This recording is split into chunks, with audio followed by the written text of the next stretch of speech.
Ka tukumihi mātou a Bowls New Zealand, Aotearoa kia koutou katoa kua tai, mai ki tēnei kaupapa huihuanga. Hello and welcome to the Bowls New Zealand broadcast of this, the Burnside Stu Buttar Pairs. It's finals day and we've got a semi-final for you between Jacob Inch and Caitlin Inch taking on Lance Tasker and Ray Wilson. Beautiful day, Keith. Absolutely. Compared to yesterday, there's absolutely no comparison, and I fully expect that's going to be impacted on the quality of the bowls today. It's a little bit cooler. You can see there 15 degrees with a 20-degree high. Wind well down on 24 kilometres, thank goodness. Yeah, I honestly think that's actually going to be just a nice breeze for people, gentle zephyr, and I think they'll actually be able to use that breeze consistently. You can see there Lance and Ray, the blue team with the blue stickers, Caitlin and Jacob, the red team with the red stickers. It's 15 ends, killed ends are replayed, and we're straight into it. Knockout semi-final. This is the second bowl of this game. What a 3 days of bowls it's been at Burnside. Yeah, honestly, I don't think it gets much better. And again, from yesterday's performances in those conditions, which, as we well know, were quite horrendous at certain times, the players did an amazing job as far as I'm concerned. And it's just nice to get a little bit of respite and be able to play in pleasant conditions for a change. What I think we will notice is that now we're getting down to the business end of this prestigious event. The pressure will go on. It'll be interesting to see, from my point of view, how these players react under a bit of extra pressure of being in a knockout semi-final. But on top of that, we've got 4 exceedingly good players, as you'd expect in such an event. So they have begun straight into it because they played section play first, Keith. So you might think, oh, the players that get trial ends before post-section, but no, they're right into it. And I mean, look how good they are. They don't need to practice, do they? Doesn't appear so. I mean, again, if you get good conditions and you get great bowlers, and that's exactly what we're dealing with now, you're going to have some exciting bowls, and it's going to be consistently bowl for bowl, I suspect. I'm predicting even after half the first end that this game could go right down to the wire. So Ray Wilson from Aramaho on his backhand, playing with Lance Tasker, of course. You can see to the left of your screen there. Lance needs no introduction to any of our regular bowls watchers. He's the holder of a Bowls New Zealand Gold Star, was recently part of the winning New Zealand Champion of Champion triples team with Peter Bayleys. Well, it's again very handy information. I wasn't aware of that. So he's obviously in good form, and these sorts of tournaments, you need to do well, you need to be in good form, and you need to be confident, you need to be sure of your own abilities, and obviously play what's in front of you. Absolutely. So to find the 4 semi-finalists of this division, they played sort of amongst themselves. There was a game played this morning. I can tell you other semi-finalists, Craig Bayleys went through. Saw him yesterday with 3 wins. Alan Hula qualified, so he was able to lose his last game, but by not enough to fall out of contention. As we see that Jack slice back, so he lost 17-15, which 3 of them were on 2 wins, and he got over the top on shot stiff. That's when it's important to understand the conditions of play. I mean, at the end of the day, he may well be well aware that a loss wasn't the end of the world as long as he kept it tight and it wasn't by a big differential. And these are the sort of things that the top players will know inherently to check that sort of rule, because it can be the difference between winning and losing an event. Quite incredible too. I was just having a look at the results. So Caitlin Inch was in a section with Kerry Beck, so we saw Ryan Weary won the New Zealand singles, and Mike Whittingham. We saw replay Mike yesterday, and it was winner take all. Winner take all this morning as Caitlin took on Kerry Beck. They drew 14 shots apiece. Caitlin with 2 more ends.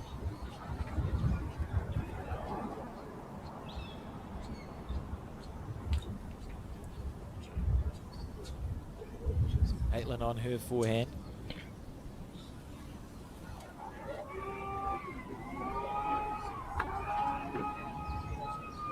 Yeah, no change, Lance. Speed was good. I guess it's never too early to point out the obvious, but you heard the communication there, and that's, I think, probably one of the big things with many of these combinations, that the communication being very clear, very concise. It just means that you're not in two minds, and most often you're going to be playing the bowl exactly as you desire. Oh, he's run away from it though. So the blue stickered blue bowl run away from the jack. So it's 1-2 red as it sits. Yep. Having said that, I think Lance will be happy that he got one as close as he did, and a little bit unlucky he didn't grab it and go with it. But hey, he was 3 down before that, so no harm, no foul. So Caitlin now looking to add a bonus, just finishing on the wide side as they cross over again. Going to be a fascinating game, this one. Alex, I noticed, and I think we made mention of it yesterday, there's a lot of going back and forth, and I think that's a slightly different dynamic to what most bowlers are used to, and I think you need to be physically fit and alert to opportunities that are arising. And if you've only got two bowls as your skip bowls, as per normal, but you've already played 2 during the end, it just throws a slightly different dynamic to it, does it not? Certainly does. It's a game we don't play a lot of in New Zealand, this walking pairs or Australian pairs, 2-2-2-2. Jack Craig trying to use Craig's foot to come off there as Ray Wilson. Beautiful weight just on that high side, so the inches still holding one. Brother and sister they are, Jacob and Caitlin. We saw Les Inch as well, so we've had a reasonable chunk of the family on the broadcast over the last 2 days. Yep, just need to go to ancestry.com and see whether or not there's any extras. Look, this is a really great early, Ray. You have a look at that. And again, we can see that the Can't get both. wind that was such a factor yesterday is really not a factor so far. What's Lance calling here, do you think? Playing through, he's 2 down. I think he needs to try to be a slightly different line and just slightly more aggressive. And worst case scenario, he takes one of them out. I think he's looking for them both. Oh, look, great again, try. It was a great try, perfect. In fact, apart from being half a bowl wide, perhaps. Lovely effort. And Jacob now looking to add that bonus shot on this first end. How's your weight? Great effort. Didn't look too bad for a long period, but it might just be a fraction out of count. What colour bowl is that, Keith? That last bowl's the blue, and the red's got the shot. So Right, so 1, 2, the red stickers of inch and inch. yes, I mean physically what colour, I would call it pink. I was just checking because I'm always suspicious of my eyes. and most of New Zealand of your eyes as well. So that's fair. True. So 1, 2 inch and inch. Be nice when they score a turtle, be a couple of inches. I was going to say you're going to really struggle not to. I had to. Not Set me to- up, and let's face it, when the door's opened, it really does need to be said. It's the one to the red it was on that end. And yeah, I'm looking forward to your puns as the game continues. Keith? Now, Caitlin's leading, which is a little bit of a surprise to me, given her history at the very top level. But hey, to have her as your lead, you've got to be pretty happy with Well, that. look in front of you. How How good is that as a first bowl? Commentators got on. Yeah, they're onto it. And again, I thought Lance might have been the skip, but he's effectively the lead in 3. And I think these two will have an excellent battle. I can't see why, under these pristine conditions, with the rink running at about 17 seconds and being very experienced and very good quality bowlers, you can expect this sort of result and performance pretty much the whole game. And as I said earlier, I think I'm predicting a fairly tight battle all the way through. Should be very exciting. It may come down to one of the teams getting an opportunity and then playing the opportunity or taking the opportunity of scoring a number, and that could be the difference in the game. Only at the 18 end. inches over. However, we'll have to wait and see whether that prediction is correct. At the moment we have one bowl, one red bowl that's got the shot. Lance is going to be looking to try to draw that jack off, either rubbing the shot bowl away or getting the jack back to his bowl. So a similar weight to his first, looking perhaps to pick the jack up, or if he's missing, he's just behind the jack in a good position for his partner to play a similar type of bowl. As you can see, he's come up. I think he was more trying to draw to the jack, and he's ended up being about 3/4 of a metre shy. Having said that, that doesn't change the draw shot that is available, and I think you'll find that Jacob and Ray will both have plenty of room to draw either another shot or the shot itself, depending on which one is which. Now Jacob's playing his forehand. He's looking, I think he was looking to match that back blue. However, he hasn't got the green. It's turned immediately on him, and I guess first time going that way, he now knows it's a big swing. So he will have learnt, having played that bowl, and I'm certain that he will improve on that. This is Ray Wilson. He's taken a slightly tighter line. Again, it'll be weight dependent, but just under it. But again, the right type of shot, and we're seeing already that the confidence of the players to play these sorts of shots without the worry of a 30 to 40 knot wind makes a heck of a difference to their performance. And what I said after his first bowl, you've got Jacob now taking the green, landing or trying to land that, absolutely perfect, just in behind the jack for two. It's exactly what he was trying to do. It's not bad, is it, as a start? Oh, look, I mean, I'm fizzing. I honestly think these guys... Calm down, Keith. You've still got another game and a bit to go. I'm going to run out of superlatives, I suspect. But if I do, well, it's a good sign, because it means that there's been a lot used. And we have got a situation here where I'm really interested to see that without the vagaries of a gusty wind, how good these guys are going to play. And already we've been treated to some excellent bowls.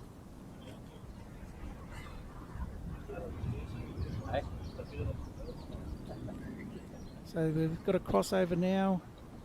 Effectively, these are the bowls that a 3 would play in a 4s team. So these are potentially building bowls, or potentially also aggressive bowls to open a head up. Taking her time, Caitlin Lynch. Such a dogged player. Played a Nationals here in 2019, where she won the New Zealand singles and the New Zealand pairs in the same year, which is an effort we've only seen repeated, 5 years later with Mandy Boyd. That's an exceptional... 5 days ago, 6 days ago. Exceptional effort, isn't it? Yes. Oh, look at that from Caitlin Lynch. I think having seen how she took her time there, that's just experience. It's just understanding that, this is a bowl, I need to make it count. I'm going to give myself mentally enough time to focus and do what I'm trying to do. And that's exactly what she ended up doing, which is what, again, a number of the very good players are able to do. Just to recap, refocus. And Lance has played pretty good. It's an excellent line. Probably third shot.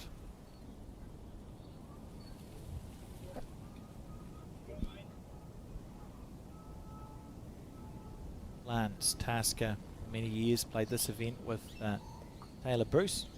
I think they won it, actually. And when they started, he was a known bowler, and Taylor was just starting her career. She gone on to win world championships, etc. Careful, Caitlin. Oh, she's okay. Would say still holding three blue stick-head bowls, the closest ones there, Keith. It's sometimes a bit tricky, but it does appear like she hasn't made done any damage. I think you'll find Lance is doing exactly the same bowl as last time, however, maybe a foot heavier, and he'll get some result, either pushing his bowl in or drawing the jack itself. That's what I'm sure that's his intention. It does look really close. Needs to start slowing, needs to land. He's done pretty well. Now that could be in the count. It's difficult to know with the angles, but this early on, based on what we're seeing, I don't know about you, Alex, it looks possibly 3 still. I think it's still a 3, just passed through a smidgen. Oh, well, you and I agree. Hard to believe, isn't it? Well, it won't happen again.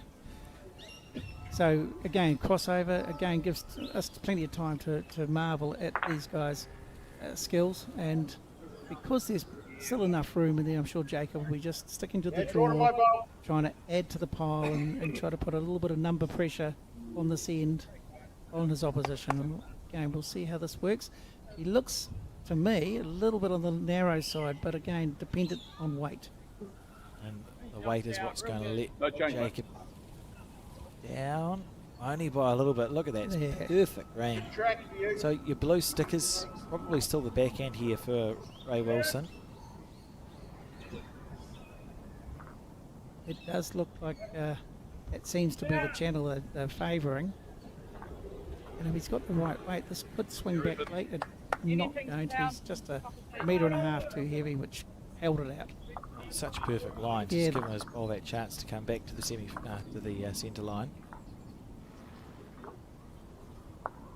Yeah, and again, you can see with the configuration of the head how many bowls are within 8 inches of being the perfect green, and then it just becomes weight. And as we all know, with bowls, it's weight and green, and if you match those, you're normally pretty close. Wise words. I've been known to say the odd wise thing. Who knows?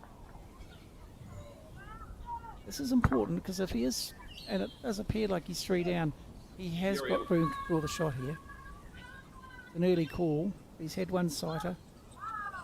We'll see. Oh, look at that.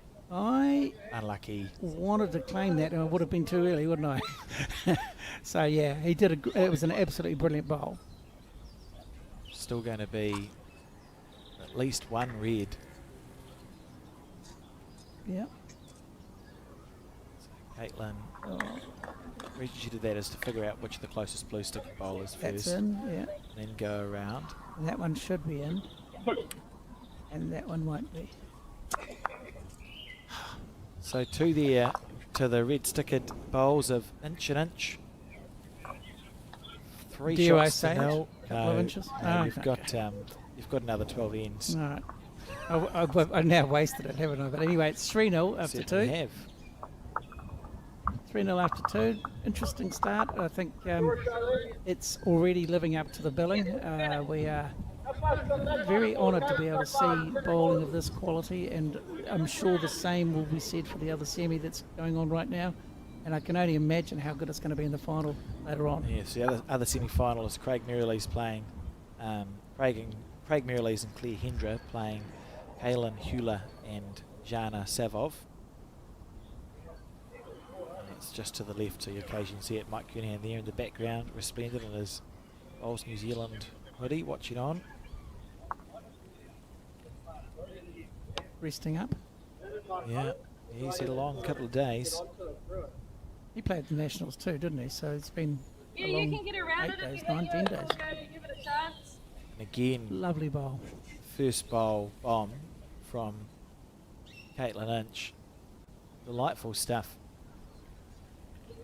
Yep, I think you'll find that any skip that had a lead doing that consistently would be very, very happy indeed. There is just no substitute for a close back shot bowl. And it doesn't matter at what stage of the game, whether it's early on, middle, or at the end of the business end. I mean, they're always a very great bowl to have, and I'm sure Jacob is thrilled to bits with how Caitlin's leading for him.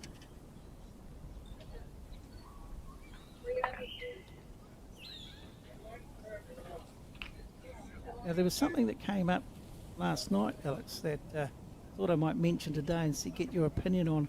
And I think it does vary from person to person, but in terms of physically playing, being able to play the game and being able to put a bowl where you want, what percentage do you put in terms of the mental agility versus the physical ability of a bowler to be able to stay calm under pressure, make good decisions, Is it more of a mindset, or is it more of a physical attribute that you think is more important? I think the mindset for me, if you think about the best bowlers that we've ever had, they continue to find ways to win once they're past their physical peak, as it were. If you think about like proper good players we've had, even when they get a little bit older and everything hurts a little bit more and they might not be playing as much, so their effectiveness rate goes down. So say when you're at the peak of your career, you might have an 85%, 90% effective rate. Our best bowlers, even if their effectiveness rate goes down with the bowls, seem to still have that ability to play the good bowl when it counts and make the right decisions, so that their bowls, say if you're having a good day, I might go, I'll drive the edge of a bowl because I know I can, and that's the right decision at the time. I think having the ability to understand that might not always be the shot to play. It's something you see in our players, and like Peter Bayleys is a perfect example. Said he won the champ triples with Lance Tasker and another man whose name escapes me on Friday last year. Peter called lovely heads and he played beautiful draw bowls that entire day. 40 years ago he was known and he did have the quickest drive in the country. But he's changed the way he plays his game based on what he can do, and he's still amazing. Well, I think the key thing I took out of what you just said, which was very thorough, by the way, thank you very much for that. I like the fact that the key phrase was when it counts. And I think that's the mark of the top players, is they're able to play the shot when it counts. And that doesn't matter whether it's an aggressive shot or a passive shot, the whole range is available to them. Beautiful first bowl from Caitlin that we got to relive there. The way to start off and end, isn't it? If you can consistently do that, You'll be building pressure on immediately. That's it.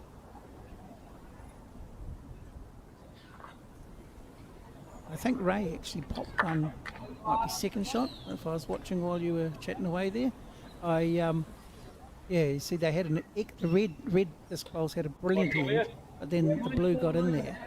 It may even be the shot, which is exactly what they needed to do, because it was looking a little bit scary. Had the red team got on top of the jack. However, they've still got all the position and a lot of bowls close, which over time will tell. So this is Lance Tasker here. Started his career, I want to say, in Napier, then moved to Wanganui, then spent a long time in Bay of Plenty and is now back in Wanganui. The initial part might have been Wanganui, then Napier, or vice versa, or I could have invented Napier. Not entirely sure. Anyway, he's been around for a long time.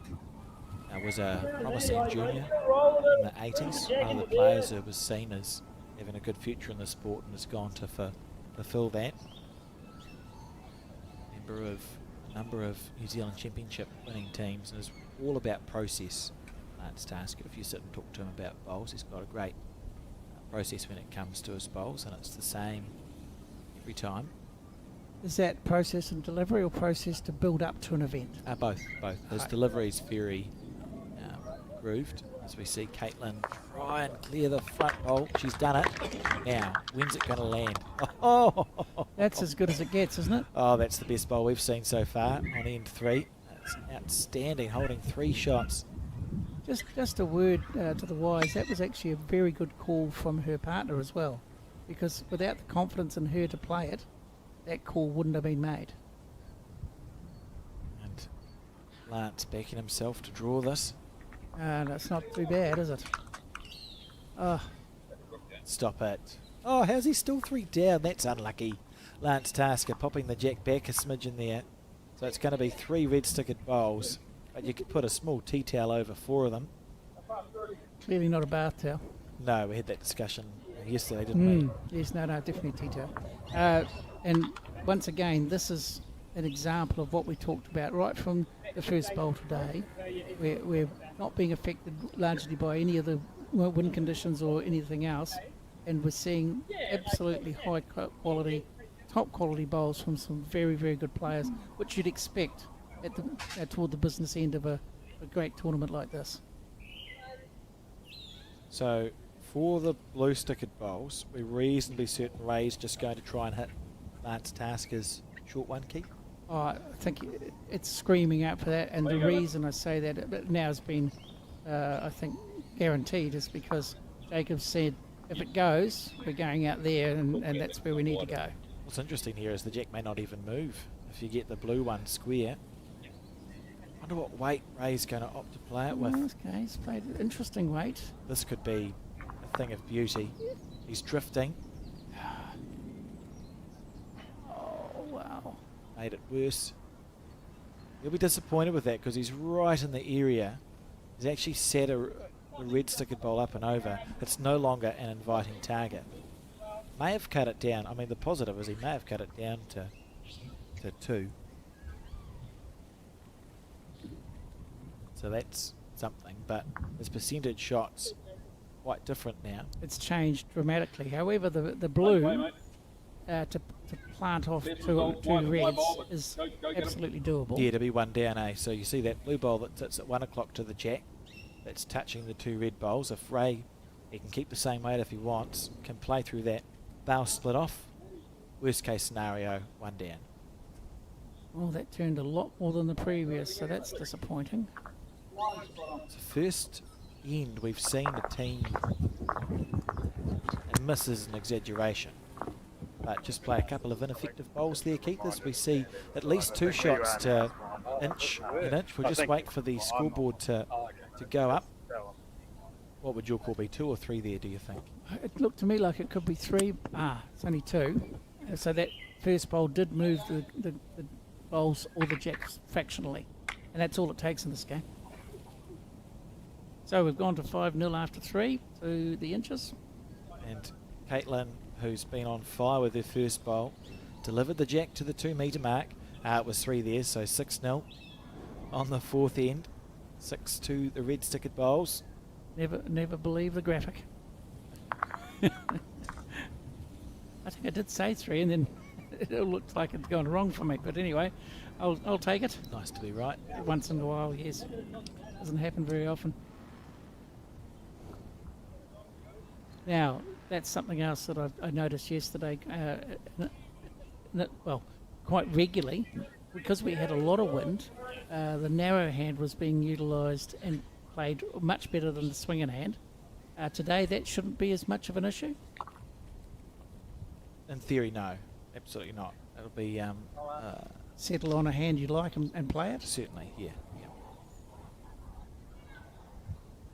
Interesting.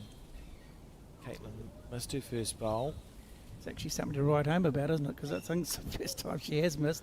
And that's an excellent reply from Lance.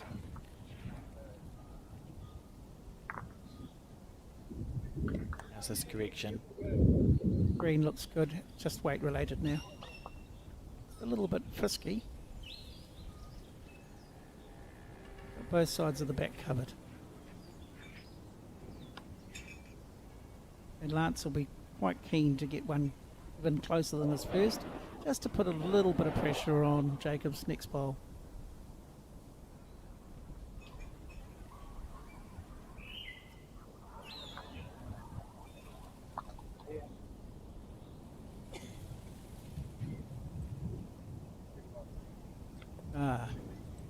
That's good stuff. Yeah, welcome to the game, Lance. That's excellent leading. And you think about where they are on the scoreboard, 6-0 down on the 4th end. Again, players of this level, it's never really panic stations until the mathematics becomes a challenge. But I think bowls is one of those games. There is something to be said for first time you score, because it can take a while, can't it? And it's being 6-0 down feels quite different to being 6 down in a game. Yes, and early on, as you said, no panic stations required. I think if you cast your mind back to yesterday, a team that went on to win a game was 6-0 down, and they were 11-7 down. Absolutely. So, look at that from Jacob Inch. Yeah, it's not a bad reply.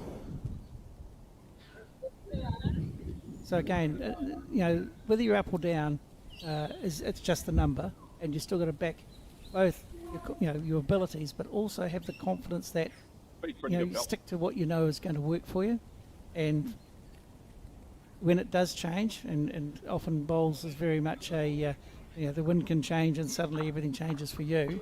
A slice of luck is sometimes all you need. However, Jacob's just nailed the jack with his first bowl, and if he does it again, that's going to make it a little bit difficult for Lance's team. That's down here for a starter, eh? pretty good. Is there merit to attacking now? Or are we, see, Lance is indicating just build the head.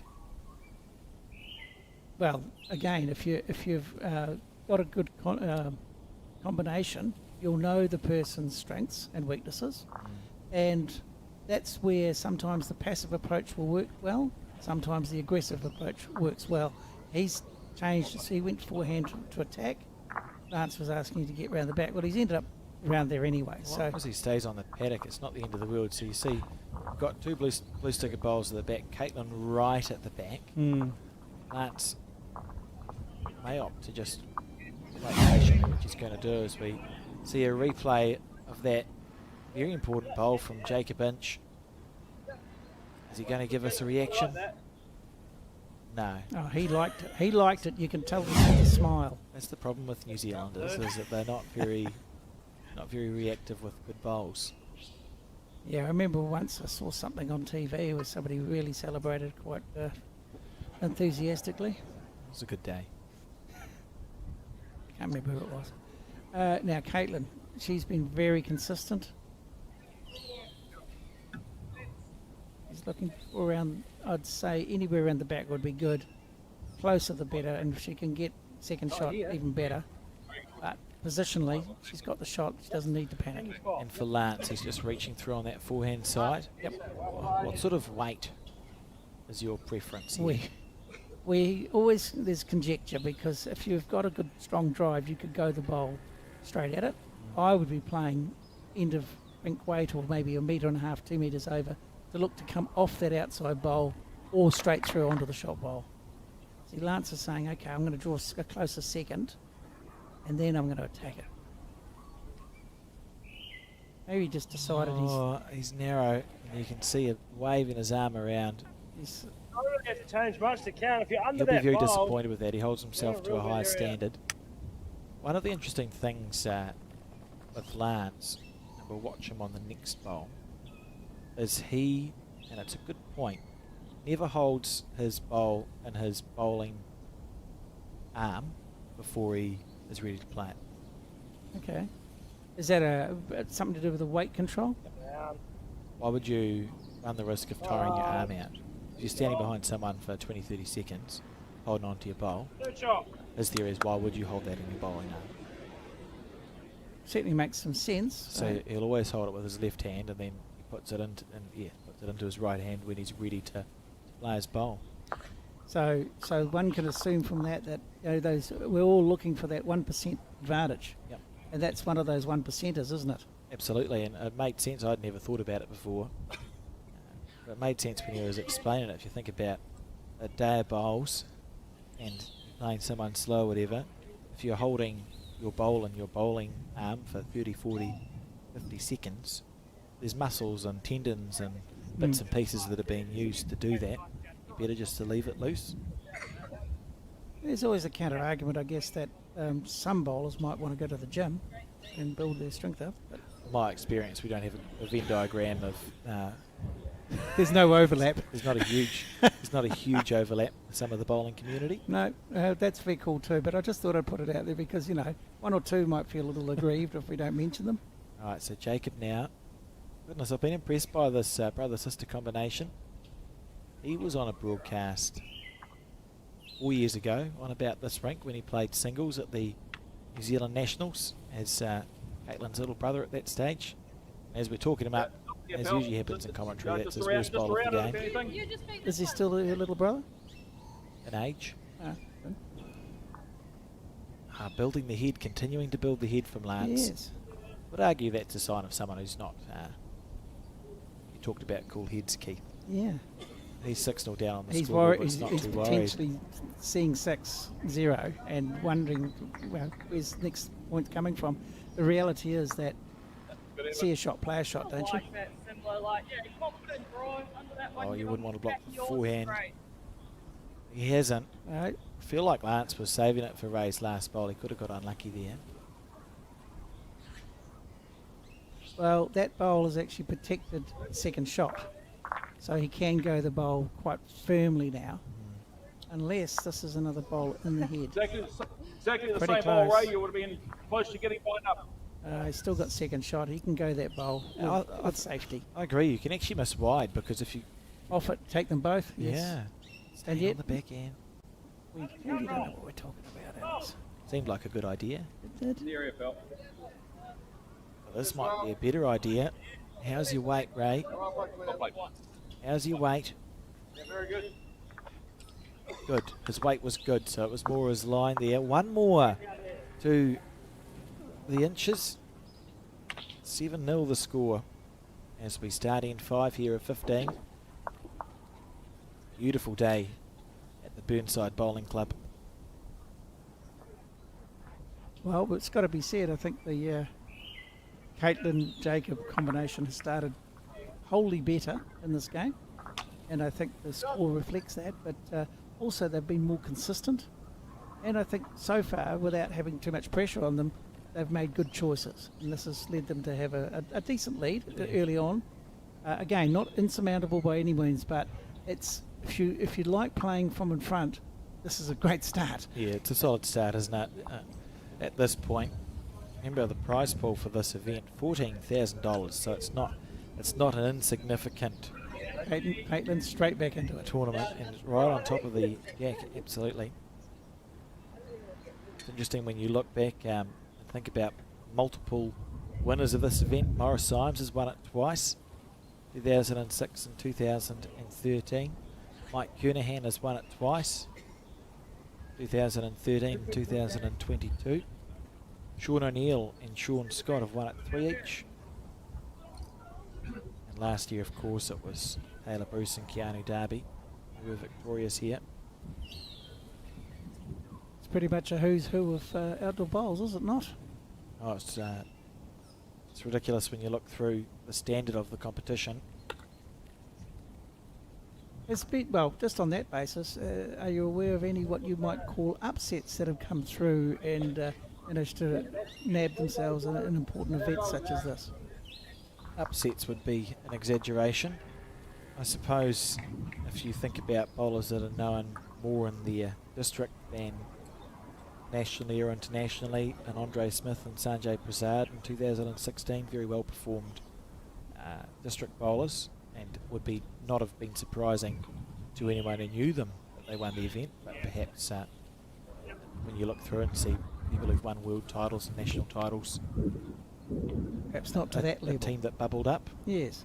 which can happen in bowls. It's one of those sports we often talk about, you know, what's the difference between, say, a bowls and a tennis, even at our nationals, and the answer is, if you're an affiliated member of Bowls New Zealand, you can play our open national events, and you can play a world champion.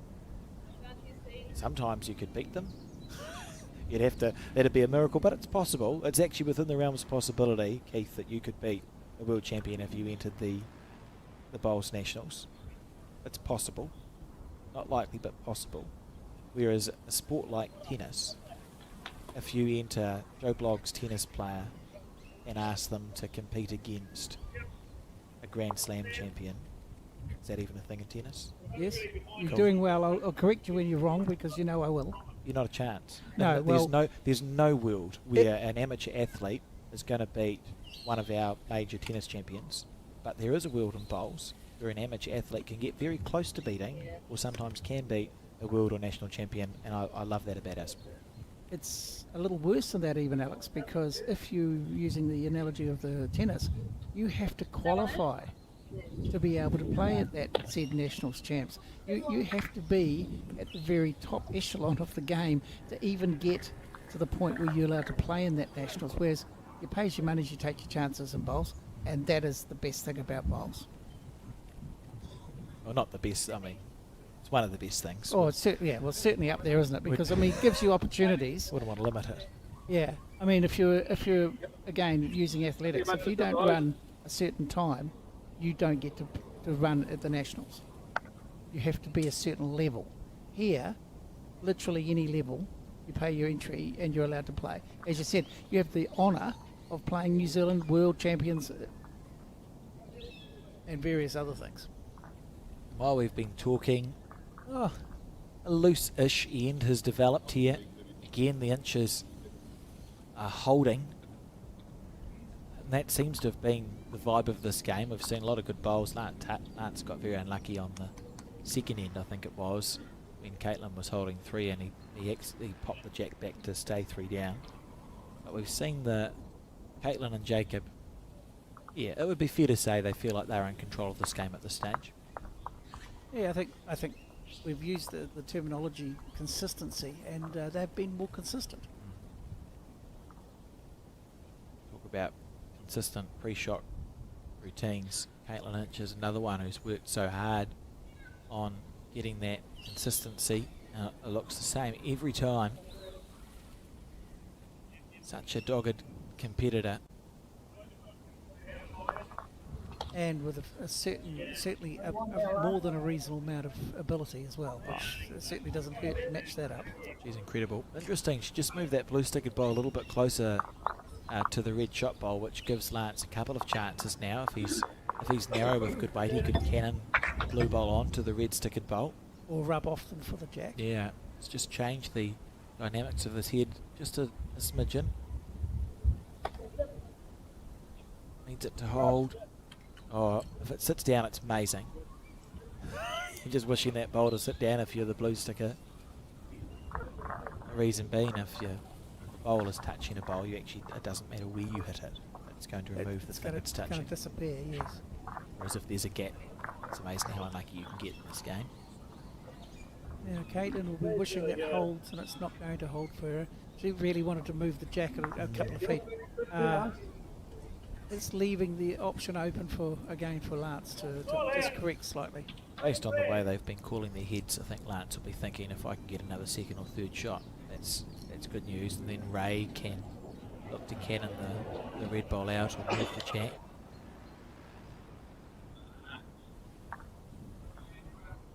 Going to come back, Lance.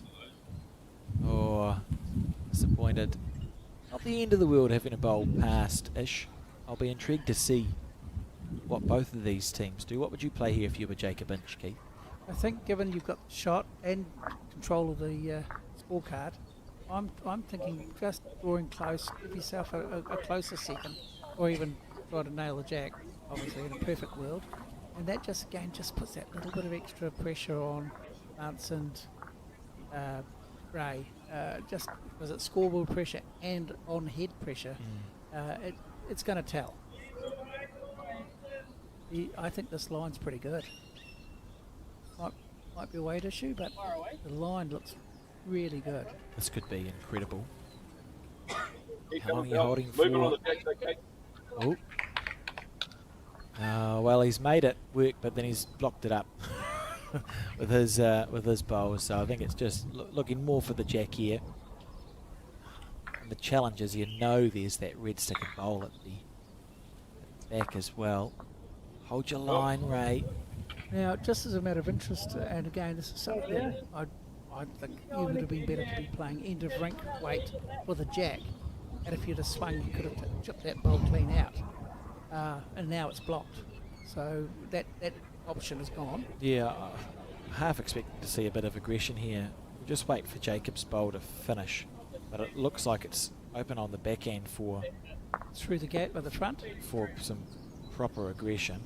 Even if this goes up and over, if I was Lance and Ray, I'd be thinking that red stickered bowl that sits at 1 o'clock to the jack, where it's now in the middle of your screen. If you hit that, it's going to cannon through the blue onto the other red. They could sit with 2 or 3. That one there. Yeah, perfect from Lance.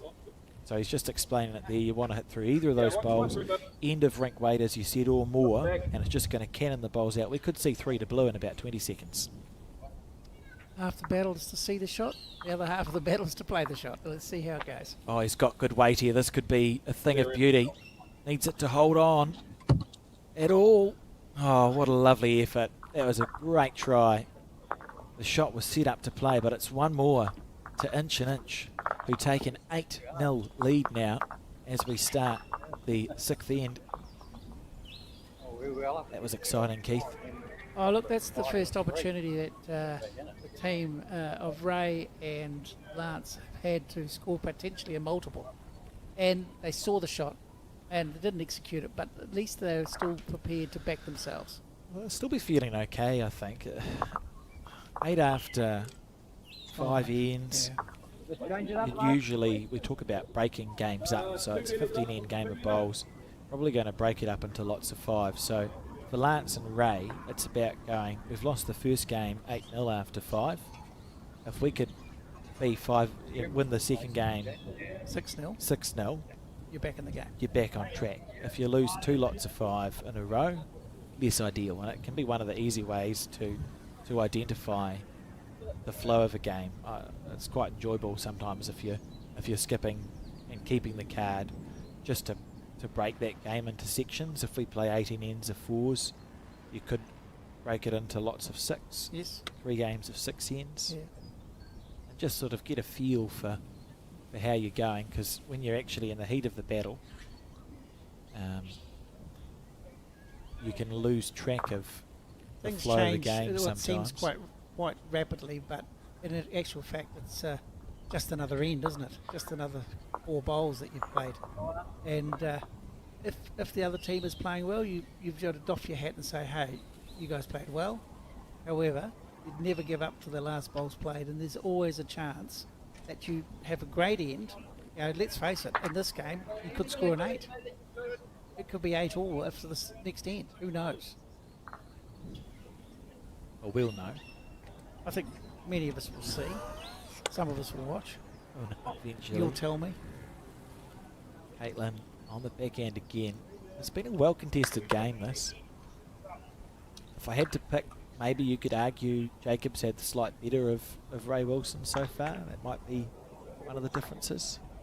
And I would Slightly. suggest, and I'd say the same for Caitlin, which does lead you to believe they should be in front, and they are. So, not so bad.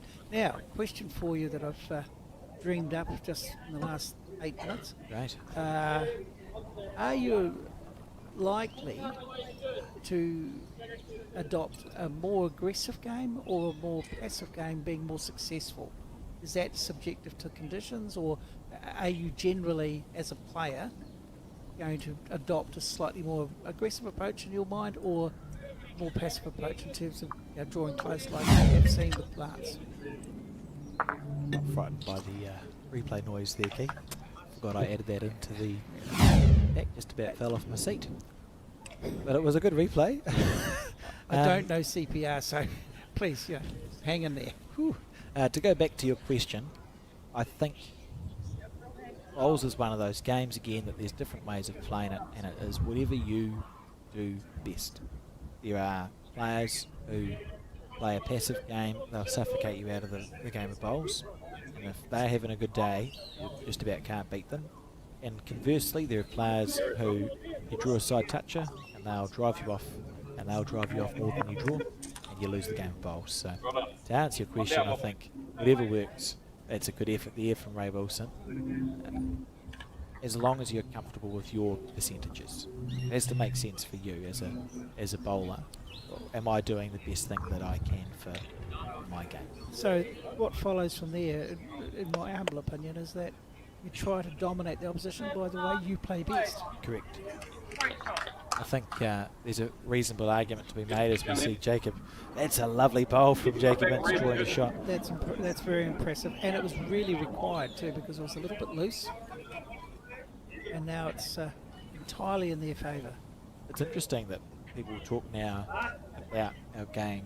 They go, oh, seen lots of aggressive bowlers in our game. New Zealand bowls at the moment, we're the least aggressive we've ever been, because our greens are slower than they used to be. So we have a range of shots that's played now. The last 20, 25 years, there is a range of run shots and pushing through shots that has entered our game, and the 4s and pairs didn't used to be there. 60s, 70s, 80s, some of the 90s. everyone had to drive. It was knew drive or draw, wasn't it? Yeah, and everyone could drive. So you'd just see real quick drive shots, and you look back at some of the footage. Heads being destroyed. Yeah, some of the old National Fours finals footage and stuff. They were very aggressive bowlers. Somebody like Nick Huck, would be one of the examples there. Correct, yeah. No one would forget him. One of the better skips of the four, but we were more aggressive then. I think it's a misnomer that people think we've become more aggressive now. We had a more aggressive game back then, and we've developed a little bit more as the conditions have changed. Skill based, isn't it? I mean, you've now added a range of skills to you. Different skills, yeah, because the greens allow different shots to be played. And again, we see the inches still holding in this end. Do you think the one that's at the back of the jack is beating the blue to the side? Yes, I do. Yep. So two to them. It's going to be a bit unlucky here at the end. Such nice weight. That'll be second shot. Yeah, definitely be second now. It's a good result. Happy with that. Jacob Inch indicating one. And I don't know about you, but I actually am seeing a pattern now where, and we talked about it a little bit earlier about how consistently the inches are getting closer more often. And it's just number of bowls on the head seem to be more why the scoring is going their way. And here's yet another example of it. Thank you, Caitlin, for doing that. That's such a good bowl, eh? Absolutely.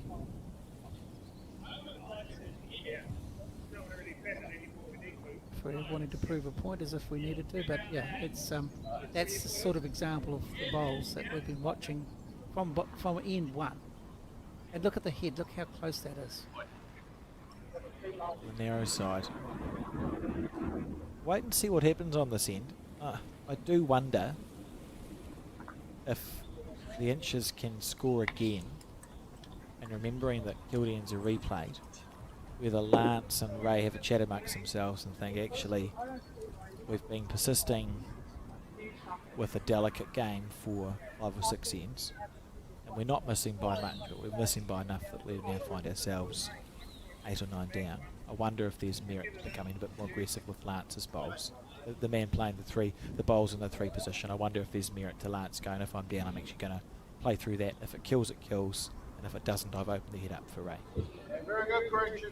And if that's the decision that's made, I'd go as far as to say is that when you are not winning a game in these sort of circumstances, change is not only good, it's required. It's sooner the better, really. We have a situation where the people that generally change their game because they're not doing something well tend to kick on and end up doing very well. See, they've gone the bowls now. It's like they've listened to you, Alex. Look at this from Ray. Yeah, it's wide. There's one of them. He seems to have a really nice controlled, weighted shot, doesn't he, Ray Wilson? That's all that was required there. It's just what, 8 inches wide, and with that weight, you'd expect sometimes for it to turn that much. Yeah. So the inches know that Ray's probably going to play the same bowl. They're 8-0 up on the card. Holding 2 on the head. What's the shot to play here, Keith? Well, I think you're drawing a third right behind the jack. If you're not, if you're finishing shy, then you're in the road. So sort of a very gentle draw with the idea that if it doesn't get a third shot, it's actually in the road because he's not going to change his shot. And they've said, if you get the jack, we've got the back bowl. And that's also quite sound, to be fair. Yeah, it's the 2 options, wasn't it? As we see Ray have another nibble at this. Trying to kill the jack. This is a lot tighter. He's got it really got close. something. Where's it going? Oh my gosh. It's shot back. You see a red stickered bowl cannon back to the right as we see it. The question will be, has he managed to kill it there? Because it did go at quite some angle.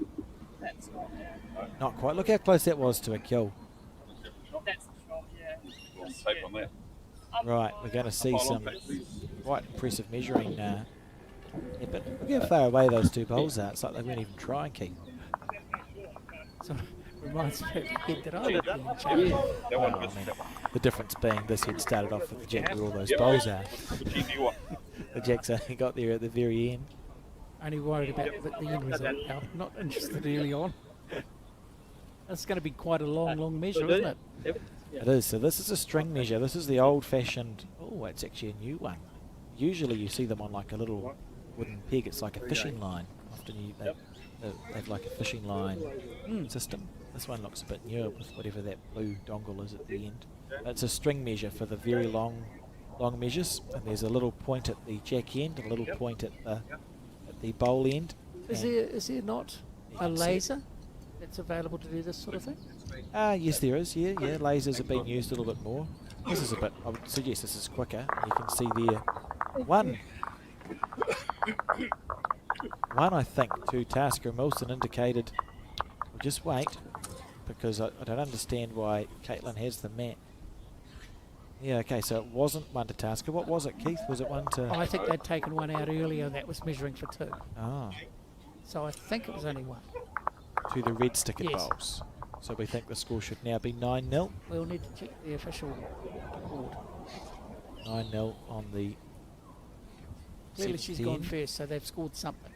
Bizarre that Lance put his fingers Oh, I up. think he was just saying that was second shot. Save them one. Right. So Celebrating a little victory. 8-0 the score, and we're on the 7th. One to go. We don't know. Could be one more. Thank you. Might have been 2. Might have been. That's why I haven't written it down. I've been caught out before. You won't catch me 6 times. Only 5. So it was. See? So that was that long measure for the third shot. Yes, yeah. Excellent. I hope the viewers were as confused as I was by... I blame Lance for putting his down to the ground if you're going to drop it 2. We're holding one down. Yeah. Anyway, so 10-0, and we're on N7. So looking good for the inches. They're playing very nice bowls here. I can tell you that the other semi-final, which is ongoing, is some scoring happening, Keith.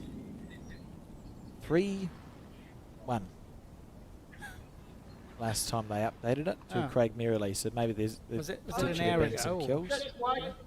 And if you're listening in and you are wondering where you can find the live scores, the answer is the BurnsideBowlingClub.com website.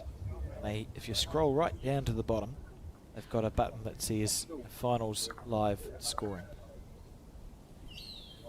where you can find the live scoring for the finals, funnily enough, so that's the place to go for that. It's quite a good heading for it, isn't it? Makes sense. So, again, I don't think we need to repeat, but we're finding that Caitlin's being slightly more consistent. So if we circle back to the way out of this or the way back into contention, I suppose, for Tasker and Ray Wilson, is it a matter of you really try and score even one shot? So it's not about scoring a number, it's about getting control of the jack, isn't it, Keith? And then how would you change the length? Well, I think you've got as many people that play any sort of form of outdoor bowls will know that once you get the jack, it's you've got to change it up significantly. And I would suggest the first thing that they would look at doing would be throw perhaps a short end. Change the length because they're getting beaten to this length. And then obviously the green does change, and hopefully if you get on it first like Caitlin's been doing regularly, you'll get back in the game simply by having weight of numbers near the jack. That's an excellent bowl. There's just not as many of those sorts of bowls as we would like to see from the Ray and Lance team. Having said that, I mean, take nothing away from Jacob and Caitlin. They've actually played more consistently and better bowls. I'm sure it's Curse. Just managed to stop that bowl like it was shot.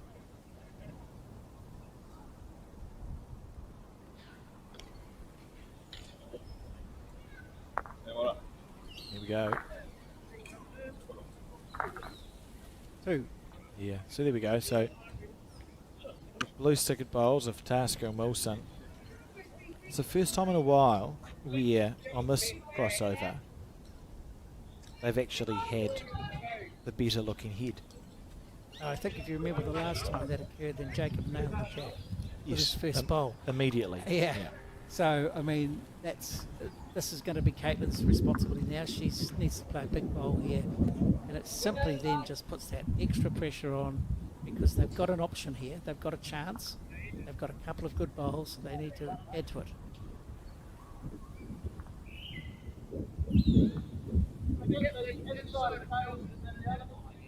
How's the weight here? Yesterday, that bowl would have been blown almost to the extreme right of your screen as you see it. Could have disappeared, yes. The crazy conditions we had. Here we go. That's Tasker. Such a classy bowl up. It was my fault, sorry Lance.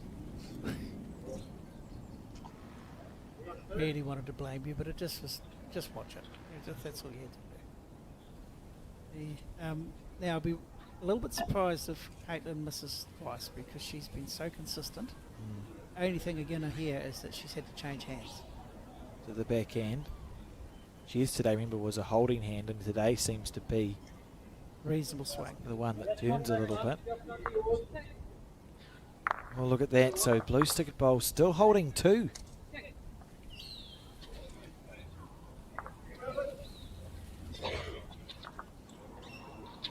Are we seeing what's the beginning of a comeback? It's a question that we always ask ourselves in the game of bowls, and you would think Tasker and Wilson at the moment it's just about score it. You just want to get on the board and work your way from there. They're holding 3 now. Jacob's drawn closer than those 3 bowls before, but you never know. It's the best chance. It's the best chance we've seen for the blue sticker bowls to score this game. Yeah, I think it's worthy of note that he may have consistently drawn him out of trouble before, but he hasn't been 3 down before. He might have been 1 or 2. It's just the psychology of the whole thing, isn't it? I mean, he gets us happy days. If he doesn't, he's only got 1 bullet left. So the difficulty now is playing the backhand. There's lots of blue bowls to bog on. As you wait, Jacob. This is the first opportunity that Tasker and Wilson have had to score, and if Ray can play 2 good bowls, it could be with a 4 or a 5 here. This is what we talk about when we say your bowls is a lot about timing and trying to find a place to take your chances. Oh, he'll be absolutely gutted with that bowl. Really wanted to add some more pressure on to Jacob Inch. Instead of being 4 down, is now still the 3 and can make a correction. That looks on the narrow side again, but he might have to wait. No, it's still narrow. Could be 3 still. Keep coming. I would say that blue sticker bowl still holding, and Lance just asking Ray to add a bonus. What sort of change are we going to see here? Because something has to change for the Tasker Wilson combination, Keith.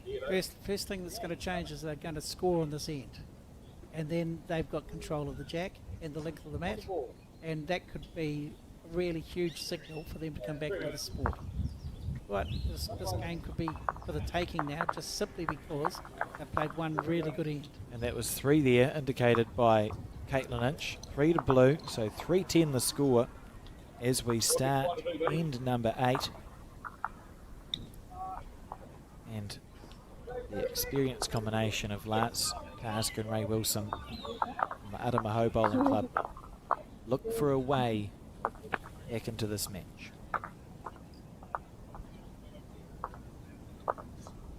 Well, I think, Alex, the thing that should shine through and the experience that both Jacob and Caitlin have got, I don't think they're going to be panicking. They're going to say, we're still 7 in front.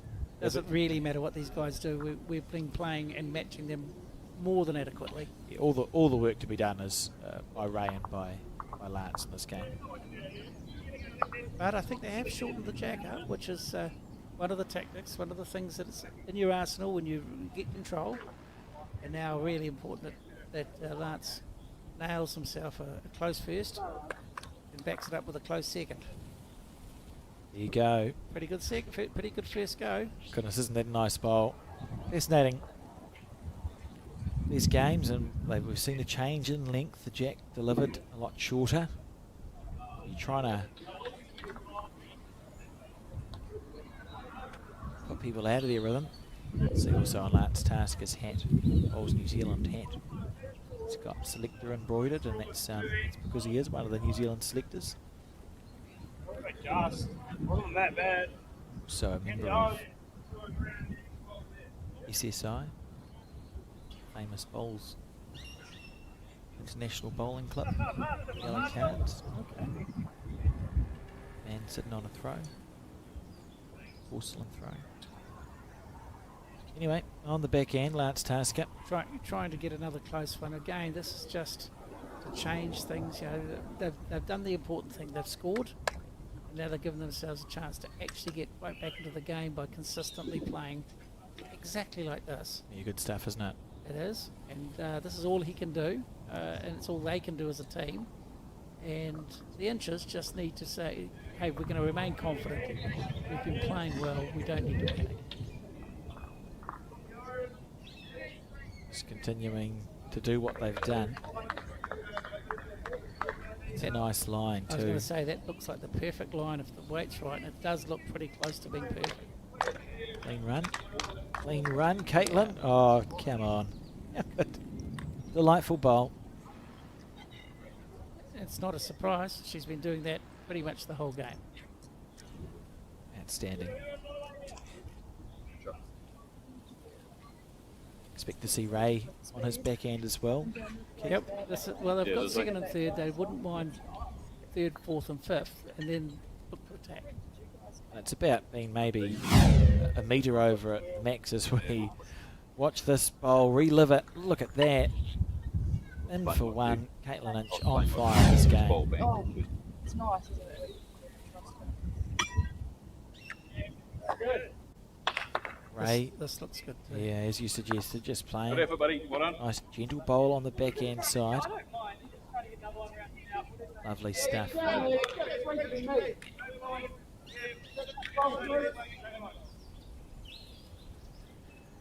You do notice though that it might be, whether it's a club event or whether it's a national championship or something, you know, massive event like this, that the old adage of just getting more bowls closer, that's pretty much, it rings true almost every single event you look at. It's funny, isn't it? It's not rocket science.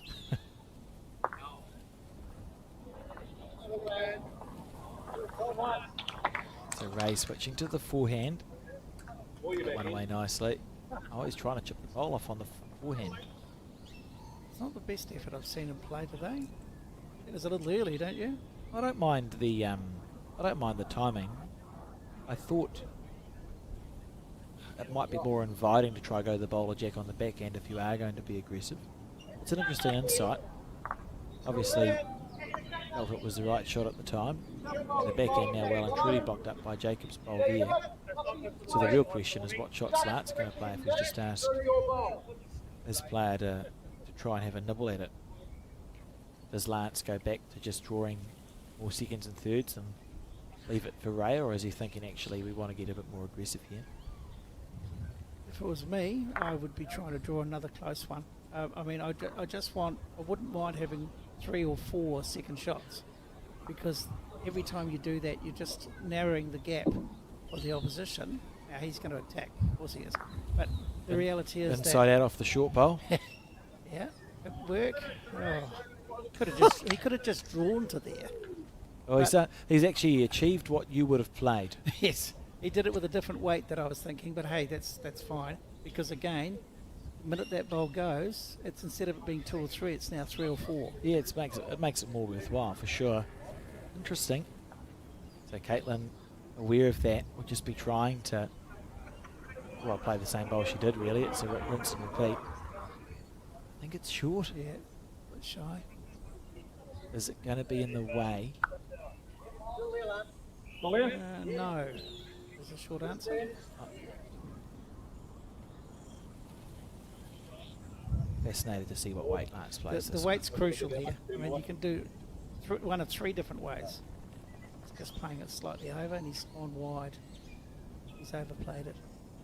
So now, once you realise your bowl's not going to come back into the head, you go, "Well, just get a clean run and see if you can stop right at the end."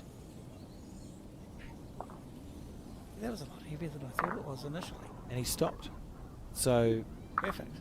Jack will bowl. happy days. It actually means that Ray can now play whatever weight comes comfy out of the hand. If he wanted to go quicker, he could.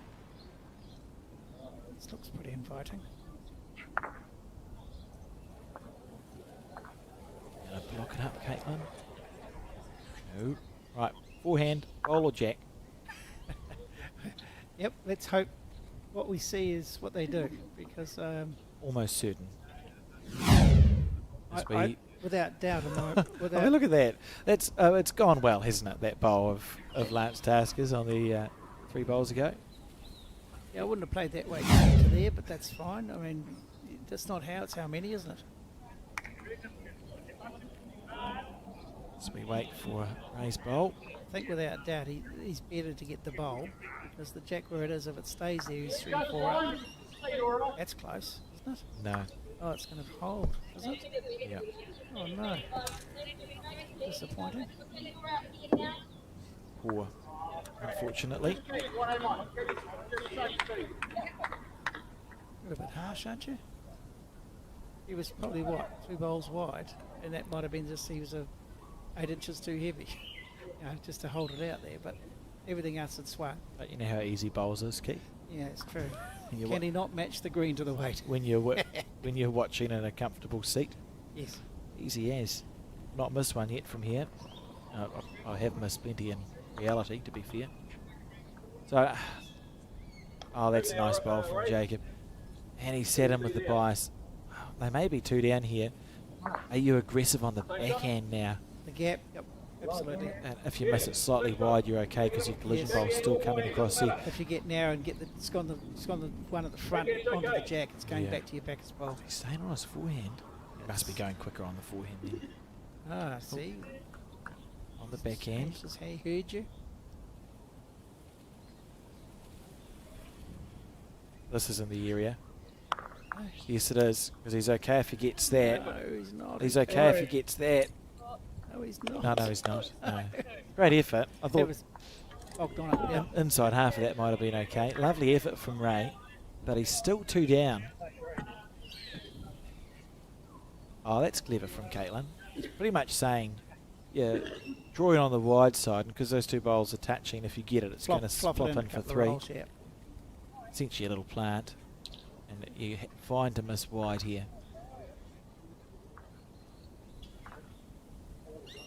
Oh, I think this looks pretty good. Why miss wide when just Oh. did draw? 2. 2 there to the inches, as they have bounced back immediately from dropping that 3 and now lead 12 shots to 3 on the 9th end. It's if you're a supporter of the inch combination, you'd be feeling okay at this stage, I think. Yeah, well, that bounce back is rinse and repeat from the previous 8 ends, isn't it? Really, they've just been more consistent. And it's not to say we haven't seen some really good quality bowls from both teams, but we've seen it more consistently from the inches as opposed to the other team. And I think that is certainly reflected in the scoreline. Having said that, I'm thoroughly enjoying the quality of the bowls.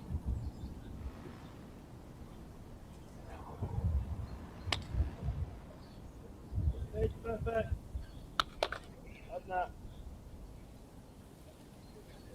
Back to the length that they usually throw and have been successful with.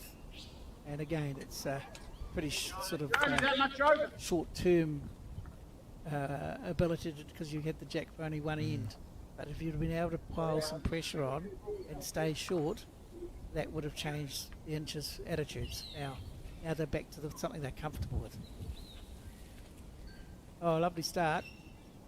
Well done, Lance. Lovely bowl. I mean, Ray and Lance have won a lot of events, and And one of the attributes of bowlers who've won a lot of events is they often don't know when they've lost the game. They'll go until it's mathematically impossible, and if you do that, sometimes you win the game of bowls. So they'll keep trying here as the inches plug away. Look at this from Caitlin Inch. Lovely bowl. It was great. A great line. 6-8 inches away would have been perfect. You're right. I think once they shake hands, they're probably aware that they've either won or lost the game. But until then, they keep trying, and until the last bowl's bowled, where there's life, there's hope sort of style, isn't it? That's disappointing. I think he's got a far better standard than that, and I'm sure he would be the first to admit it. Particularly when his first bowl was so good, he'll be disappointed that he's missed his second one. I think there was a random puff of air that changed that bowl, perhaps, and that's what he's going with. I would have accepted that yesterday, Keith. I was trying to help him out. That's all I was doing. But would you agree, Alex, that this game has been of a better quality than what we've been watching, and just overall just a very good quality game of bowls? It's a reflection on the conditions today, where we've got very little wind, so your bowls aren't getting blown around the paddock, and the standard of playing this game's been it's just been great, really. Still there for you. Obviously the inches have had the advantage, which is why they lead by 12 shots to 3, but it's not because Ray and Lance are missing by huge margins. They're just not quite getting inside the red stickered bowls, and they've had a couple of chances that they either haven't taken or haven't quite hit right. Have you seen, and this is yet another question I've just thought about, have you seen any indication of pressure that's going on the Tasker pair? And in as much as it's a semi-final, they desperately clearly want to get to the final. To do that, they've got to win this game. Is there any sort of things that you've seen body language wise or anything like that that's going to impact on their performance? Certainly not the body language. It's one of the things I've always really respected Lance Tasker for, is how he manages his game. And he's positive with his team, respects a good bowl that's played against him, etc, etc. It's become a bowl. So I think the Ardamaho team will be just going through their process and how you find your way back into a game and win a game, and if it's enough at the end of the day it is, and if it isn't, it isn't. They'll move on. Well, I think it's no small feat if worse happens and they run second in this game, to run third equal in an event of this prestige. I think it's a pretty amazing effort anyway. Yeah, they've clearly been playing good bowls to get to this stage. The inches now, Caitlin, yep, that's the forehand side she's going to play. Would you be playing the little bit over split shot, or just still trying to get another one close? A good question. I think Caitlin's job, she'll be thinking, I'll just try to get one close, and if I happen to build ahead and get something close, yeah. Well, that's a fair effort there. She's half a bowl wide, half a bowl less green. She probably sat down off the third shot blue. So Lance on his back end. See, look at that routine. It's the same every time.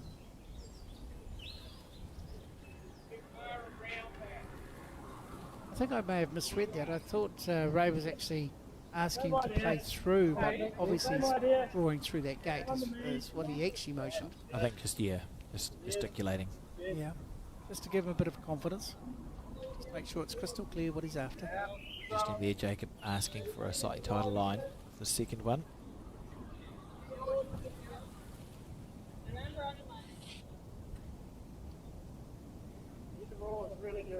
Beautiful delivery of Caitlin Inch. She likes this. I think Jacob likes it too. It turns. Landing that back blue, little rub. Oh. That's nearly perfect. Hey, that's unlucky. Good effort, and the blue stickered bowl looking a little lonely now. Important that Lance can get another bowl on the head, on his backhand. They can just shelf off those 2 reds to the right. Yeah, absolutely. That's your target. And if you're slightly inside the line, it's okay. How much change? Look at this from Lance Tasker. As you wait, that's pretty Oh, good. he's found the gap. Yeah. Well, sometimes when you feel like your day's not quite going as well as it could. Did you notice 4 blues back left? Yeah, across the head. Yeah, that's where the Jack will be heading if the Tasker Wilson here will be interested in trying to do that, I believe. And already Jacob's saying, I need to get one amongst them, which is correct. He does. Got a very Australian delivery style. See, Jacob walks off the mat.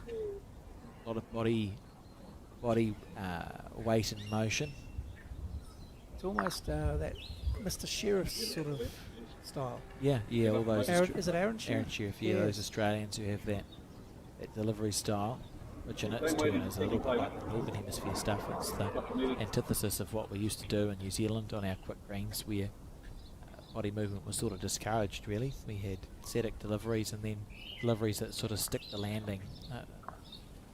You look back at the older videos or our more veteran bowlers, they'll often stick the landing. There's not a follow through off the mat. Well, we saw Mike Kernan, perfect example yesterday, wasn't it? Yeah. Of the older style. As our greens have slowed down a little and more coverage of the international bowls has been available to watch, this new generation of bowlers is taking all of what they feel are the best parts of other deliveries. Everything available, yeah, exactly. Lovely effort from Ray again. Oh, arguably slightly overplayed, but if he can get down onto the shot bowl with that weight, it could be worth a 4 or a 5 to the blue sticker.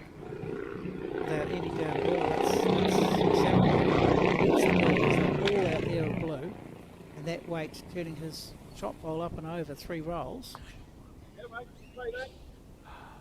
It's going to get bogged up. Yep. No. This is a big bowl in the context of the game. I mean, he could keep that same weight and get down onto the shot bowl. 5 at least. It's Line's good. This is weight. he's close.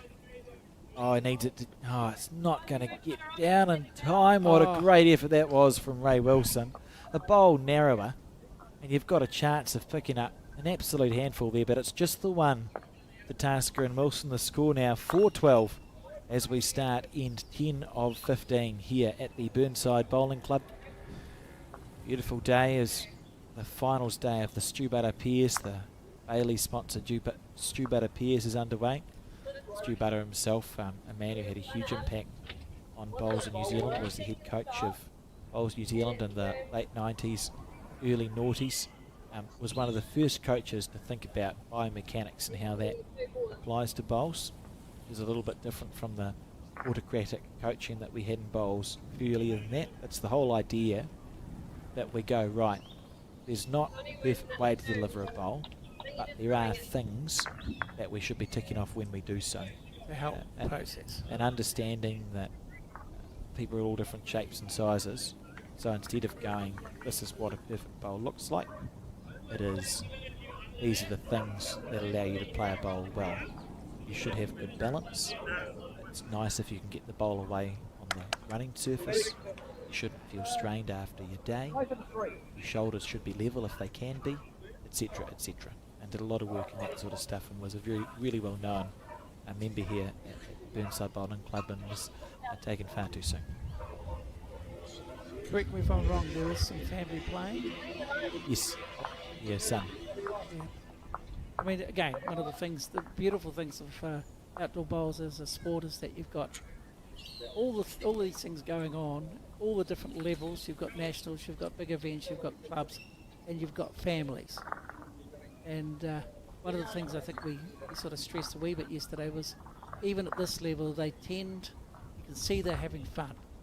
And to me, bowls is a game where it's very social and it's perfect for families. It's perfect for anyone that wants a little bit of social interaction, and you can have fun to whatever level of fun you want. My thoughts are that the sport just offers so much to so many people, all different shape sizes, and it's all inclusive. I just find it always very exciting, whether it be prestigious event like this, where the quality of bowls is very high, or to just roll along and you have a look at a roll up at a club, and everyone's just having a bit of a laugh and a couple of quiet drinks and just enjoying themselves.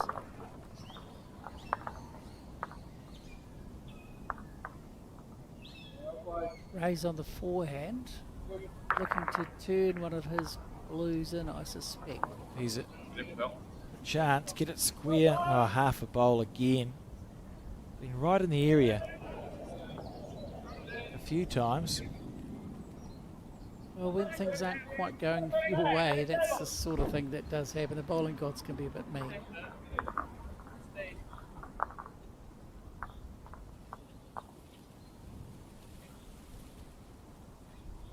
Another well stacked up head here. You try and draw that first.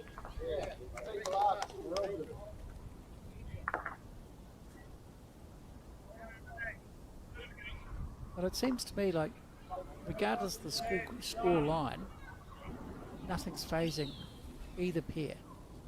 They're just going about their business. Good ball, that's well done. It's down, but speed was good. You draw it. Yeah, bowls played as it should be, really.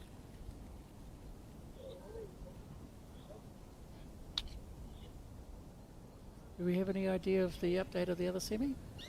Not yet, but I'll find out for you, Keith, out of the goodness of my heart.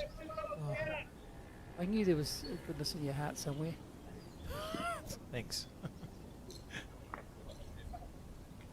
Had to search quite deep down, but I knew it was there somewhere. We got there, right? Yeah, exactly. Yeah, that's Callum Cox there, as a member at the Burnside Bowling Club. Done his umpire's examination, Keith. Oh, How good's that? See these young people. Is he early 20s or? He's young. Yes. We're not prepared to say an age. No, but it's great to have a younger generation coming through and doing the umpire stuff and getting schooled up. It's actually a great thing. He's a promising bowler as well. It's helpful for your bowls, I think, if you've got an understanding of the laws. Right. The Bowls New Zealand Umpires Committee regularly run update courses and foundation courses, as we see a very good bowl from Lance Tasker there. Fantastic, yep. I would encourage anyone tuning in, if you've just started your bowls journey, Oh, so maybe to look into becoming an umpire. So it begs the question, I imagine, without having to say this, you'd be an umpire, wouldn't you? Based on what you're saying? It's been suggested that that's something I could do. Oh, good. On my list of things, Keith, as the Bowls New Zealand Umpires Committee run an online courses program. Colin Williams, the tournament director at the Nationals, took it, so he's a qualified laws umpire. Oh, no, it's just... My role doesn't involve having to know any of the rules of the game, Keith. Yeah, that's true, but I just thought basically you're waxing lyrical about it. I thought that might be something that you could have done. Thanks. Well, Don't have to do it now. I'll have to check up on you. And so this end, we're back to this end, 12-4. We've played 9 ends. And it's looking a little blue, isn't it? Certainly is. Been waiting for this end. Oh, would have wished he could have set that up and over. Been waiting for this sort of end to come from the Tasker Wilson combination, who we know are a very talented pair.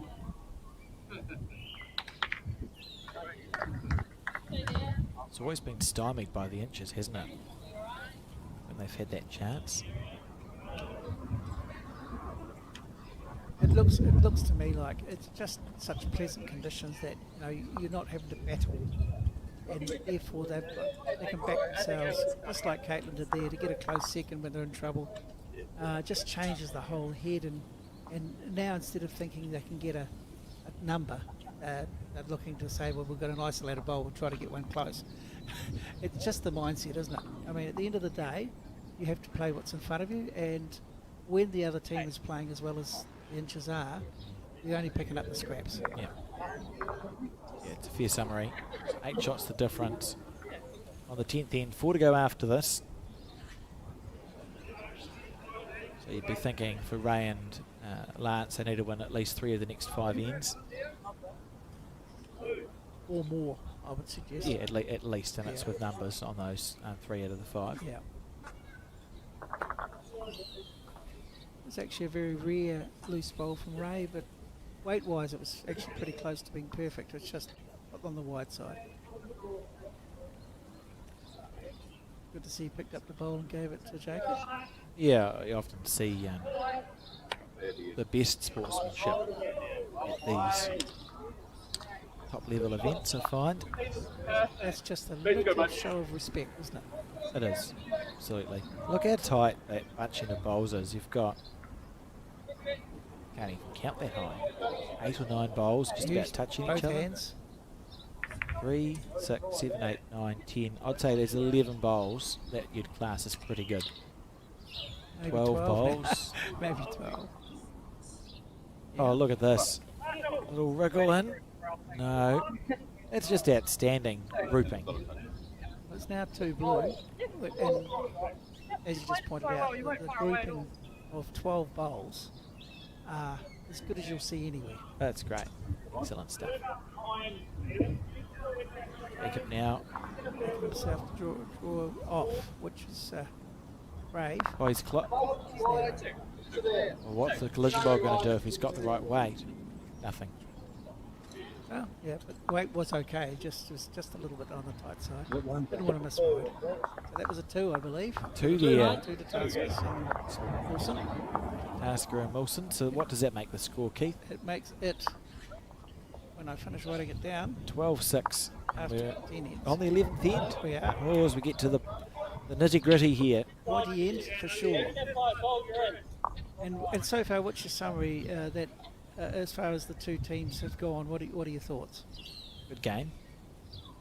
Inch and Inch deserve to be in front. Lance and Ray are in the process of doing what experienced bowlers do, which is to try their best to find a way back into the game. They've Claw the way back.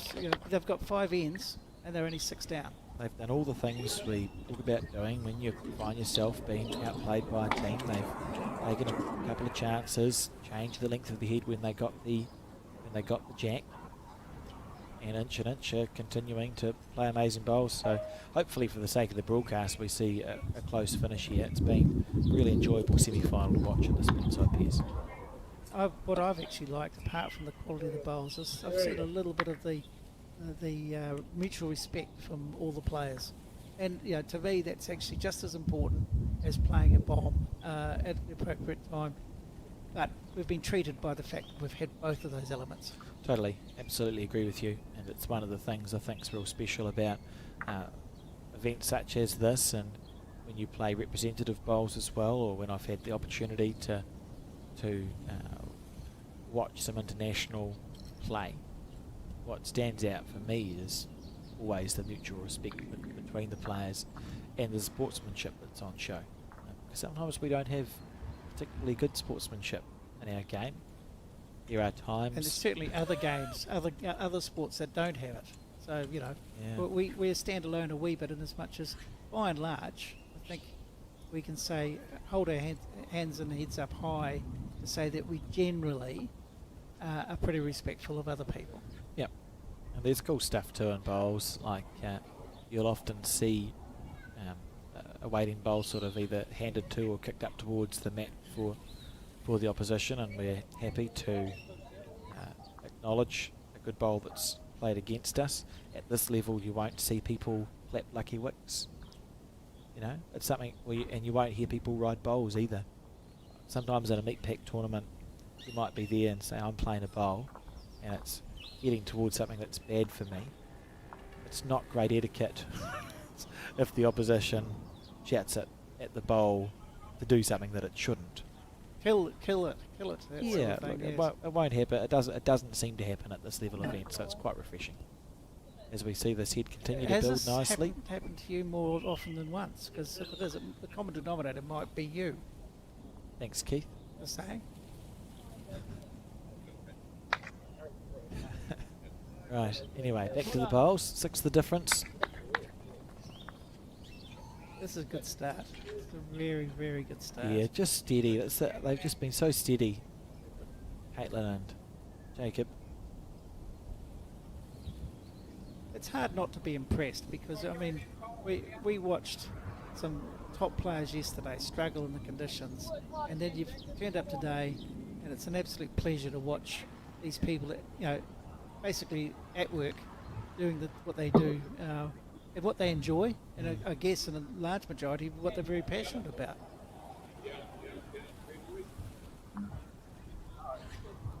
Oh, coming back into the head now. Again, another just a handy head of bowls. They're all reasonably effective. There's one ineffective bowl, that short blue-stickered bowl there that you see to the left of your screen. That's not where it was supposed to go, but the other ones are all within cooey. Well, I think I would say that based on how it's sitting, almost every other bowl that you pointed out are actually pretty much exactly where they wanted to or needed to be, by hook or by crook. Another one there from Lance Tasker. Just the last few ends we've seen the blue-stickered bowls holding during the end a little more often than what we had seen before. Not necessarily finishing the end with the shot, but Another example of the Respect there. mutual respect. It's just lovely to see. I mean, you're right, and I think, to be fair, they've warmed to their job. They are playing better now than they were perhaps the first 5 ends, and that's, again, proving on the score sheet. I think overall, when we said early on that both Jacob and Caitlin were slightly better than their counterparts, I think it's evened up to a certain degree. yep, absolutely would agree with you there, 100%. What's that? Look at this from That one Caitlin. doesn't change it.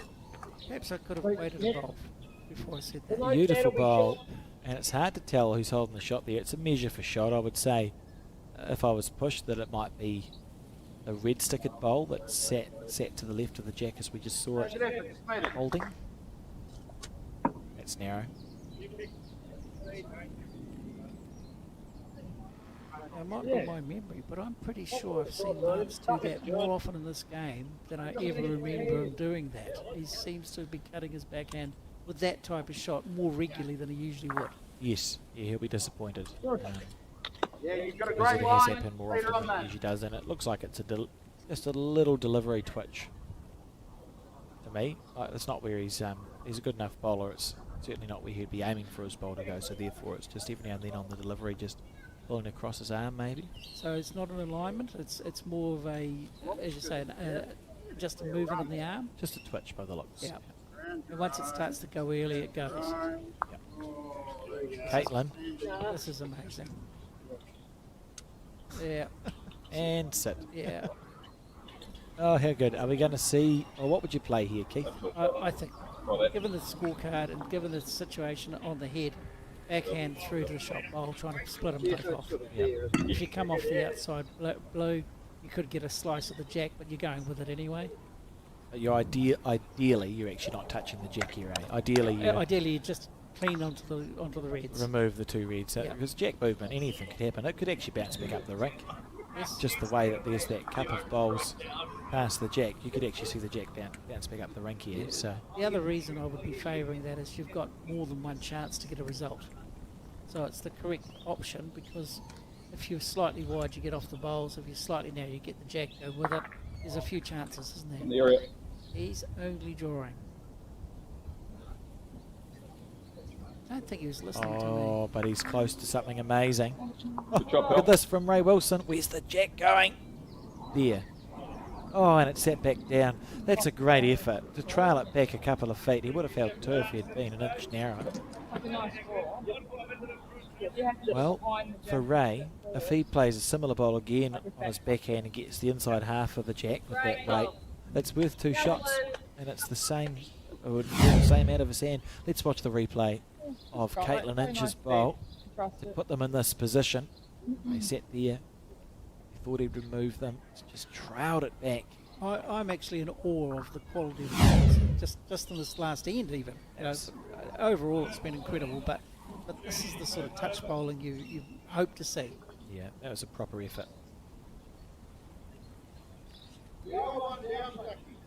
And he's going to be looking to draw the blue. Slightly wide. Now the issue I have with what you're suggesting, Alex, is that if he goes down through there again and he gets inside, perfect. If he gets a square or outside, it's going out to the reds, Yeah, it's not ideal. He needs to be across. He'd need to be. under it and slicing it. He'd need to be across the head. And the question is it easier?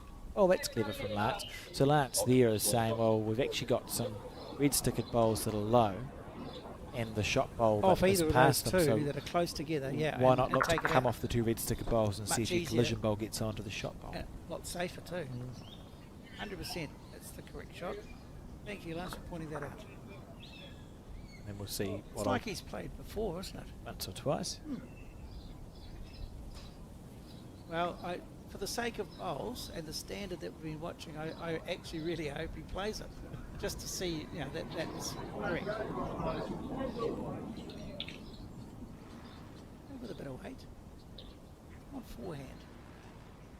But maybe they've decided that's the easier way to real good, try mate. and Well get the jack around. Or was he going inside out for one? No, that weight was around it. I think he was just a foot and a half narrow. Now, we talked earlier about communication. Now, they discussed various options there, and they had 3 or 4 choices. And I think in the end, the one that the last suggestion off those bowls was actually the best option. But they still chose to play what I thought was quite a hard option. It's how people feel and the confidence levels of what they're doing around the time to get the bowl in their hand. Absolutely individual choice, isn't it? It is, and while we were talking about that, the inches have decided that Jacob should play his backhand and just miss on the wide, make sure he misses on the wide side as he lines up on the forehand. And the blue or the jack. No, he's on the backhand, it's okay. See, even through the plant, you're okay. You know, the plant he's about to just be underneath. This is very close. This is really very Square. close. Oh, If that's not worth an extra one, he's been robbed. Just the what an effort that was from Jacob Inch. And he was okay just to miss a little bit on the wide side. yeah. However, it makes a big difference on the scoreboard.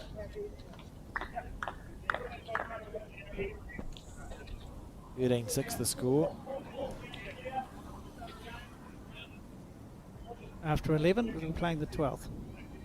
So 4 ends to go. 7 shots to catch up to draw the game, which is the first goal for Ray and Lance. So they know what they're dealing with. Yeah. And the reality is that that's a lot of points, and they've pretty much got to be unanswered to give themselves a fair chance of catching them up and possibly winning the game.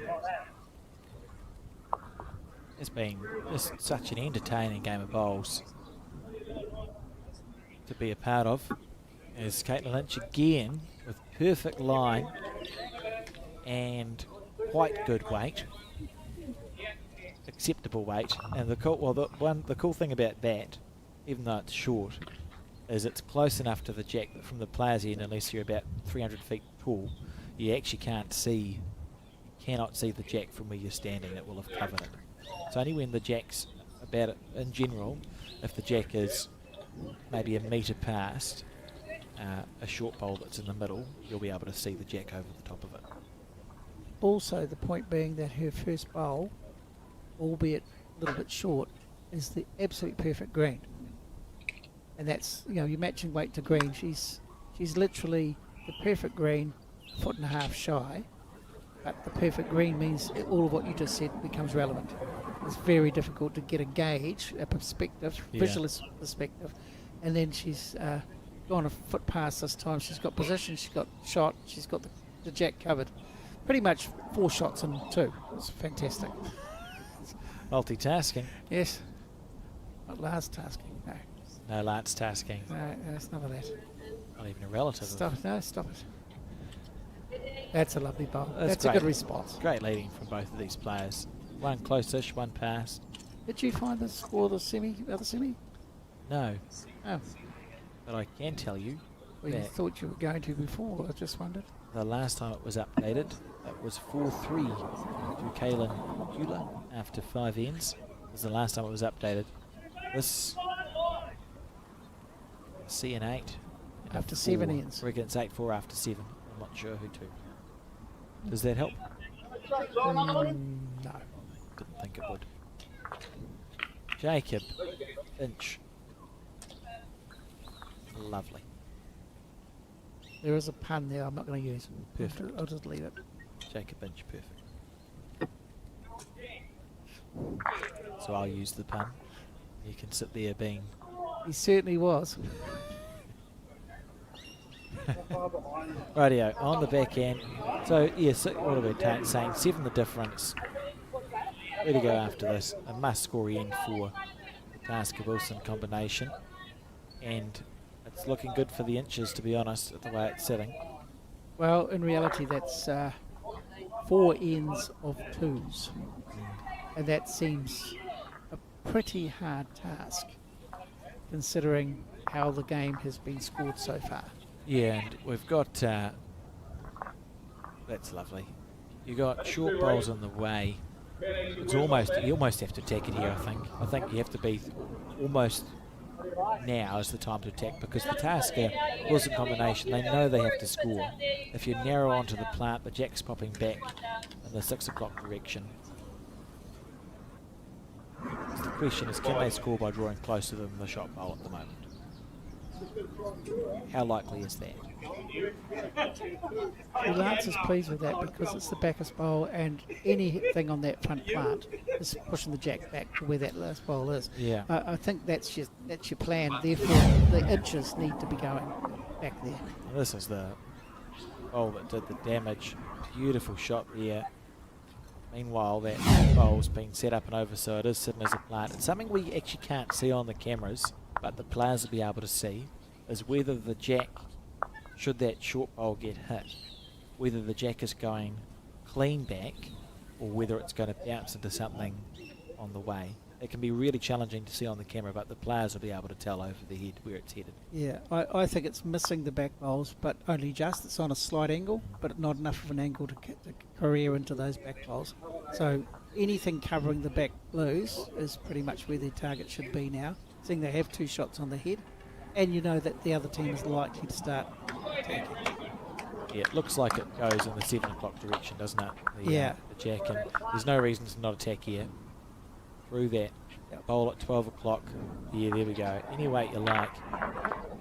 Even if it goes in the ditch, you've still got the 2 back ones, but it becomes a different end then, doesn't it? Now we'll see if his delivery... He's in with a chance here. This is very close if he can get it square. Where's the jack going is the question. Square back. There was a blue there. I would have been tempted perhaps to play a couple of metres heavier. Yeah, he would have got a... I just saw Ray there indicated that they're holding one, so it's worked out brilliantly for Tasker. Would have probably got the result he was looking for had he got the bowl clean. A lot of weight got taken off his collision bowl by being that smidgen there. So it was perfect weight, I think. But it was going back to where those 2 at the back. Yeah. Now they've got 1, but it's isolated. So, you know, it's a game of millimetres, isn't it? It certainly is. And Caitlin Inch now on her forehand. 1 down on the head. 7 up on the card. And in with a chance here, I tell you. Drawing close here, I think. Through the knee. And through the head and onto the jack, and that's as good as it gets. Oh, it's just really good bowls. Not much else I can say about it, to be honest, Keith. No, it's as good as it gets, and you know, when you've got a jack, you've got the shot, and you're in amongst bowls, and the opposition can't see, and they still nail the jack. You know that they're playing well. How's your weight, Lance? Oh, he's got good green. Remember, it's a must-score end for the blue stickered team here, you feel. If they're a realistic chance of finding a way back into this game, they have to find a way to score on this end, and they're 2 down. As we relive Lance's bowl to get the shot first. Perfectly weighted for that result. He's happy enough. the little smile, and then it was Caitlin who tucked the jack around the corner. He was less happy then. Rightly so. Yeah. The other thing about holding 2 in this sort of situation is that there's nothing to drive because they've got 2. They've really got to find a way of drawing the shot here. Yeah. So here's the moment. That's smart. It's clearly that's stopping any sort of aggression, isn't it? He's got the back bowl. He's saying to Ray, If you want the shot, you're going to have to dead draw it, mate. Yep. And Ray's saying, okay. I'll give it my best chance. And Oh, he's in for second. And he's opened up a he's got a trap. he's opened up a gate. Yes. If he's Okay. a farmer, he'll go through that gate. He might close it afterwards, but yeah, it goes through. So we're looking for red stickers to come up. A few of the inch combination for a red sticker. There it It's is. amazing. It's beautifully weighted, and he's blocked it. You're one up. Do you play through the One up short in that stuff area and there. hope? I think that's what Lance is saying. Yeah, That's play.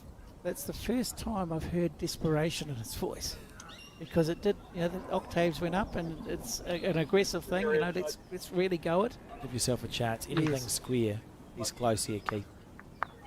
A turn though, is it? He needs anything square. That was a good bowl. Well played That's a bowl. very well played bowl. He actually deserves a shot out of that, and he's level, so he may have it. That's nicely weighted, and the weight's the important thing. Look at the score at the moment.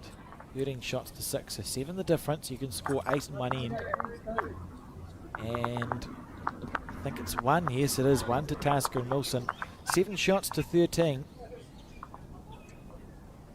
As we inch closer to the finishing line. Well, all I can say to that is that he deserved to get the shot. He had not too many options, and he's played it perfectly to get the shot out of it. And when you're behind, losing any more shots on that end would have been curtains. Oh, that felt like one of those ends, and there's been a couple of them in this game that the Tasker Wilson combination have succeeded in scoring on that have just kept them in with a sniff. It still feels like the inch combination. I'd be surprised if we don't see them in the final, but they've shown no signs of wilting. They're playing good bowls, but Tasker and Wilson have done enough to stay in it, and they'll be backing themselves to see this game right through to that final end.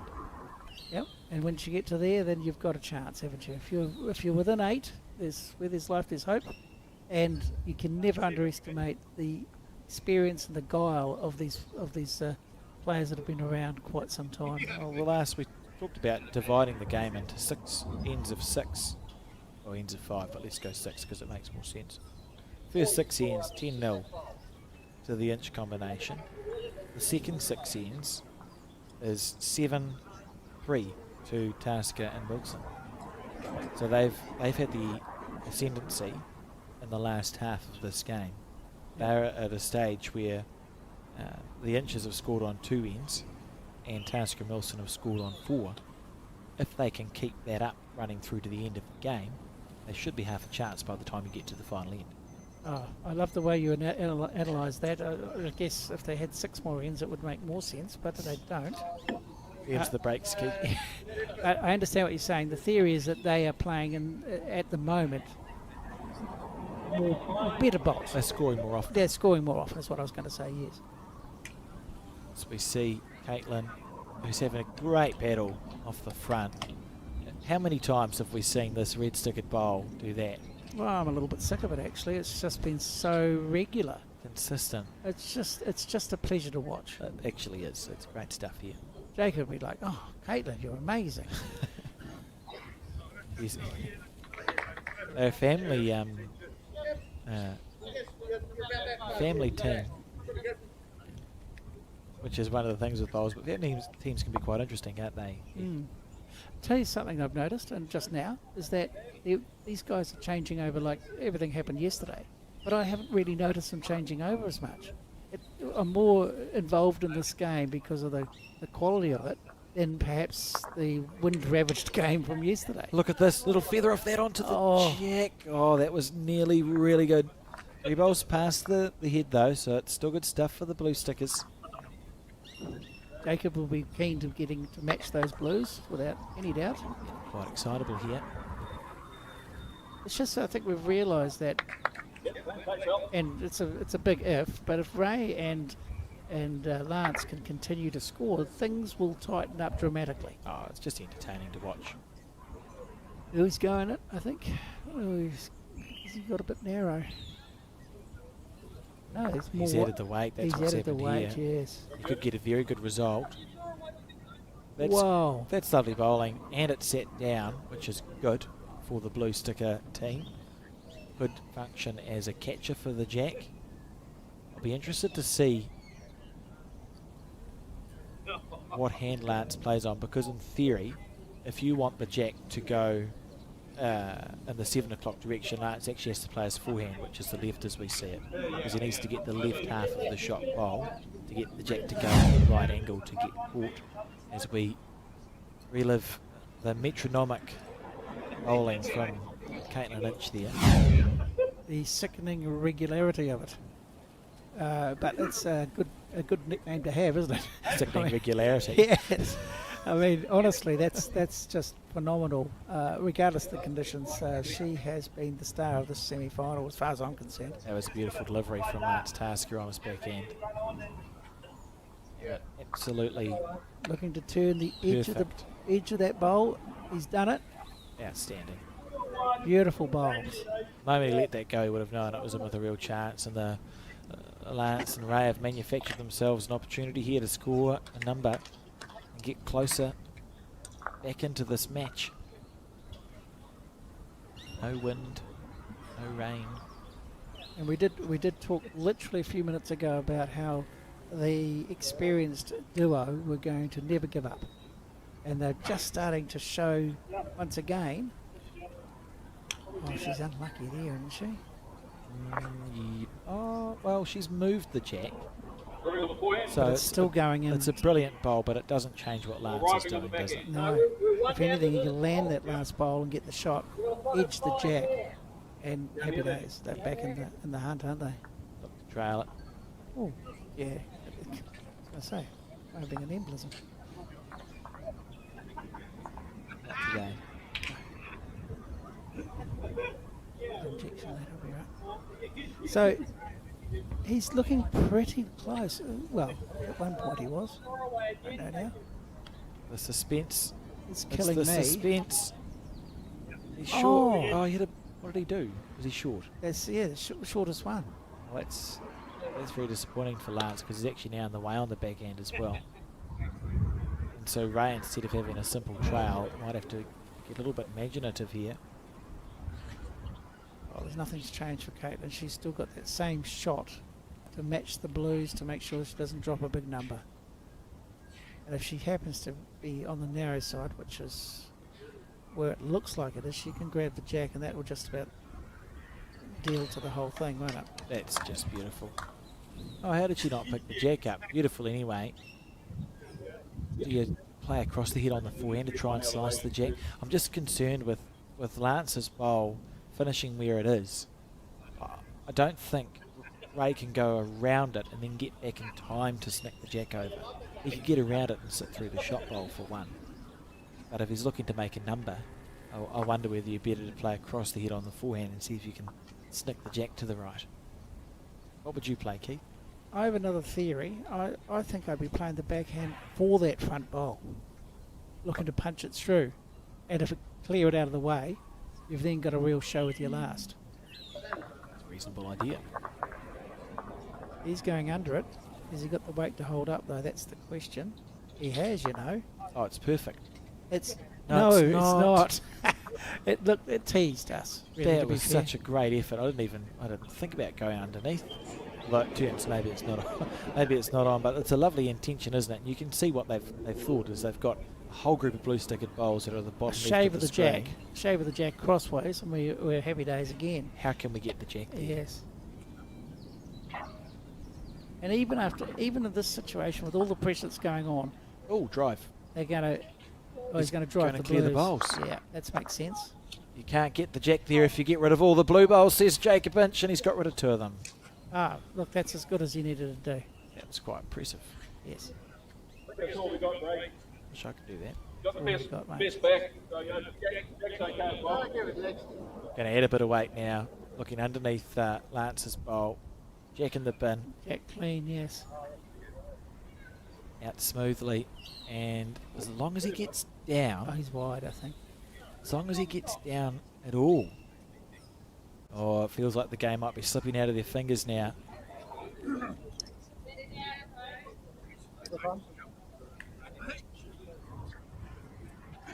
It was an interesting weight because you had to take green with that weight, and it just got on the wide line. I would have thought going the jack clean, like you said, was what they were thinking. Didn't quite work out. A 6 the difference. Oh.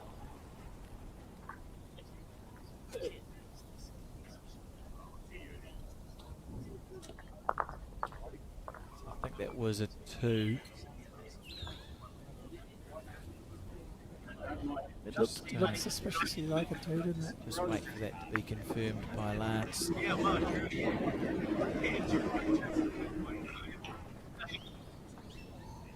So the score now will be 15 shots to 7 as we enter the penultimate end of this game.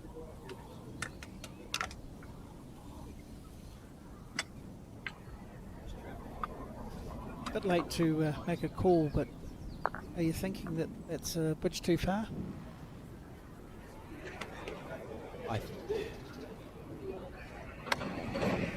Yes. That's decisive. Thank you for the feedback. Caitlin's just been a machine. Just incredible. The time she spent in Australia certainly helped her consistency, and I think her overall bowls package. She's just got the range of shots. She's developing a really good bowls brain, and it just comes back to the trust in her own routine. And to me, she's been the star performer. And it's ironic because all the games we've seen, the leads there's one lead in particular that seems to dominate. And from my point of view, that's could say the old adage of it appears being a Leeds game, but once you get those first 2 bowls close, it puts the other team always under pressure and sometimes irretrievably. And again, she's put 2 really good bowls, got 2 shots, and I think from what I just said, I think she's been the star of the show here.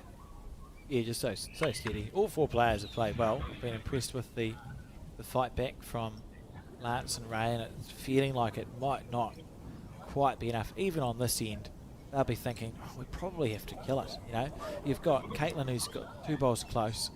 They know that they're going to need to score a 4 minimum here to be a chance on the last end. You look at that head and go, how are the blue stickers going to score a 4?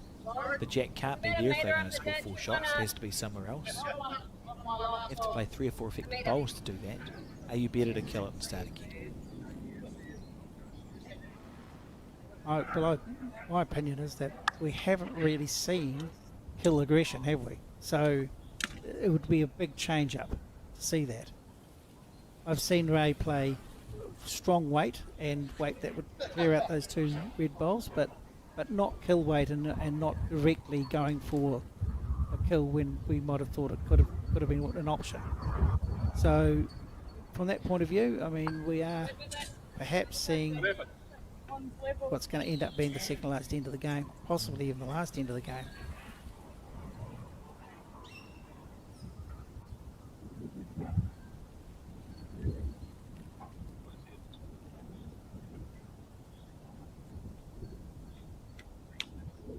Now I think for the inches you'd be thinking, let's just keep the target as narrow as possible because they're up on the card and they've done the job on the head to be holding 1.5 with bowls around. So it's just sort of covering, putting out the little fires, aren't you? You're covering, where do I think my opposition could find a 3 or a 4 here? Because we're holding 1, even if they drop 1, you'd back yourself to defend that total. As I say that, Ray lops in for perhaps the shot. And opens the head up a wee bit and gives himself a bit of a chance. And there's no real harm now if Caitlin wishes to play either hand and try and get the shot back, because you're still not going to create a head that looks like there might be a bundle for Tasker and Wilson. And that's been the theme all the way through. There's been only 1 or 2 ends where they have looked like they've got enough, a lot of bowls altogether that's a chance, and they haven't been able to take advantage of that. And this is yet another one of those ends where they're all pretty well mixed up and there doesn't look like a big number available. Yeah, so Caitlin, so I'll just continue to put bowls in the area. It's done so, it's fine, it's on the line. So that's a bit of mud in the eye for Ray and for Lance. The game next door's 10-4 after 9. But we don't know to who.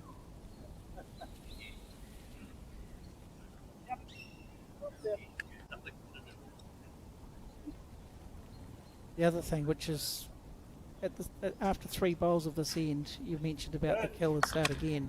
Well, there's bowls right in the eye now. I mean, it's not even easy to kill it. So that is becoming less and less likely to be an option. Would you play, so say you're Tasker and Wilson, who are 7-8 down at the moment. If they score 1, well, it's a now moot point. I don't bother asking you the question. That was outstanding from Caitlin Lynch. I was about to say, if you were 8 down last end, would you still play the game? Would you still play the end of bowls? If you're 8 down last end? Normally I'd say yes, but in a situation like this I'd say no, because let's face it, I'm thinking a 1 in 1,000 chance of getting an 8 against a team that's dominated you pretty much for 14 ends. I don't see the point. You see the Lance trying to kill the jack and start again. I expect that's what we'll see from Ray Wilson too. On the forehand, the easiest way to kill it's on the forehand through that plant, through the blue bowl that sits at 11 o'clock to the jack. It hits the red bowl, which hits the jack, and we would see it killed out to the left of the screen as you see it now. The inches will know that. No point in going close, so I suppose you've got 2 options in this case, Keith. It's either a block or a cover bowl. Which would you go for? I think I'd play a cover bowl, because at the moment that plant is on, the kitty does go, the jack goes out to the side, does die, yeah, you get killed. If you draw there onto any of those bowls, it stops the jack going out. If you miss narrow, you might end up creating a block anyway. If you draw the, he's probably going to be in the eye. He's going to try to change the plant, and he's trying to block it. yes, just trying to stop them playing that. Blocks are hard. Yeah, which is why maybe the backhand was, in my opinion, a little easier. Is he going to kill it? Nah, it's turning. Is he going to kill it? He's got the front bowl, but not square enough. So now the plant no longer exists, which and arguably is actually easier to hit because it wasn't a plant, it was a cannon, wasn't it? Yeah, bowl to jack's easier than what was there. Another block. Another touch. This is a good block. I'd clap this. Same ball, bud. Yeah, That's a great block from that's Jacob. Stop. Oh, no, Okay, it's actually a horrific block. yeah, it's the right length. Should You have played still it find across the onto jack. it. Like I was saying, yeah.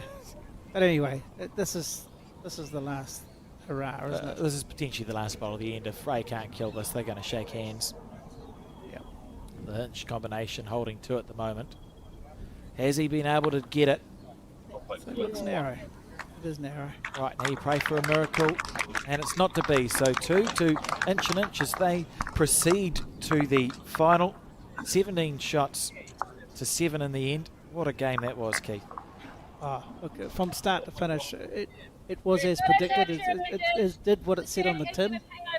Both teams deserve a hearty round of applause for the quality of bowls.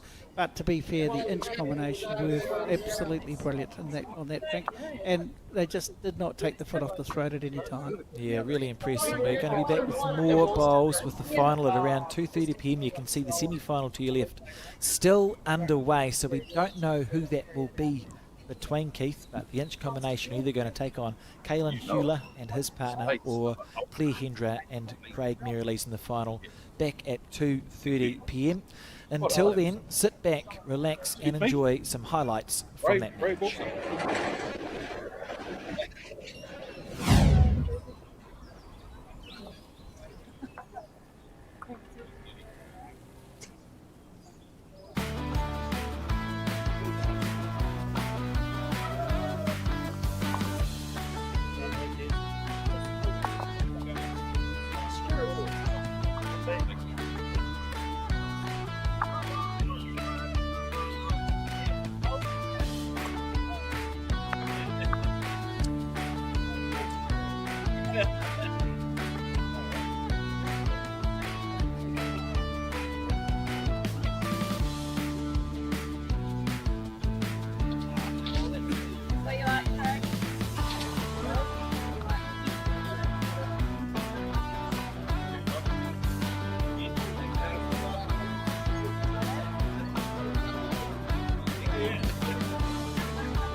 I just don't know, do you?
Good afternoon and welcome back to the Bowls New Zealand broadcast of the final of the Burnside Peers here from the Burnside Bowling Club. We've got Caitlin Inch and Jacob Inch taking on Craig Merrilees and Claire Hendra for this grand final match. Keith, it's going to be a great game. Couldn't agree more. I mean, if this morning's game's got anything to go by, given the conditions and how these people have got to this final, I'm looking forward to every single end being basically a feast. Absolutely. And we can see the coloured stickers. We've got still in red, Caitlin Inch and Jacob Inch. Craig Merrilees and Claire Hendra will have the blue stickers on their bowls. Reminder that it's 2-2-2-2, 2-2-2-2. That's 4 twos format. So it's like a game of fours. And we've got 15 ends of this bowls to watch. It's going to be an exciting time. And Craig immediately standing in the way. Great to have on Sky Sport there. And it was a good bowl of toucher, Keith, if only we'd been able to see it. Well, yes, it's a mystery already, but that's okay. We've got plenty more ends to go. I think the other thing which may or may not need to come into it is that it's no time limit for the final. Yeah, correct. Yep. Yeah, it's interesting. We saw not that aggressive a game in the semi-final, didn't it? There were not a lot of kills going on. So therefore it was taken care of in a reasonable amount of time. The game will extend if you start seeing killed ends happen. Interestingly enough, I think the only aggressive shot of straight out drive that we saw from Jacob was when he was trying to take away a number of bowls that could have been perhaps used to get a good number. So it wasn't even a kill. It was actually going for bowls to get rid of them. Mm.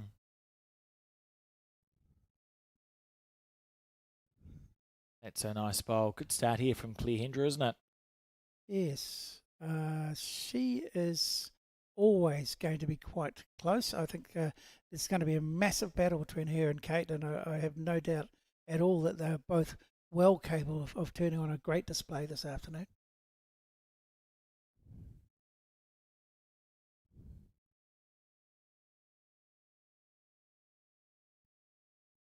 It'll be interesting for me, Alex, if the two men in this team get a little bit more aggressive at certain times. We've noticed that the Greens play so truly that generally they're trying to back their draws, and it might be time maybe take the bull by the horns at certain occasions.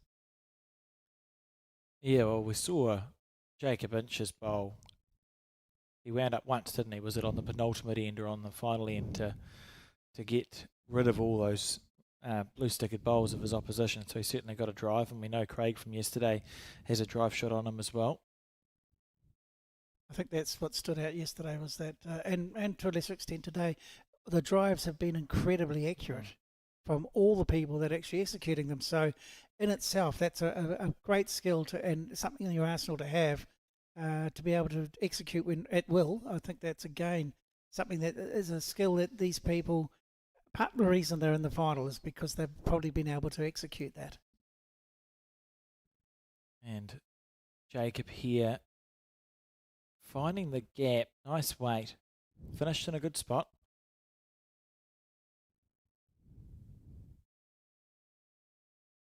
I wanted to put to you, Alex, early on that what I've noticed, and I'm not sure where you'll go with this, but from my point of view, there's been one player at lead that has dominated the other player, and they've generally the teams that kicked on to win.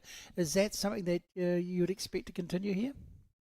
It'll be interesting to see, won't it? Because these are obviously the two form teams in this entire event.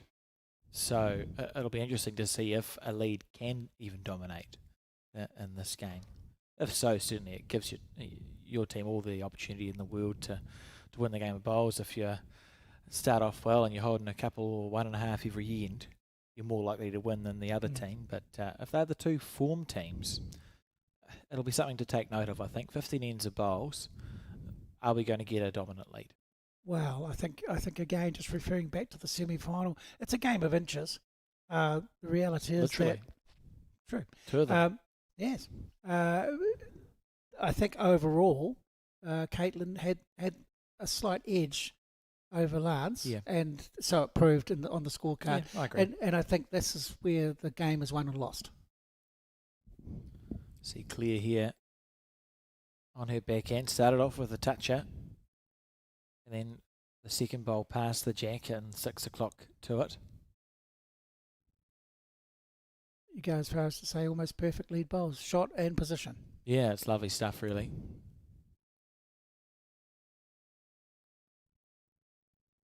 Not a million miles away that time either.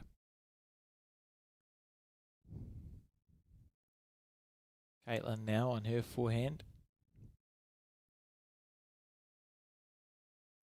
I'm assuming this is the same rink as we've seen the other games. No, it's one in. It's the same rink we watched yesterday Ah, because the final wasn't played.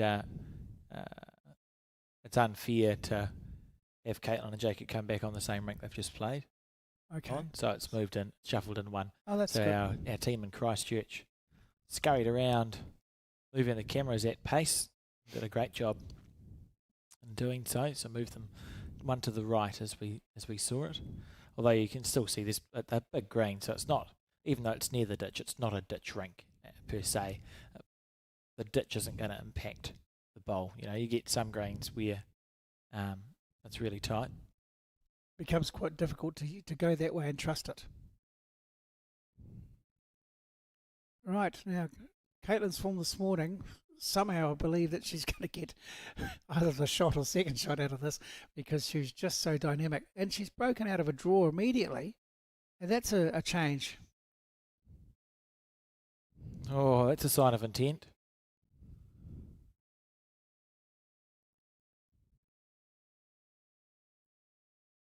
Well, that's the 15th end, and we've seen her play something with a little of anger, and it's a complete change to this morning, where it was just continually competent and accurate draw balls. That's a little bit exciting, really, because I think that shows a different dynamic of how they're going to be confident. Sometimes you play an aggressive shot early on to have like a statement of intent in a game, don't you? Yeah. Just to go, no, don't feel like you're comfortable. Also, it can be to get rid of a few nerves.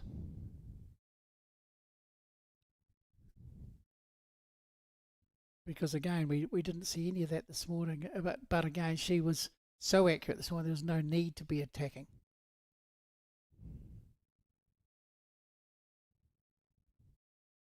Craig's kick for touch, which makes a lot of sense given that last bowl.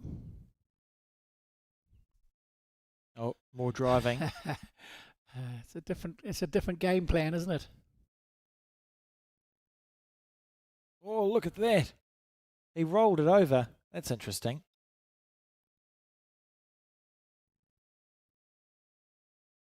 And a little disappointing, I suspect.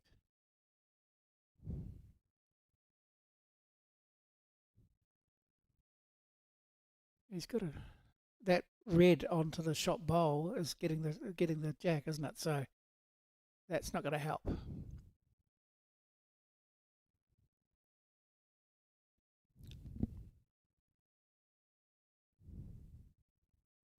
Interesting start.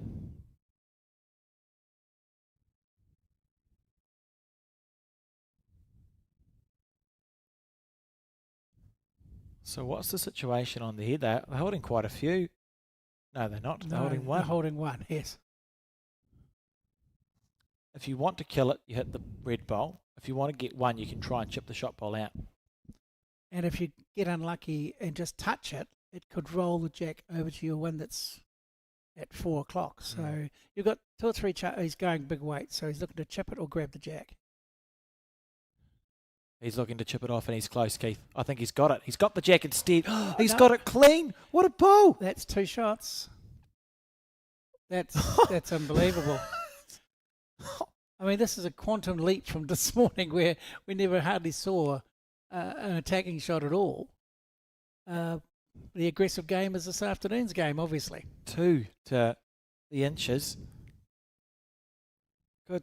Goodness gracious me. Let's watch that again.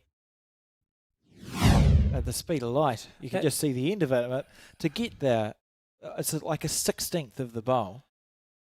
And I would hazard a guess that's exactly what he was aiming for. 100%, absolutely, that's what he was aiming for. What a beautiful shot. Oh, worth the price of admission already, isn't it, really?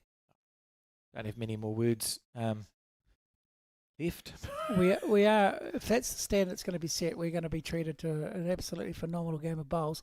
And even if it doesn't get to those giddying heights again, that we've been here to see that, and it's well worth a replay and replay it in your mind. It's incredible. No, that's proper bowls there, and a statement of intent, isn't it?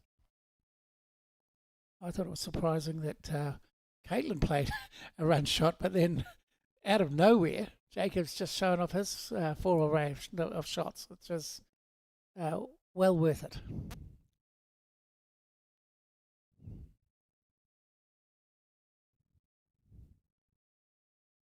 Andy.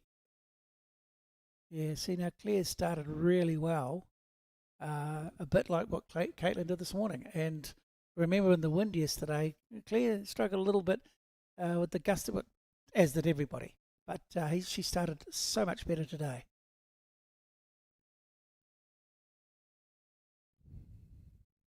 Look at this as a correction from Caitlin Inch. Nicely played.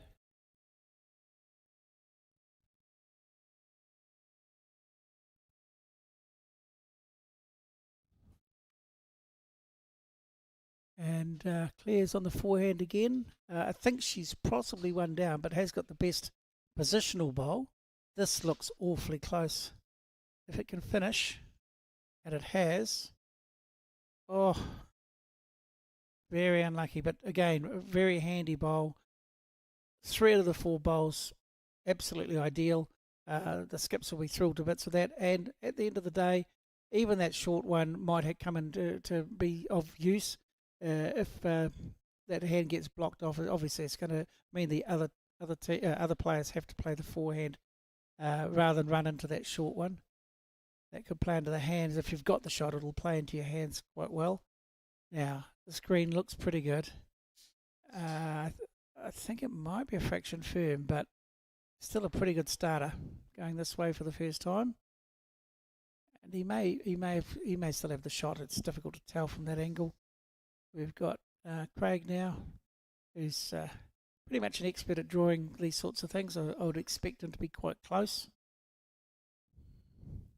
That green looks excellent. Now it's just whether the weight. Yeah, he's a very steady bowler, Craig Merrilies. Always there or thereabouts. And capable of finding that magic bowl. That actually turned a lot more than the other bowls played that hand. So his bowls might be slightly different type, slightly different weight or size. Just turned a lot more than the previous bowls. And Jacob caught a little bit of narrow fever, unfortunately.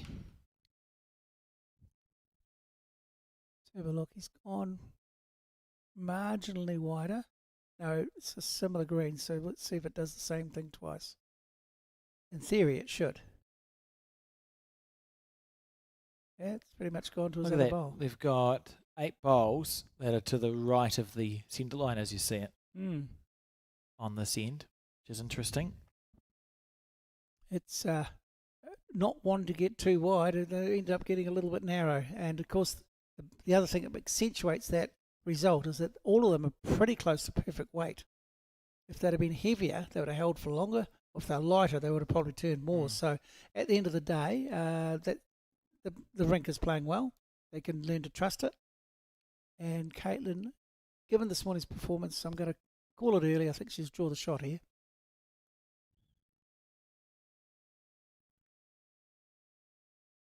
I hope she does, because she played the other hand.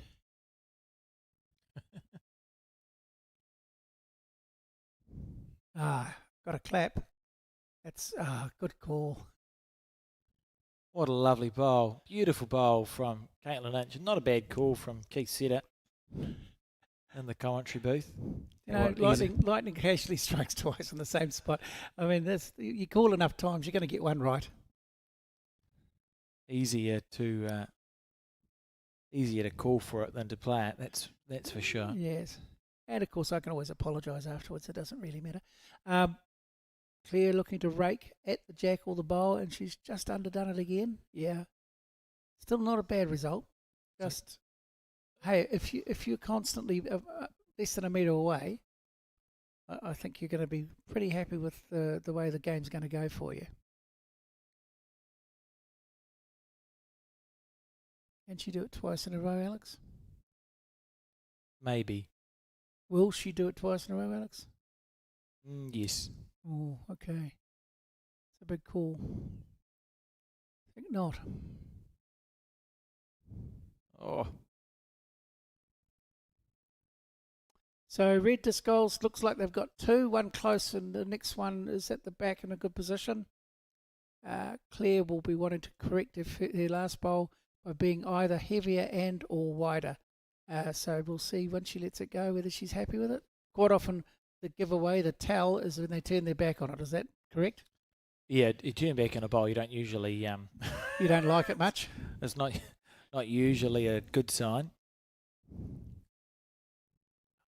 It's interesting. These players get briefed. We say, you're on television. Please don't stand in front of the camera.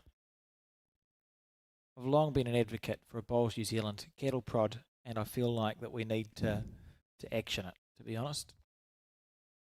It's very challenging. You get me back into a better mood, Keith. Tell me a joke. I've got a few, but they're not for not for TV. Okay. I'm sorry to say, but let's just look at the positives. Craig's down the other end now, so he won't be getting the road anymore on this end. I can understand. I mean, I've done it myself, where you're absorbed in a game, but it's equally understandable how frustrating it can be when you're trying to watch the bowls and someone just stands in front of the camera. Well, what I'd like to do is go back to Claire's bowl, where she managed to grab the jack off the shop bowls and drag it through there, which was an absolutely brilliant bowl. We didn't see it, but the end result was that she's changed the entire head, which is, again, absolutely brilliant in terms of the skill levels that these guys are showing us already. Interesting that talking about playing the forehand here, so that tells us those short bowls must be quite short, because there needs to be physical metre of running to give the bowler a chance to turn into that gap. Gary Beck's, Ian, Craig's done it too. He's moved over to the right on his mat, which means his bowl should turn late and sharply. It's not going to get to that point. Reasonably well played. It was a good effort. Unfortunately, he's actually cannoned in the other red bowl. I wonder if Craig and Claire will have a look at that little planty thing at the front of the head. It's at 10 o'clock to the jack, that blue and white striped bowl. That's Craig's bowl there, and plays on to that. It'll cannon everything up for one. At the moment, the 2 inches holding 2 shots. I think for me it's backhand through that front stuff. Keith, what would you play? Given that he didn't try to draw the backhand with his last bowl, and now that forehand's blocked, they have to play that. Yeah. Little 3-bowl. And even if you go split and follow, I mean, you might get a result that way. But you've got to be through it. You're 2 down. It's not drawable, or they would have done it last time. So it's straight through that front gap or the plant, or even onto the bowl square. You don't want to hit it too hard here, because you need the bowl at the end of the plant to be holding. Yes. So you hit it too hard, you got a chance of it. He's hitting it hard. He's not hitting it at all. I don't understand why he hit it that hard. Anyway, we're going to see some shots go to the inches. I think it was just I have an inkling it was just the one, Keith. Oh, it looked, because it came off that red at the back and went into the ditch but not dead, I suspect it was one. Yeah, so 3-0. After 2. It's been quite a dramatic start, hasn't it? We've seen more drives and 2 ends. Look at this. So he's either narrow or wide, because he's so quick I couldn't tell you if he was on his backhand or forehand, but he didn't get the plant he was going for. Hit a shorter bowl, which came across at an angle, onto another bowl, which came across at another angle, which popped the jack back, which hit a red stickered bowl, and then went into the ditch for one. I'm pretty sure, and we'll never know, but I think he was narrow of what he was after. Possibly. Yep, good start, Caitlin. I mean, 1.5 meters directly behind. Green's good. She's just got to adjust her weight shortly.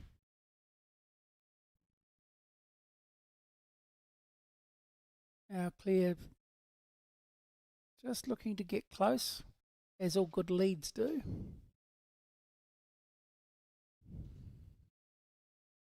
And she has the shot. Short and narrow a little bit, but only about a metre away, which is a good start. These two especially that I've been watching the last couple of days are quite skilled at getting close very regularly with both their bowls, so they set a very high standard. And both Craig and Claire will be looking to come back and score on this next end, just so the scorecard doesn't get sort of a little bit out of shape. And Claire will be quite keen to get the boss again, but maybe just slightly behind the jack this time. That green looks much better, and now it's just about the weight. It slows down, and she's played a real bomb. Green was a lot better, and not a bad spot, to be fair. And of course the crossover now. I'm thinking that it being the final, there's just that little bit more in inverted commas pressure on people. You know, they really want to do well.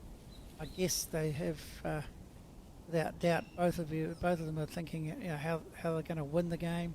The reality is that the people that play consistently the best will probably end up winning the game, unless there's an extreme amount of bad or good luck, depending. Good start from Jacob. Slightly narrow, slightly short, but it's clearly quite a quick rink, so it's easy to slip on by. Craig will be wanting to put a second shot there, just to remind people that it's difficult enough to get close consistently. I think you'll find he won't be particularly happy with that, because although the green was perfect, he was good 2.5, 3 metres too heavy. And before I can even say anything, Jacob's played his bowl, so he knows what he's trying to do. Green and weight. Lovely. It might still be one down, but it's quite the end is quite spread, and there's plenty of room to draw the shot.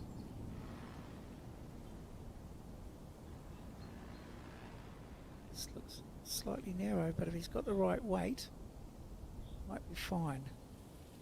Yeah, lovely bowl. Lovely shot.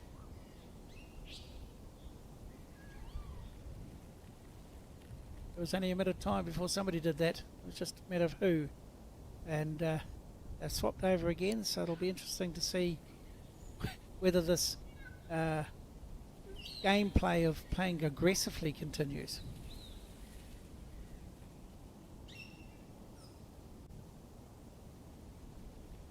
Now Caitlin's probably weighing up her options. There's still room to draw a close second, if not the shot itself.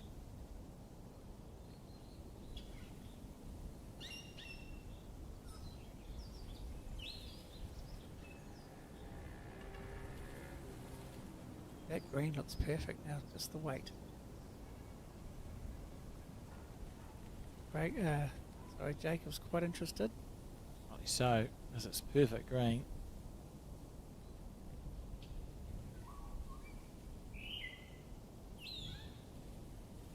It might be second shot, but it's also blocked playing the shot bowl through with any weight. So it'll be a drawing competition, I suspect, from here on in. Clear looks good with the green's going to cut across there. Unfortunately, because the weight was actually pretty good.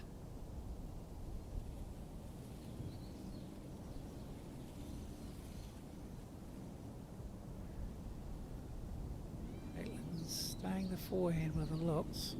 She's played one there, and she wasn't far off. So same green, another 2.5 feet away. Be perfect. About 60 centimetres.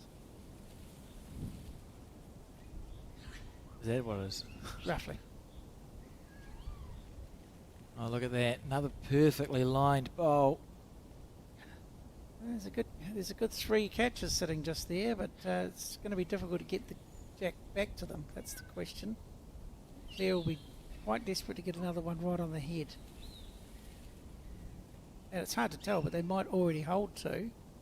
They may, as an outside chance, still hold 3. Oh, she was desperately unlucky there.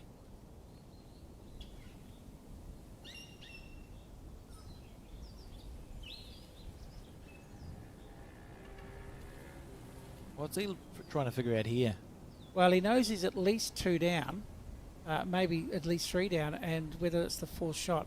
But it won't change his shot, because even if whether he's 3 or 4 down, there's a channel there now that to land the bowl or the jack. And all he's got to do is stay loose, which he's practicing to do right now. He knows it's a big bowl, and he knows he's got to probably only have one chance at this.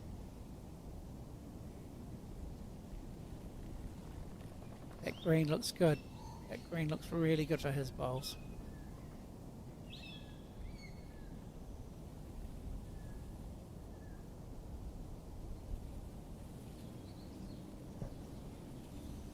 So, just on first glance, it looks like he may have cut it down to 2, and that was within half a bowl of being absolutely perfect. But if he was 4 behind and he's now dropped down to 2, that was an excellent effort. Craig will be looking to add a little bit more to the pot. And that green looks perfect again. Let's just wait. It does look good. This looks really good. And what a bowl. That's absolutely brilliant.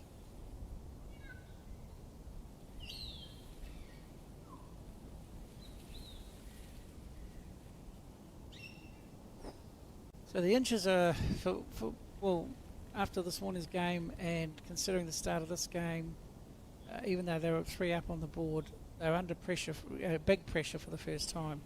And we will see what happens then. Just gave it a little bit too much, didn't want to be short. Unfortunately, just rolled on past. Craig and Claire are holding 3. It looks to me like he doesn't need to change anything, just another gentle draw for 4 shots. And if not, it'll be 3-all, which was a good result, considering they'd started, in terms of the score, 3 behind. So, if the weight's right, this is going to be spot on. Green's great.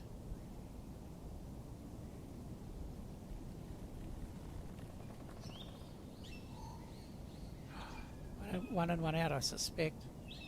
Looks like there's still 3. It looks like 3 to me, so if I'm correct, it'll be 3-all after 3 ends in the final. The Burnside Peers.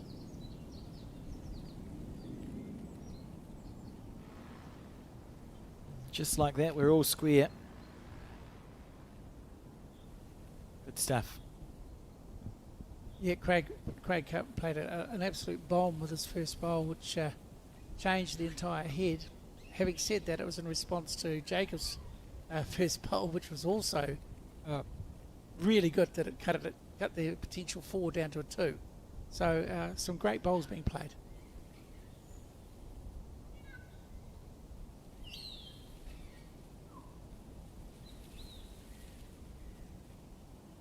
He started very well here. It looks to me like she's had the better of the early exchanges of the leads. And if what I said earlier holds true, that's going to hold them in really good stead for the rest of the game.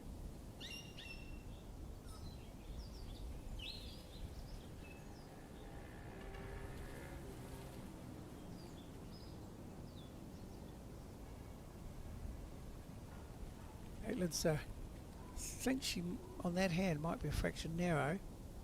But again, as you'd expect, not a million miles away. It's going to be a high standard of game for sure.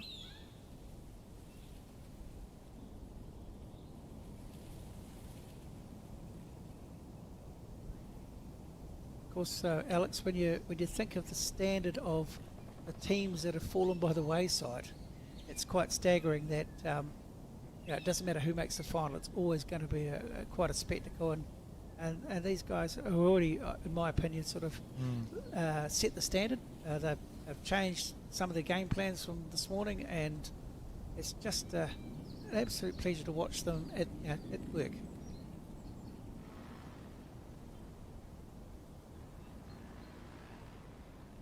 Caitlin's green looks absolutely spot on this time. Gained a little bit interesting with the weight. Looks like it's going to get down on the jack. Oh, lovely try. Yeah, it's still a very good bowl there. Toucher, just past position. You can't ask for much more than that. I'd be happy. Yep. And of course the low fives for Craig and Claire, because they've got 2 shots. So but both parties are happy at this point.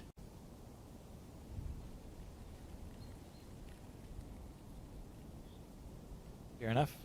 When you look from this end, that target down the far end doesn't look very big, does it? I mean, it doesn't. It's what, around about 80, 90 feet, 30 metres, something like that?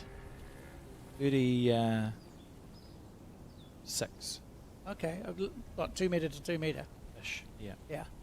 Longest the green can be is 40 by 40. Right. So, it's quite a distance away, and it's a real skill to trust your routine and your processes, that you can put a bowl within a few inches of a jack from literally 90 to 100 feet away.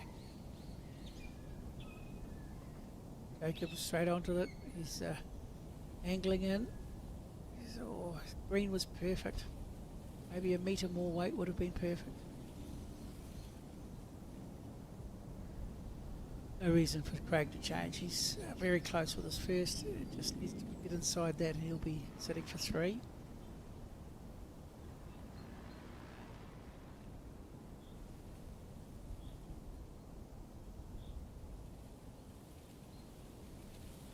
Really good. Really good effort. Oh, lovely bowl. Oh, beautiful bowling, isn't it? Look at that. Just the bowl stacked up.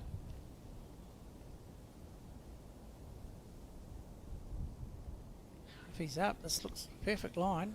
Needs to be a little bit more weight, perhaps. Didn't hold it up, eh? Oh, it's so satisfying.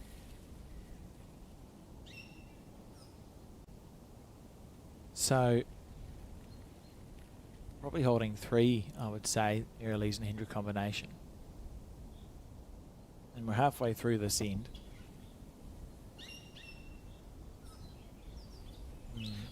For once, I'll ask you, Alex, what would you be playing if you were clear now?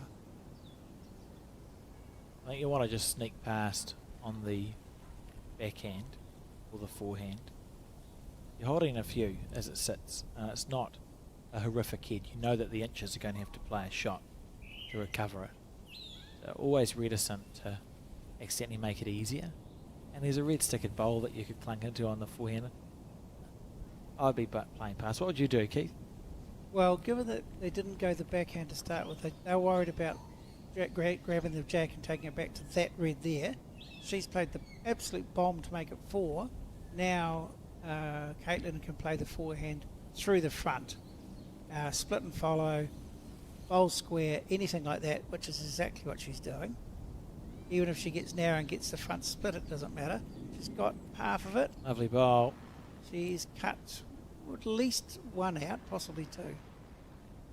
And that's about as bad as it could have gone. And it was a good bowl. Yeah, she played it well. Yes.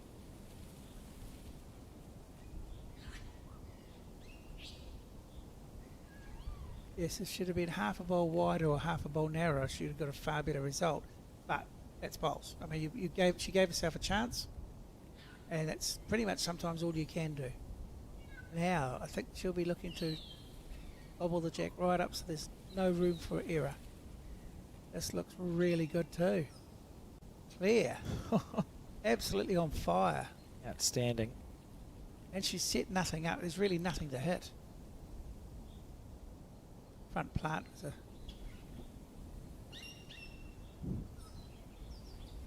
front plant is an option, but I'm not sure that they really want to play that. We are all square. think she's thinking through the head again to at least open it up. A bit of weight. Oh, she's drawing the backhand again. You'll never be quite sure when they're there, what the best option is for sometimes for people, but that's just a little unlucky, to be fair. And still 4 down. Imagine being 4 down and you've played with some quite nice bowls, really. Well, your fifth shot's probably no more than 2.5 feet away, and you're 4 down. Do you like the front plant at all? Do you think that gets the jack? Only if you get the left half of the front bowl as we see it. And then it gets the jack? Yeah, and it will definitely get the jack then.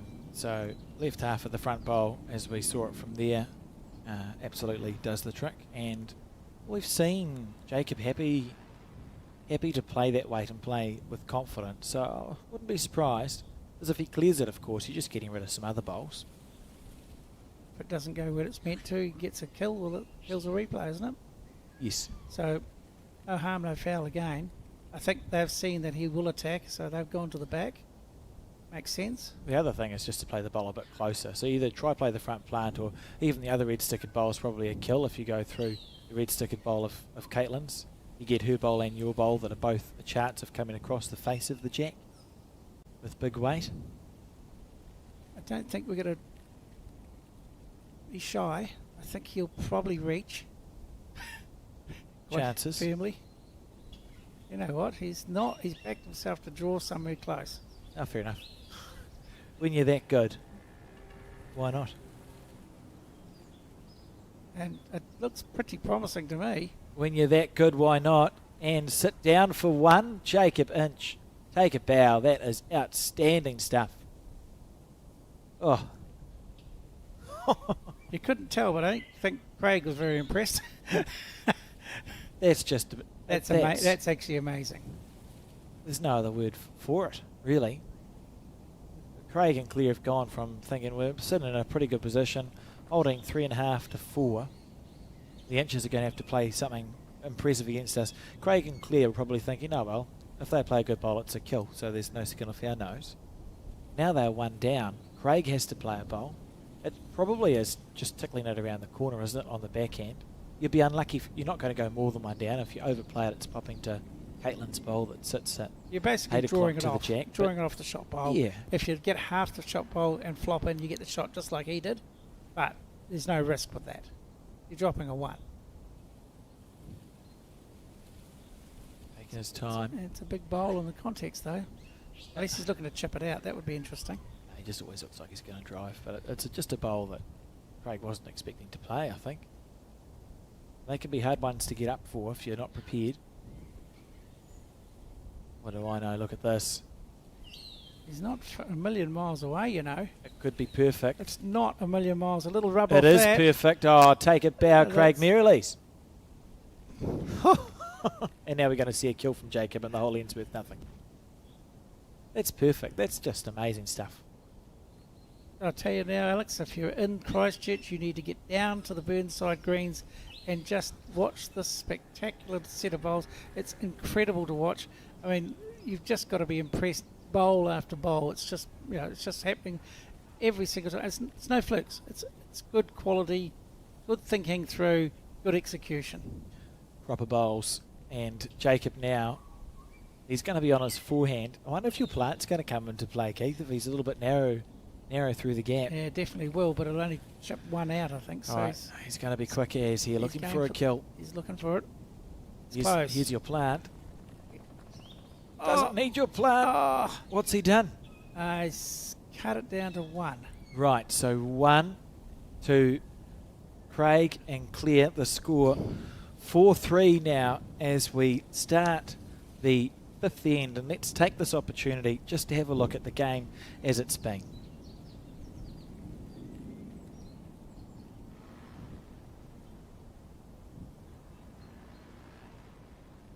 So we just wait for the highlights to come up on screen for the first 4 or 5 ends.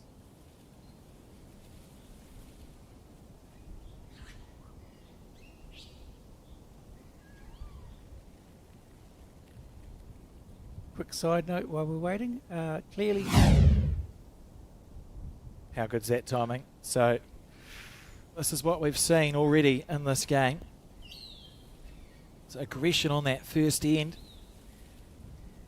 That's my favourite bowl so far. He chipped the shot bowl out. We've seen Caitlin Inch play some good bowls too. What's your vibe so far, Keith? In terms of an overall result, too close to call. In terms of how spectacular these bowls that have been played have been, absolutely incredible. Absolutely worthy of a final, and already I'm just gobsmacked that yes, we've got slightly better conditions than yesterday, but this quality of bowls and these bowlers are just at the top of their game. It's a pleasure to watch them.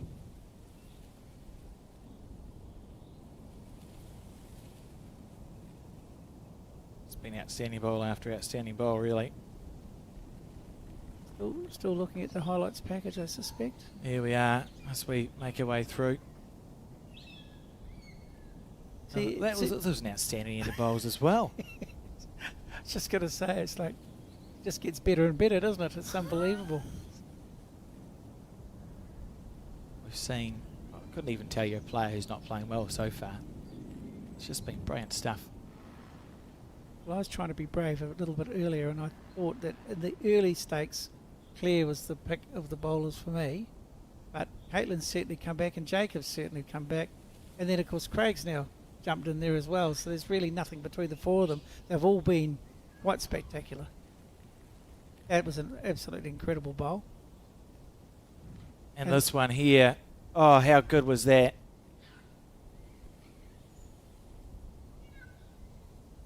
Just It's bowl like this is just incredible as well. do you know what's bizarre? As we, I think we're just about back. I was going to say what's bizarre. We've watched the highlights reel, and we're only four ends into the game of bowls, and we've just seen Just about every bowl of the four ends. We've just about replayed the entire game. That's how many highlights there've been. What I was going to say before the highlights package, when they threw the jack, it's a very, very long jack this time. So that might change things a little.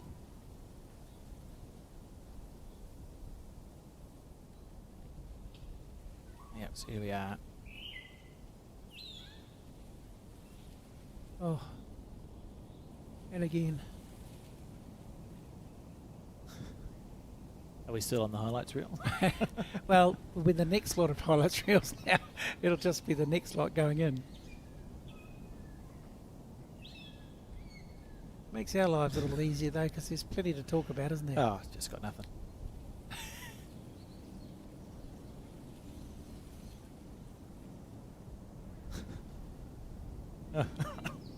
Anyway, I hope everyone's enjoying watching the bowls as you tune in on a beautiful Monday afternoon. A lot of people back to work today, Keith, on Monday the 12th of January.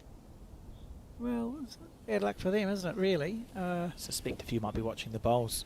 I think if you've got any sense at all, it would be a great thing to do. I mean, what could be better? A cup of coffee or a quiet cold drink, sitting there watching a very high-class game of bowls, wondering at what point you're going to jump on the green yourself and play like that.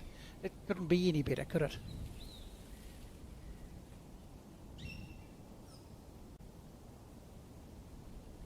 So we just appear to be having a couple of technical difficulties. I'll leave it to you to talk about the bowls, Keith. Okay. Well, it must be suddenly got quite cold down there because it looks frozen. And we're going to have a replay. It's going to be amazing. This is the sort of standard we've been setting.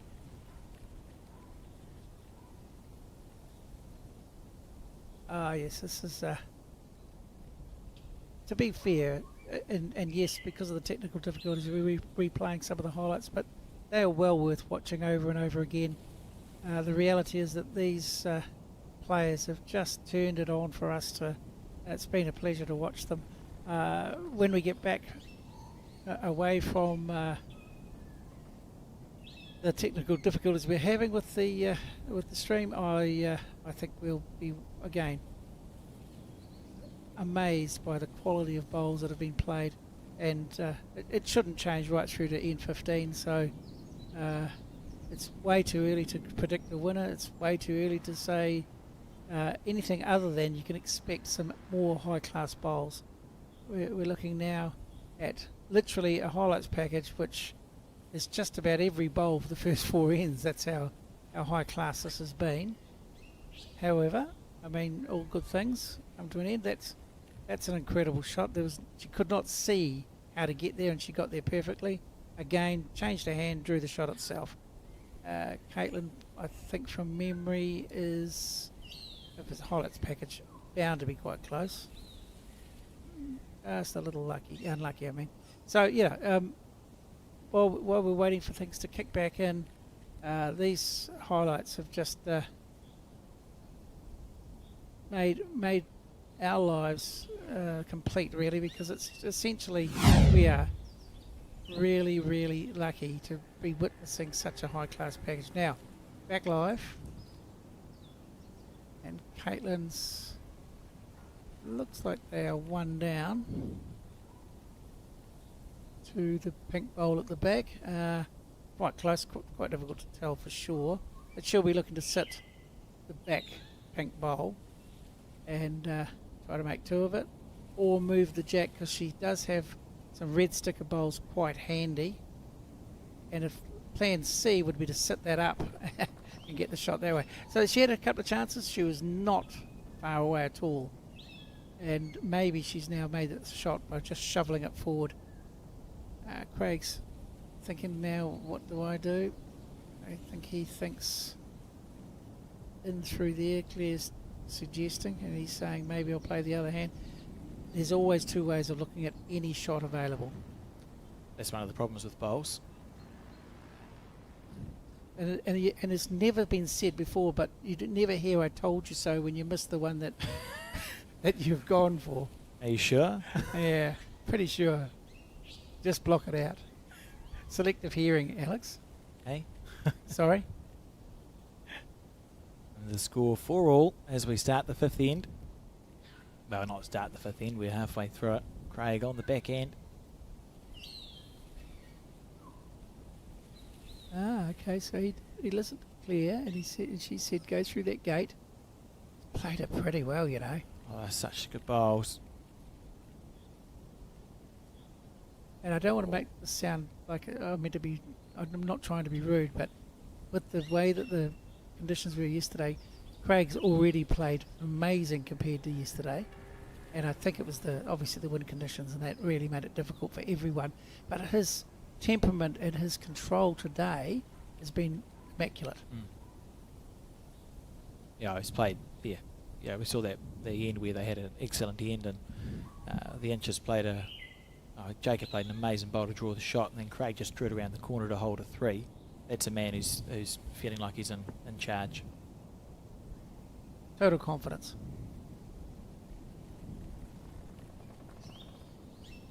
A little bit overplayed there from Jacob Inch.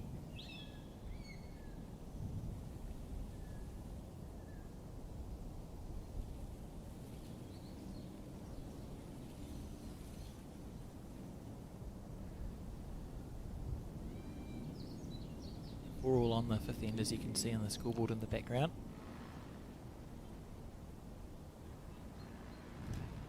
How's your maths, Keith?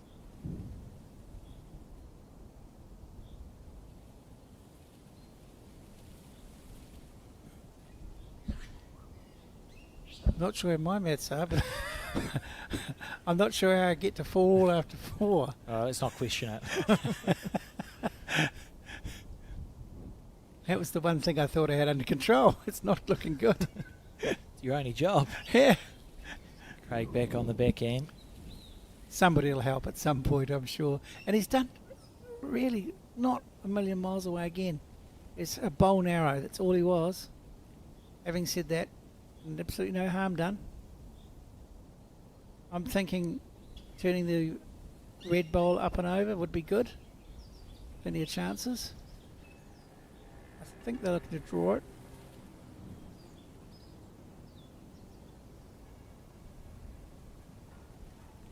Just a little bit frisky, eh?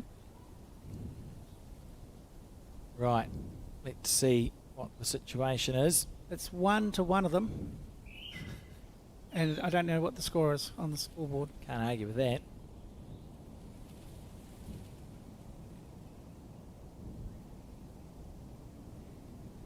One to Craig and Claire. So 1 to the blue stickers. Well, the blue on the board.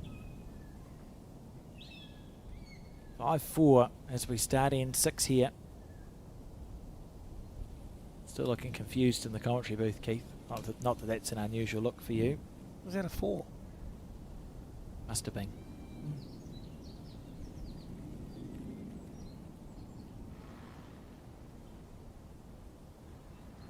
Remember, you can find the full results on burnsidebowlingclub.com. Yeah, leading off again. If you've seen those, she's wearing something called spams, which are UV blocking arm sleeves. It's Spanx for your arms. Spams, yeah. They're great. Fantastic. Fantastic. Yeah. Very comfortable, I understand. Yes, yeah. They're almost like they wick the sweat off as well, so they keep you cool and you can't get sunburned arms, which is something that I have an issue with reasonably regularly if I go outside or watch fireworks. Is it more a nylon-y sort of a texture? Made. They're very thin. You don't really notice you're wearing them when you've got them on, other than the fact they keep your arms cool and you don't get sunburnt. Available for sale on the Bowls New Zealand online shop, bowlsnewzealand.co.nz. If you want to get a pair of spams, come in multiple colours and incredibly comfortable things. Black and white. Yeah, those are the two colours that Yeah, come in. multiple, yeah. That's it. It's more than one. I like it. I thought you'd know a bit more about them, as far as the makeup and the product itself. No, they're good. Yeah, that's all you need to That's know. all I've got for you. Yeah. So we're back to status quo, isn't it? Both the leads getting relatively close with their bowls, and things looking like they could go literally either way at any point. So it's not helping our ability to pick a winner, which I guess is a little bit early anyway. So again, this is what Caitlin was doing this morning. Look, all 4 players are playing exceptional. They're just playing really well. I expect this game will stay close all the way through unless something dramatic happens to one team or the other. And I would say it's not going to be, if it isn't a close game, it won't be because a team gets better, because there isn't much to go in regards to playing better than what the two teams are now. It's as good as it gets. You're playing bowls pretty much as well as bowls can be played. So it would only stretch out if one of the team falls off the pace a little, is the only way I can see this game being any more than 2 or 3 shots of difference by the time the dust is settled. Or potentially a unforecasted, wind gust comes through, which can play havoc. I mean, but it's unlikely. You're grasping at straws if that's what you're wanting to happen.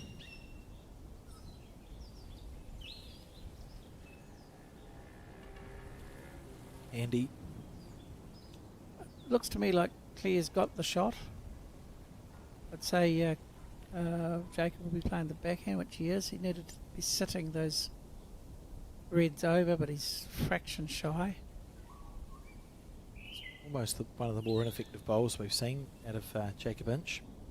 He's been surprisingly accurate, and I'd say that with all due respect. It's been quite a display from both the Inches. Yeah, they've been impressive. It's almost a surprise when he is 2 metres away, because that's not been the norm at all. And again, no disrespect to any of the people that played this morning or now. It's just that it's crazy to watch such good quality bowls. He's on his backhand again, looking to make a correction. Oh, showing a bit of frustration. To your point earlier, Keith, 15 ends of bowls is enough time for the green to change a little bit.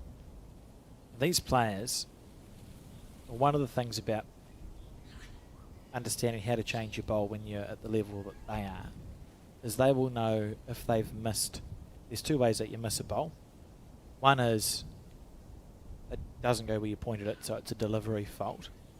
And the other way you can miss a bowl is it goes where you pointed it and you've misread what the rink is doing. and it's much easier to adjust. Well, actually, if you understand, it's easier to adjust both. But my point is the players will understand when they're missing here, whether it was a delivery problem or whether the rink is changing. They'll be quick at picking up the difference. I said it because you saw Jacob Inch sort of, he showed the first bit of frustration we've seen with the second bowl because he was still narrow. It's probable that the rink may have changed just a little bit. And he's now locked that in and go, right, I know I need to take a little bit more green on the hand away from the bank. He won't make that mistake again. And this, I think, might sound a silly thing to say, but half past 3 in the afternoon, things are starting to cool down. Yep. That atmosphere can change, even if it's only half a metre to a metre, it makes a massive difference to the result of a bowl. And if you've underdone it by half a metre and it's slowed up by half a metre, you're now a metre away. And we're talking literally millimetres in this game. That's not a metre away. That's not far at all away, is it really? That's probably as good as it gets again. And I'm almost getting used to it. I'm always going to start demanding it shortly. I think at the end of the day, if they're going to get that close that often, we need to accept it.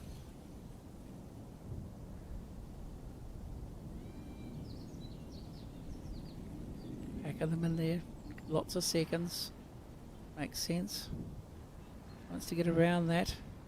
She wants to get around it, and then she needed a bit of luck, and she didn't get it.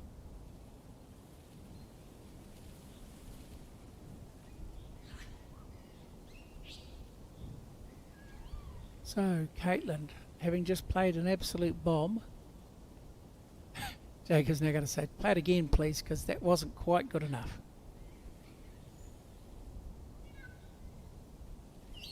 And the silly thing about this is that quite often these players are good enough to do it twice in a row. Just going to have a look at the previous results. And then we might take a little break and we'll be back shortly.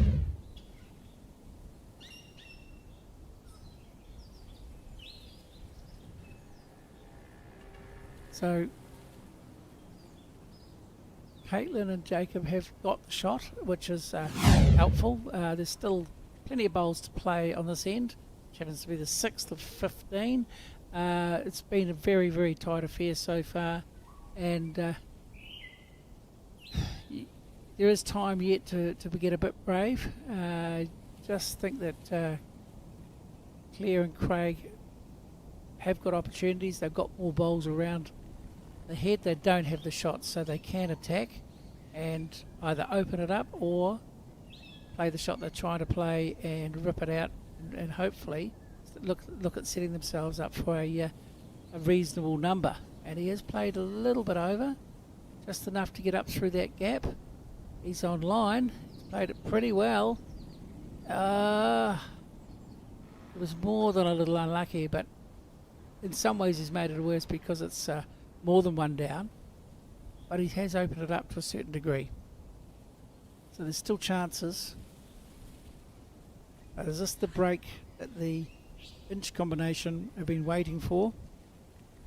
They've probably got 3. And I'd be very surprised if Jacob doesn't make it 4. And then it's really up to Craig to play an absolute bomb, which, as we are well aware, has been happening pretty much every end for all the players. So he's played a perfect bowl there. That's really set nothing up. He's definitely holding 3, probably 4. And Claire's going to be saying we're 4 light. We've got to go through. Got to go through a gap somewhere and either get on the jack or land a bowl square. And Craig's going to come and have a look, and he's going to get it very clear in his mind exactly what he's trying to do. And this is really important. These are very big options, and and if they don't play it, this is where a break can be made that could actually end up costing them the game. So whatever he's deciding, he's got to decide very clearly in his mind what the best option is and then play it. Since you last had a look at the head, Alex, things have changed dramatically, and the red sticker bowls have got at least 3, and Craig's under considerable pressure here to play a bomb, and I hope for the sake of the game that he does play it, because it's worthy of that. Only popped out for 30 seconds, Oh, I missed you. Seemed longer, a minute. maybe two. I wasn't counting. You're not used to talking to yourself anyway, as we Well, see, Craig. Is he going to wind up, is he? Is that what's happening here? I'm thinking he's going to try to land the red bowls and flop in for shot or hit something square. One thing he's not going to be is short. It looks a little bit wide, but the weight is, if the weight's good, it's actually pretty reasonable. Oh, look at this. Pretty reasonable. He's going to be a little unlucky. That's a beautiful speed. He's a bowl wider. That's absolutely perfect. And they're going to drop a bundle here.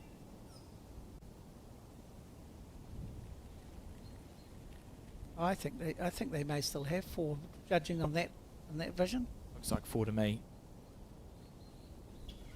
They might only have 3 then. I don't at this point want to agree with you, Kylie. So it's 3 or 4, I think, and it could be 4 or 5 after this bowl. And remembering Jacob just played his first bowl was what's third shot on that view, and he's looking to make it 4 or 5. Well, he'd be disappointed with that. He had every option in the world. It's a bonus bowl opportunity missed, isn't it? I think you're right. I think it's still 4. Oh, sometimes it's hard to tell.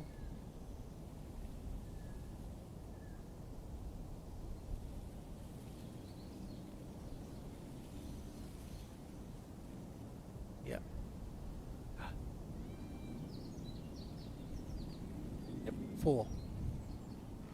Good end there from the inches. So 8-5 they lead.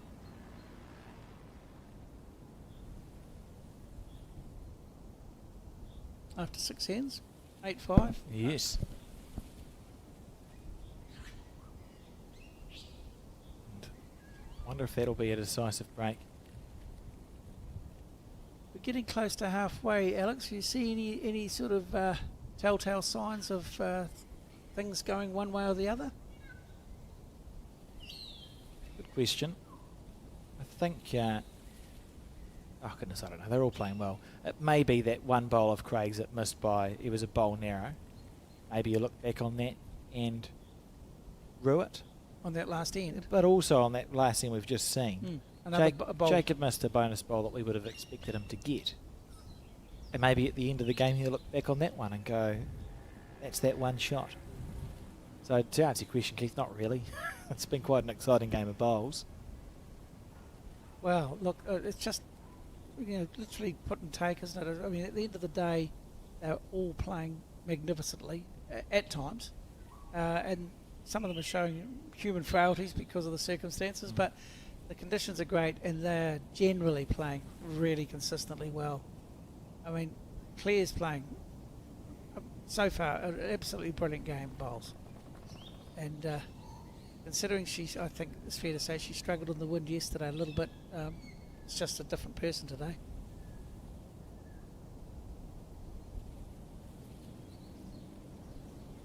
This looks closer. A little bit shy still, perhaps.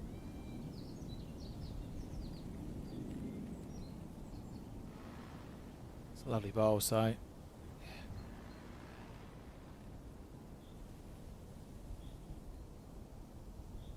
Claire doesn't need to change anything at all. That first bowl was an absolute bomb cracker, call it what you will, and she has given her skip plenty to play to pretty much every end. And in some ways, I think they're a little bit unlucky to be 3 behind, maybe 1 behind, but just that one bad end. And where there's one bad end, there can be another. So I mean, it could be back in their favour any minute. So what do they be thinking if you're Craig and Claire? You're just thinking, oh, just need a score on this end and just cut back into that 3 that you've dropped. Is there any motivation to score more than one shot? I think you've got to take every opportunity. If there's a chance to get a 3, you play it. But generally, what you don't want to do is drop another 2 or another 1, because then you see the elastic band starting to stretch, and you start to play catch up, and things can go horribly astray at that point. Andy here from Jacob. Yeah, good bowl. Oh, it was a great effort. Still 1 down, I would say. Yep, well, we've got Craig now. He's going to be forced to the backhand. He's got the shot. He's got the position.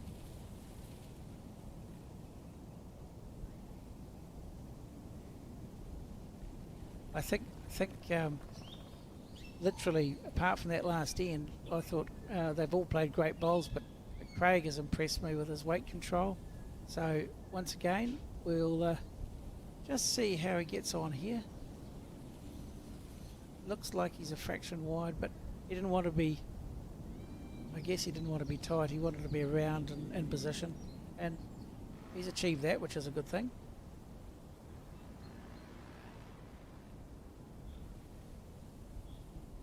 Now, just as a matter of interest again, Alex, just a thought. Yep. You've got Caitlin, who's skipped a New Zealand fours team against various opposition, Australia and co, an international player. Based on that, she's done that for 1 or 2 seasons, relatively new, but has learnt so much as a skip.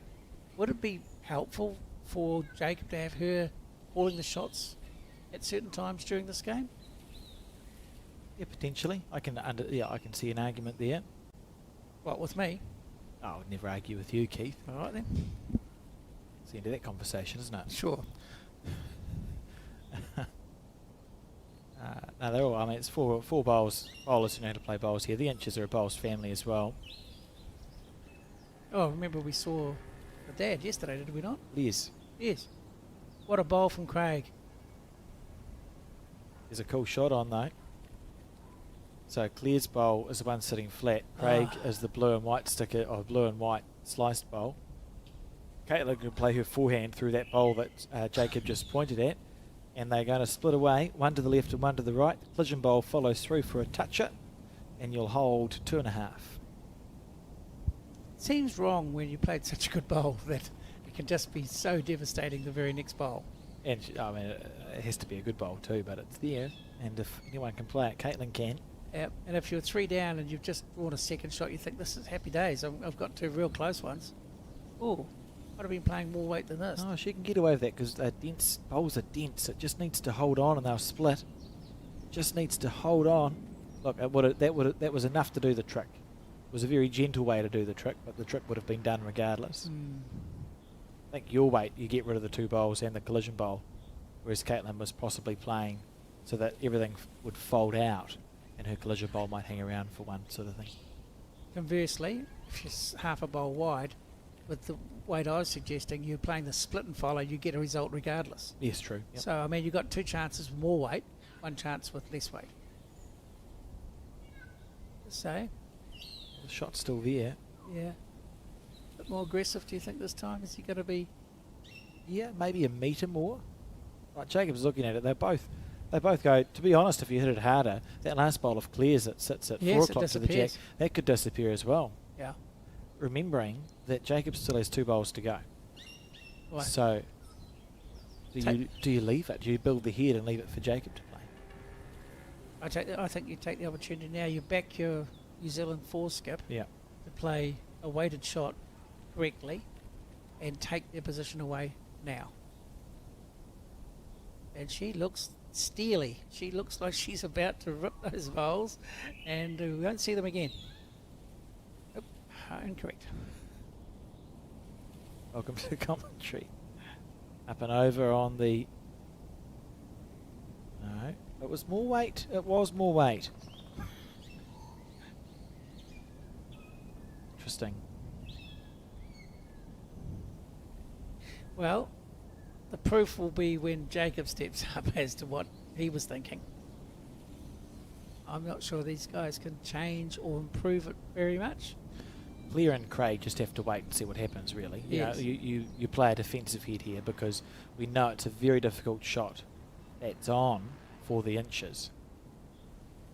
Ergo, you can only actually make it easier for them if you go close. So, Claire and Craig, it's a waiting game. You Well, can't make it harder for the opposition. See the blue and white stripy one that's the shot itself. If you were clear then, couldn't you have drawn to change that split? To change the both bowls going by just landing that bowl and sitting it down onto the jack or just past the jack? you could have got in there and made it 3 and changed that entire setup. Change the angles. Yes. So only danger of that is I suppose you might set the jack to go back. I'm not sure how the back of the head. He's just going to hit this really Well, I hard. was going to say they're not going to be there in a second. Here comes a drive shot. He's trying to get rid of the bowls. He's on Wide. the wide side. Just then he opted to play the backhand there. I suppose it clears all of them on the backhand, doesn't it? Yes. Quite excited for And to my point before, that's the weight I thought he would get. Yeah. Caitlin to play.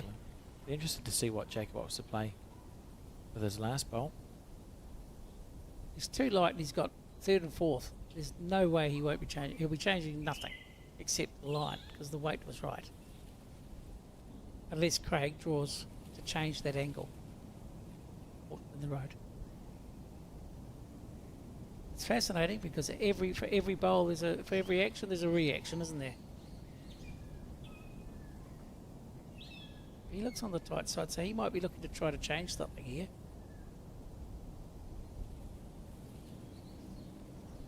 He is going to. That's what you said, Keith. Did I changed it. not? You did. Oh, I think you just drive the bunch and see what happens. It sounds like panic to me. You're not going to be more than 3 down if you collide. If you wanted to play a perfect bowl, I think it's very hard to play a perfect bowl if you just play the full butter drive. This is a very hard shot. Last time I said that, I think he drew a toucher, so let's not be surprised when it's close. Which it isn't. That was a very hard shot to play from Jacob Inch. I'm surprised it's that far away because Jacob literally hasn't missed by very far. But more recently during this game, he has been missing by that far. Earlier on in the day and earlier even on this rink, he's been uncannily close. Yes, in the last 2.5 ends, we saw him miss 2 bowls playing back in this direction. He was a bit frustrated. Well, she's thinking you can get a few here. What would you play? Well, I think they've only got 1. They would need to get, that's their closest bowl. The rest are nowhere. I'd be playing that through that bowl. If you get wide and get the pink, you can still get that bowl or up and over, and they've got the backest one as well. So any movement back with 2 metres on. So having dropped to 3, you're saying this is a chance to come back with a number straight away. Take an opportunity when it's there because you won't get too many. Oh. He really needs to hit one of those 2 options. We've seen Craig play a couple of really well played bowls when he's needed to. Can he pull another rabbit out of the hat here? I'm hoping for a rabbity thing. It looks good to me. He's played it about the right weight. He's wide. It's not going to turn with that weight. Yes, it is. Is it? Yes, it is. Is he heavy enough? It's going to turn too much. And no, it's perfect. It's perfect. That's exactly what he was trying to do, and there's about 12 there now. He's played that sort of weight Perfectly. just absolutely amazing 5. in this game. Was it a 5 or a 4? Let's see what Claire puts on the board, what Caitlin puts on the board. Somebody puts on the board. I would bet 4, but how confident are you, Keith? I would be putting a chocolate fish on it. Right, so 5 to Craig and Claire. So we think they've just taken a 10-8 lead. What an exciting game. Oh, if I had a hat and it's not a 5, I'll eat my hat. I don't have a hat. You loan me a hat? I'm not putting it down just yet, but We've just told our graphics team that it's 5. So you have to have the courage of your convictions. I have until it's wrong. Okay. And you know how I love being wrong. I'll see if we can just get some vision on the scoreboard then. Huh? 5 it was. They believe me. Strange. Yes. I did want to talk. Good bowl. Another good bowl from Claire. Goodness, they're all just playing good bowls. Now, I did want to talk briefly, Keith, because I don't usually talk briefly, but I will on this occasion. Shocks me. Waihopai Bowling Club in Southland is where Craig Merrill's places his bowls out of. And Southland is one of our most geographically spread out centres as well. Very strong centre. They run a number of fantastic events. And there was a man who used to play in the Southland Centre whose name you will know, Bill Kane. Oh, yes. And when you go and have a look at the records and the results of the bowl Southland Centre. He was a very well performed outdoor bowler and a good indoor bowler, but quite a remarkable name, and there's, I think, a memorial tournament named after him, a rep game. Look at that from Blair Hendrick. Beautiful bowls. Had a toucher on the way past, so that helps. I just feel if you're going to talk about Southland bowls, probably shouldn't have that conversation without mention of Bill, because he made a big mark on the game, didn't he? Oh, I think it's fair to say, and I think you and I have had conversations around this a lot of times, that we don't celebrate our greats as nearly as often as we should. I think it's healthy to bring up some of the legends of the game. I think it's always healthy to see. Oh, Oh, right. it's a toucher and it's past the head, so it's usable. But we don't celebrate our great players, and we don't revisit them. And that's the thing, is that their memories are not memories; they're something that we should be celebrating. And Bill is just one of many that I'm sure would fit into that category. I honestly believe that we should get better at that. But look, what he did when he was at his peak was phenomenal, as was many other players. And there's a special story about Bill as well, because he passed away far too young, and he knew he was unwell. And when he was really unwell, with not that long to go, he actually won a Southland course title with his last bowl. Wow. Can you imagine having that ability? It's the same as... I'd have to imagine it, because I wouldn't be doing it. And that's what I mean. These special people, they do special things. And just by having the honour of watching and commenting and chatting about these sorts of players in this sort of scenario, it should leave a lasting legacy on some people, imprint on their minds a lot longer than just playing in an afternoon game of bowls. Absolutely. They haven't changed it, so I'm suspecting it was a 5. Yeah, it was. Yeah. You can see it on the scoreboard. Good. I was right for a change. So, Jacob on his backhand. He's had 2 forgettable ends. He's looking just to get himself back into form.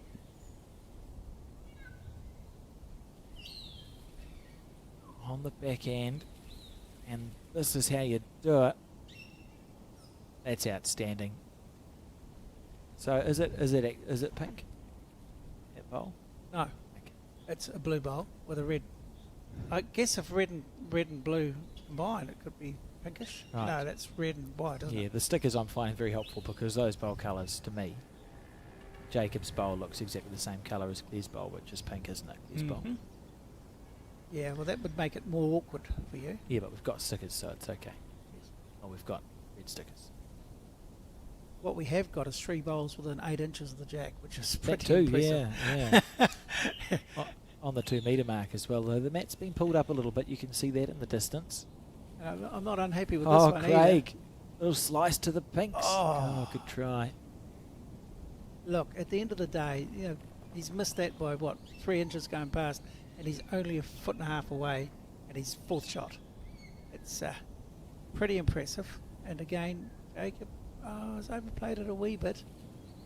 And that's not green, that's weight. Because the green, he would have come back with the right weight.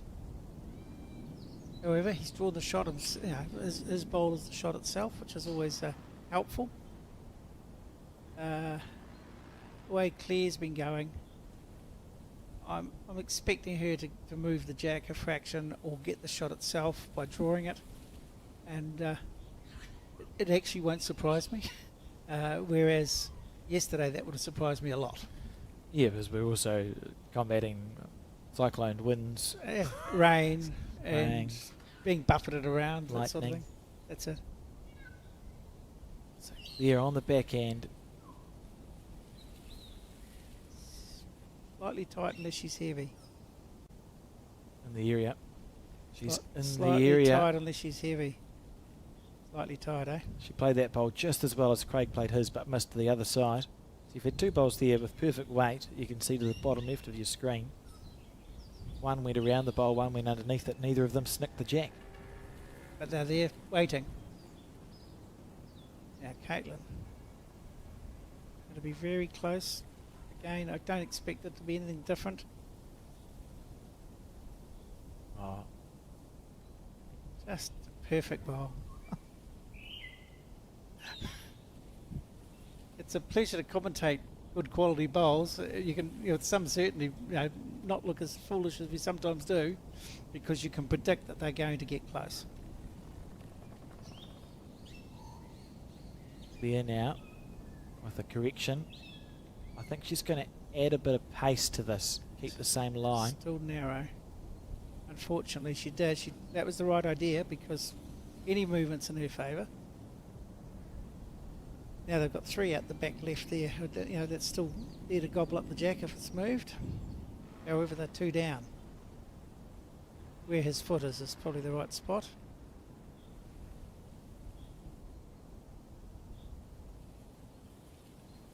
Back of the head, perhaps. Always nailing the jack, eh? Risky, because you might end up creating a bigger target. Caitlin asking where her bowl is in relation. Callum Cox still there watching on. Yeah, he's been there a while, hasn't he? Yeah, the Bowls New Zealand umpire's uniform, because he is a Bowls New Zealand umpire, so that makes sense. Ineffective, but hasn't made it. The positive for this is you think, well, I've not made the head worse than what it was. If you want to try and find a positive there. Yeah, I'm trying to find a positive. I think the call should have been made to go the other hand behind, because you've got to look at the back of the head when you know the other team's going to rake. And it's set up for them to have a go at raking. So they're not going to nothing you do there is going to change it. So around the back, give yourself something at the back. If it is moved, you've got a chance of still having the shot. Yeah, it'll be interesting to see how rakey the bowl that Craig opts to play now is, because he's got a couple of options in regards to where the jack can go. Also, different weights for both shots as well. So, I mean, you've got to be confident and just play the positive shot, the one that you're confident of playing. Ultimately, he'll play the bowl that feels the most natural to him in this moment. I think he'll play exact weight, trying to miss it if he misses it through the gap on the left-hand side of it, or as we look at it on the backhand side of it. Because if he goes and slices it, it's going back to a red. So that green looks good if he's got the right weight. He hasn't got the right weight. Pinched it. Yeah. Interesting. And now there's another opportunity for Jacob to play the forehand, which you can see that's the conversation that's going on here, isn't it? Because the Inches have played the backhand quite well, so you've got a chance of reaching. If you get your green right, throw your ball out, give it a chance to come back to the centre line on the backhand. You can still half cover the back of the head, yes. or you play the slightly straighter hand to the club side, the forehand, the right as we see it there. So he's opting for the backhand because he's played it well and played it before.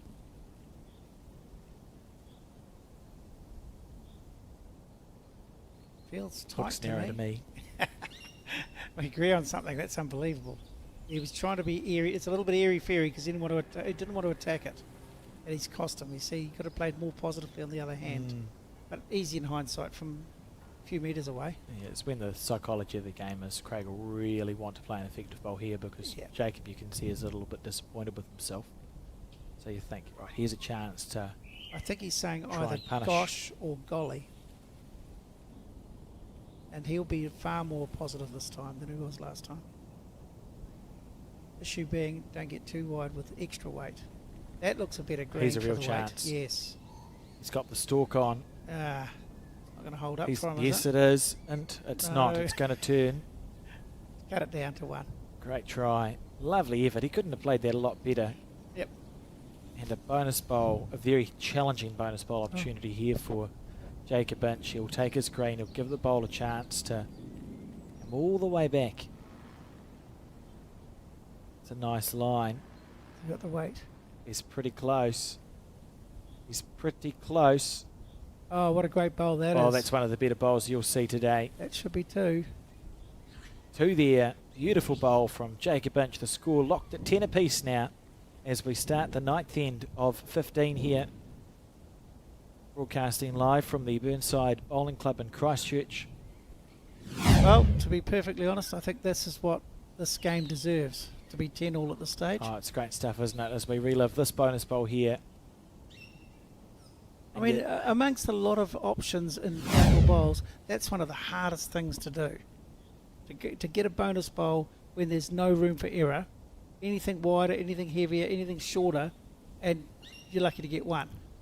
I would say too, Jacob's had 2.5 to 3 ends where he's not played as well as he knows he can.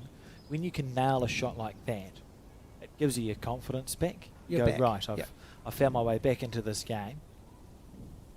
And again, what we said about half an hour ago, actually almost exactly half an hour ago, the greens could have changed that half a metre. And he's now got adjusted. He's now said, hey, I need to give it a fraction more, either green, weight or both.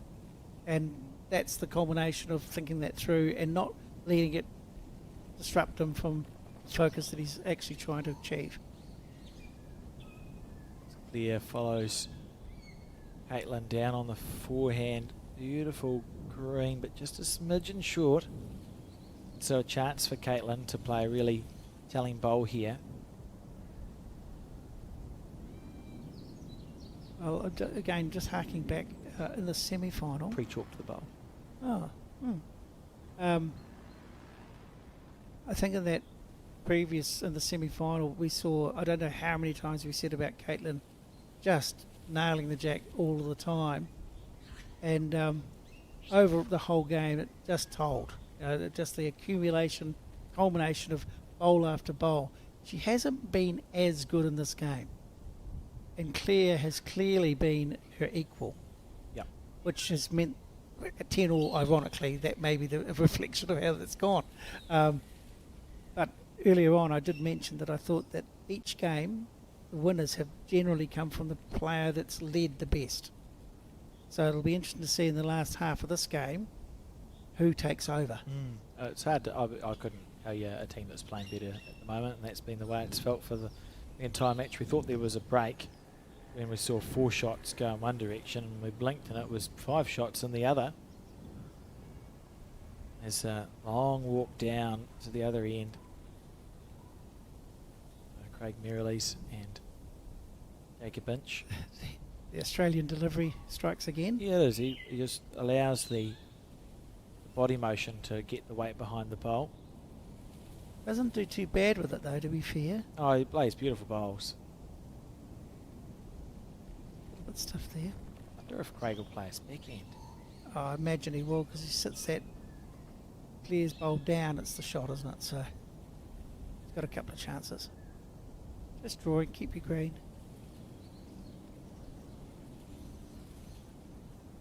It's narrow. It's given up on, I think.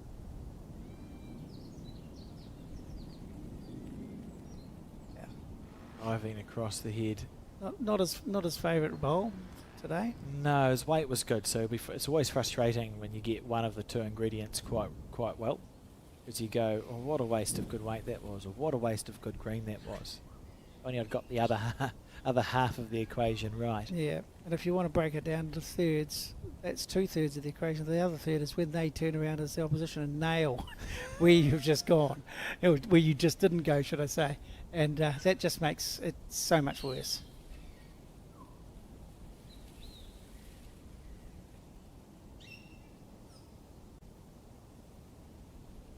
So, Craig on the backhand. He'll adjust. He's been very good at adjusting in this game the whole time. Oh, he may have over-adjusted it. Did I curse him? It's entirely your fault. I'll take it. I'll take the fault. Oh, how good. That's a lovely shot. Yeah. Devastated. Missed it by a mile. Yes. I don't know what he was thinking. I know what he's thinking now.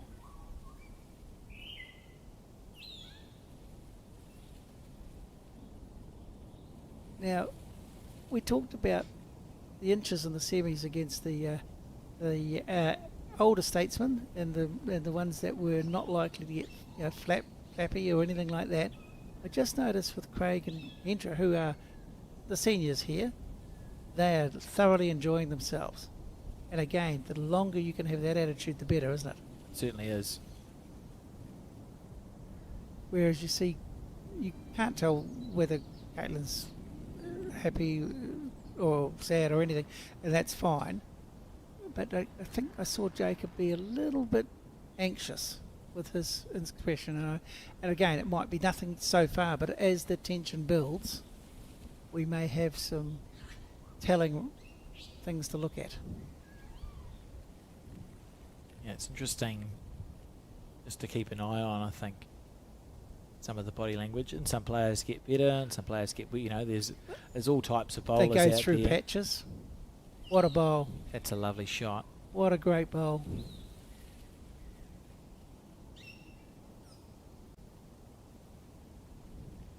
One down, says Jacob Inch.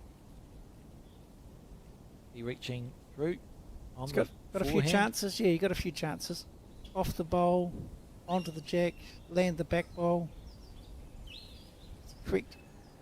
It's a correct call. It's just a matter of execution now, and I wouldn't back against young Caitlin. She has proven to be a thorn in everyone's side so far today.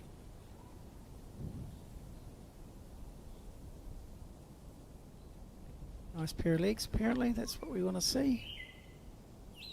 Nope. Oh, I see the bowl coming in late. And just the weight, I believe, because the green, look, the green was pretty close to perfect.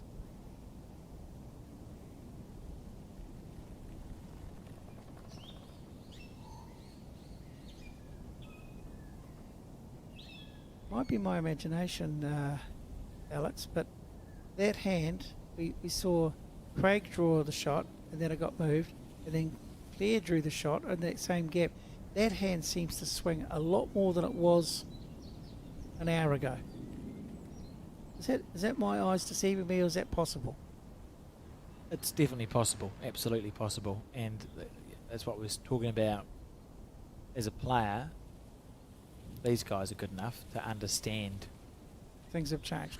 Yeah, you have to note when the green is changing. Sometimes it's not your fault. Sometimes you miss. It's actually not your fault. It's something's changed on the green. As long as you believe what your eyes are telling you, you can make changes from there. And it actually requires a bit of courage sometimes if a hand changes to make the difference with the way you're playing the bowl.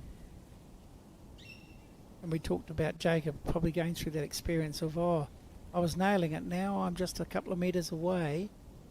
How can that be and why? Needs it to hold. Oh, he's done Look, well he's held there. enough. That's a good shot. He's scored in probably, or at least one shot, maybe two. Depends of whether his bowl ran on too far. Looks like two to me. But it's drawable, and he's just drawn. Looks like he might play in another rink. Nope, he's going to draw here. Keep his green. Draw the shot like he's just done. On the back end. That green's perfect. How's his weight? Good. Yeah, it looks pretty good to me. Goodish. Oh, he's played it well. He didn't do a lot wrong there. Gave his ball a chance to break back into the head.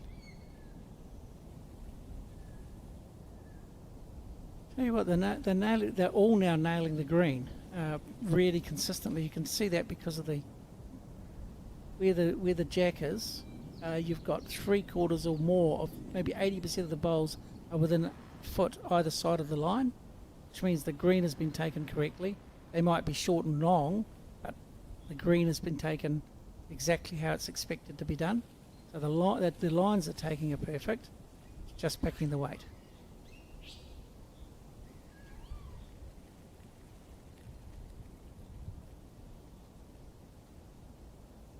What I want an early call here. I think he's going to draw the shot. I'll take it at the halfway mark. Too heavy. I think it's pretty good. Oh, I think it's pretty good. yeah, that's really good. And heavy though, so that's good. Counting. yeah. He doesn't look very happy. You cannot tell. It's a good He bowl. might be thrilled, but can't be sure. Yeah, New Zealanders are not great with expressing feelings.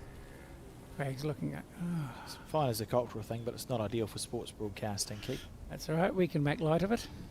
So what do we think here? The inches are holding 2, maybe 3 shots. And it looked to me like Craig indicated he was just going to try and Or draw the shot here. You know what? If it was me, if he's asking my advice, which he wouldn't be, I'd be going in the jack. And the reason being, he's got the backers pole. Fair enough. He may yet do that. He's drying his hands enough that he might be looking to get some grip here.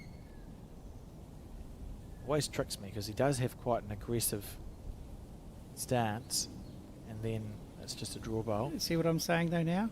Better gone for the jack. This pink's his. Down the bottom. Needs to land on a Yeah, bowl. he's landed. He's cut whatever it was down to the maximum of 1. Yeah, I feel like it's gone quite well for Craig Merrilies.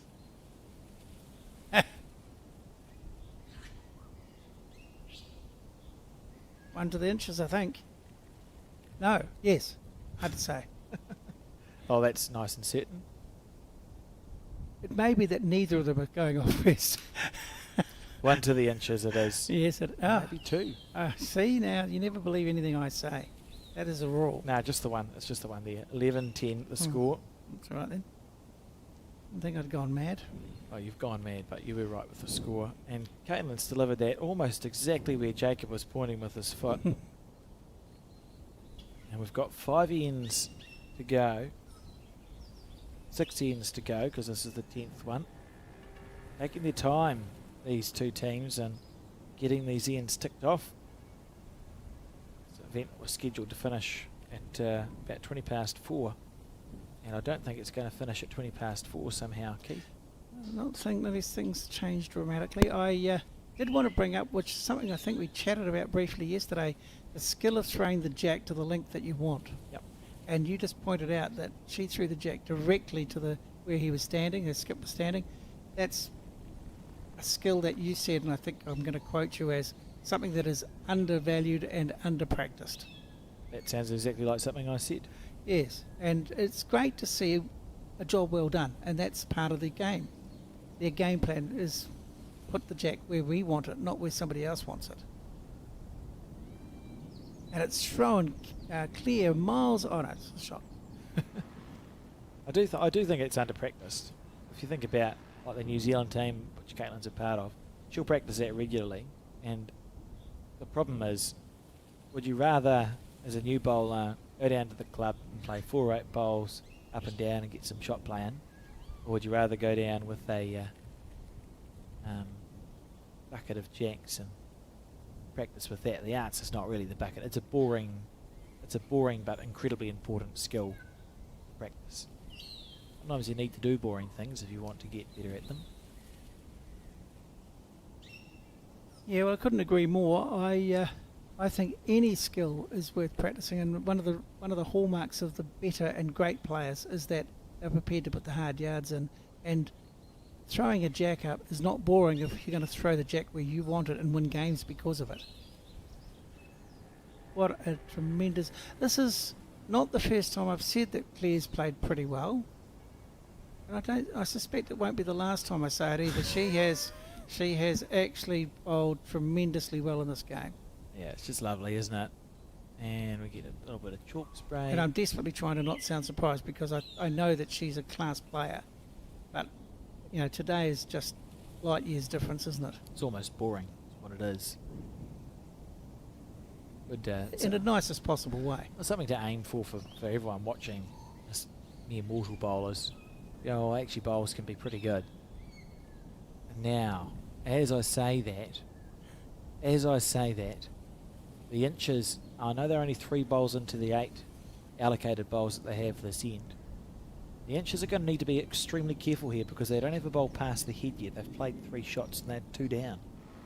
Not a lot of places to go to get yourself out of this trouble.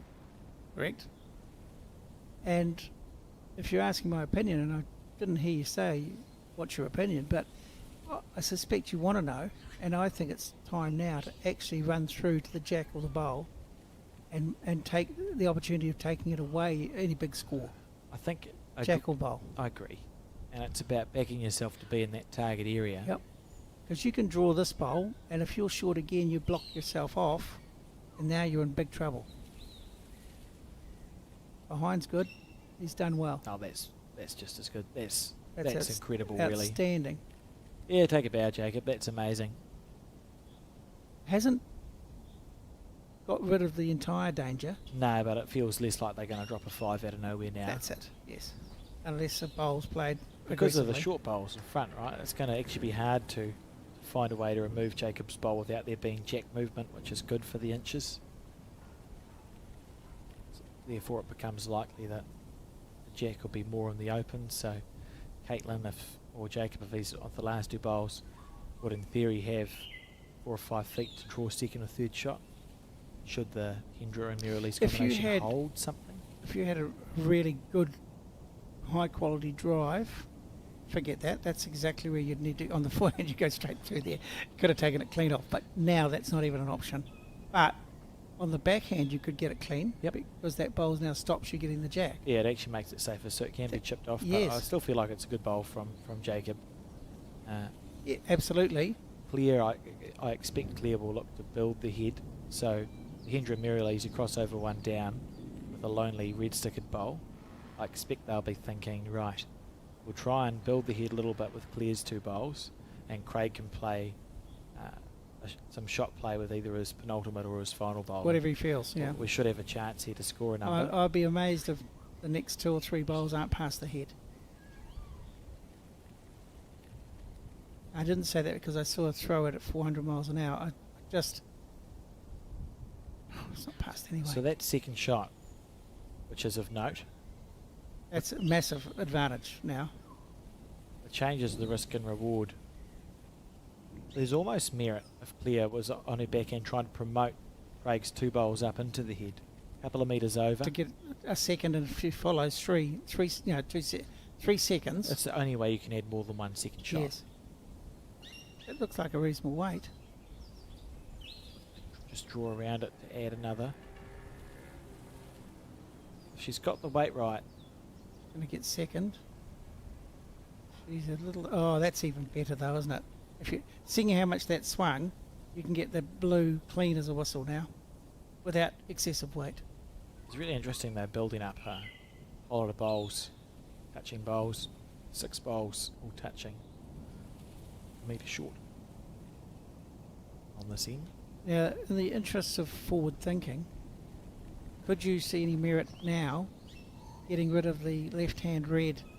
So then you've got 3rd, 4th, 5th, 6th shots. Look at this. Which side's the buy side on the red bowl? Oh, Doesn't Yeah, work. no. Goes across the face of it. it But does. still, unfortunately. if you see 2 bowls Yes. real close, you go, I'm excited "Oh, just where's seeing it, gonna go? Where's whether it gonna goes go?" or not. Yeah. Jeez. Interesting.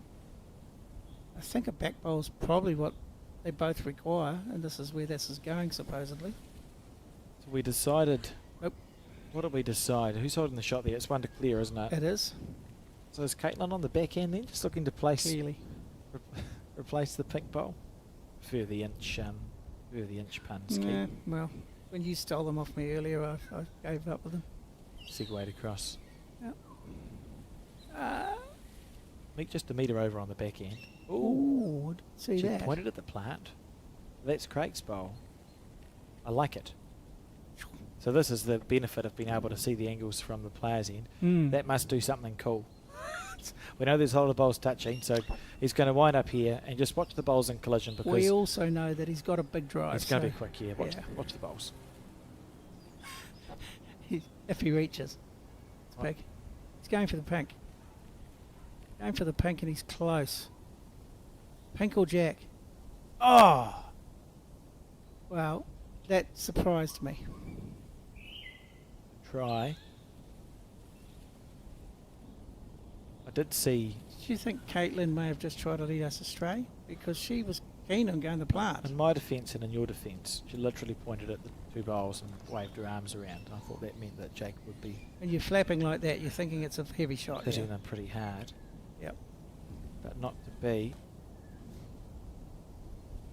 The See- outside 2 pinks, who's on the end of that? Is that Clear's bowl? 2 short bowls. Craig's just about to sneak past. That one. I was just going to ask what that plant did. And now it does nothing. Now here's a question. This is an opportunity to really take advantage of the situation. Through that gate. Oh. Nope, didn't see it. There's a defensive bowl here. So I think they felt it could go wrong. Is there a chance they've got the shot? No. No, absolutely not.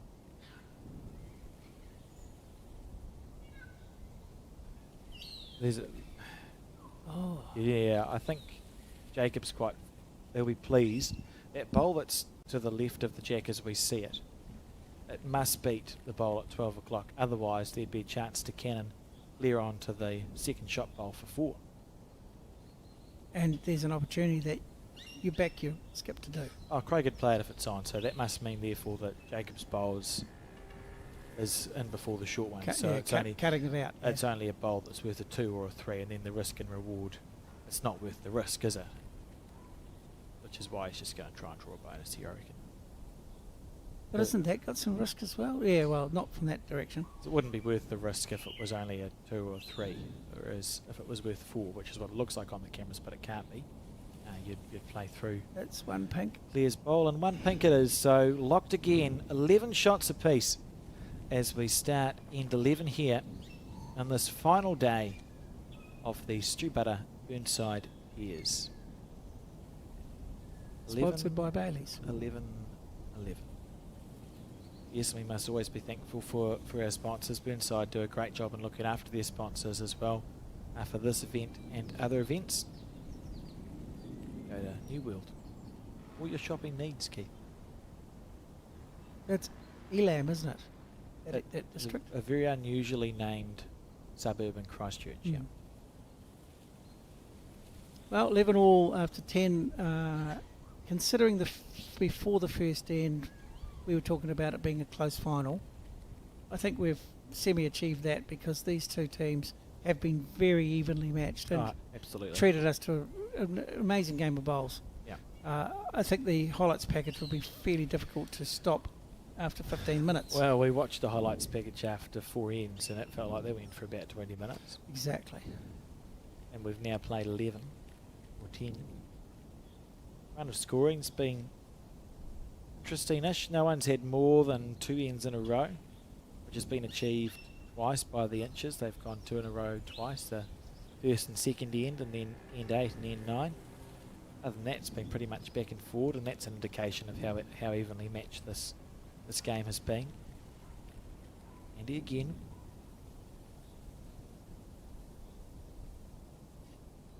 Alex, just for any aspiring club bowlers or new bowlers that are watching this display, what do you think you could suggest that you've seen consistently that's going to help them become a better bowler? I think there's a few things, but for aspiring bowlers or players who are looking to step up their game, firstly, you're doing the right thing and watching the bowls, because that's where you can pick up the best habits and the best things to do is you watch people who've made finals of events like this and go, well, what are they doing? And one of the things you might notice is that if you clipped 50 deliveries together of all 4 of these players, they would look exactly the same every time. Their routine? Every time. It's from before you get on the mat, they do the same thing. So that leads to consistency. Yep. If you do that, you give yourself the best chance to play the bowl as well as you can, and also the best chance to repeat a good bowl that you have played, because you know that you are going to let it go the same way. And then something that I'd perhaps suggest to people who are quite new is seek out a senior bowler or a club coach and ask them how to consistently pick a line. So then if you've got a good routine and you're consistently picking the correct line, then the only thing you need to think about is the weight.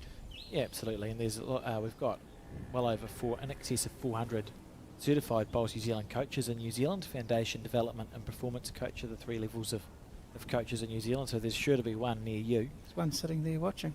Correct. And he's not playing or umpiring, he's just interested. There's coaches everywhere, and absolutely share that knowledge is very helpful. So we see Craig now on one of his hands. Would you be brave enough as a new player to go up if you saw Mike Kernan, for example, or somebody of that ilk, and just ask for a tip? Should be. And you would find that they'd be quite happy to tell you. The vast majority of successful bowlers that I've ever come across and spoken to about the game are happy to answer questions from people who ask it of them. Just asking that question to get it out there, because a lot of people are a little shy, and they see somebody, they go, and they're a little bit awestruck. They see a Gary Lawson or a Mike Kernahan, or any of those players that are at the very top level. Even let's just use a Mandy Boyd because she's been very successful recently.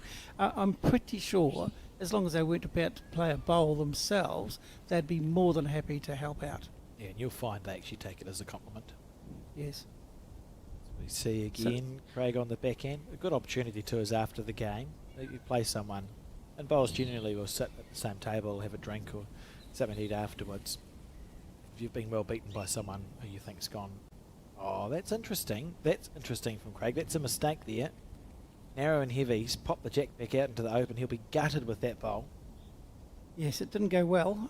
I think the idea was sound. Just the execution again, a little bit wanting. And instead of it being a very, very tight and potentially multiple scoring end, it's now opened it right up to potentially not even scoring. I mean, there's plenty of room there for one of them to draw the shot. I think we'll see clear on the backhand or the forehand. I think the forehand. So there's no merit in just going near Craig's bowl at the yes, but 2 there's no o'clock? merit in hitting it. So you don't. If it's an open hand, I always go the open hand, just because you can't literally hit something that's not there. That's sound logic. You'd be pretty unlucky. Hit fresh air. Yes. Yeah. And for it to make an impact. Whereas if you hit that Craig's bowl, you're not going to get where you want to be. So on She the listened to me, forehand, that's good.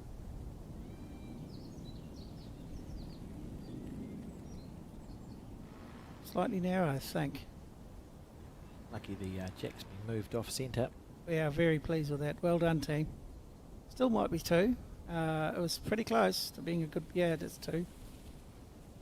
Now, I'm going to early call here. Caitlin will draw this. Wouldn't shock me.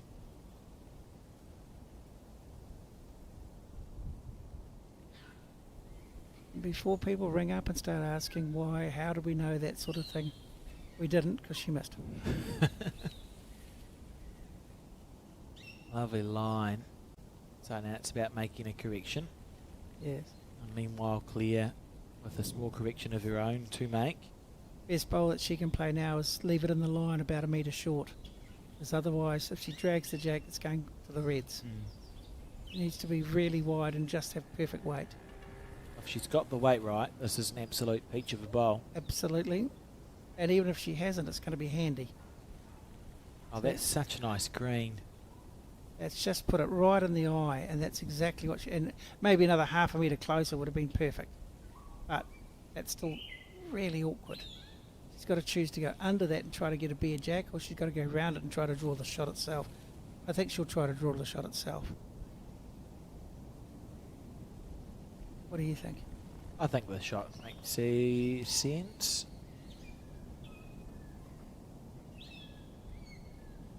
Find out shortly. Yeah, she looked like she gave up on it, but it's coming down. It's going to hit the one that is in the road. Love it when a plan comes together. Oh, what's worse about that is that she's cannoned Claire's bowl up to be level with the jack, and the laws of kinetic energy would suggest that means her bowl had about the perfect weight to draw a toucher. And secondly, what's bad about that is apart from dropping another one, her bowl's remained in the road. You just think to yourself, could this be a more cruel game? So 3 there, I would say the Bayleys Hendra combination are holding. Correct. And not many places to disappear into either. I mean, if Craig can put something in the eye again, it may be a bit of an issue for Jacob, to be fair. This is one of those ends where break the game open, couldn't it? It's a chance for a number, and you don't get many. And there's already been 2 in this game, so you'd go, well, is this the last chance for a number that we're going to see in this match? Craig's gone backhand, so he's fancy going through the gate.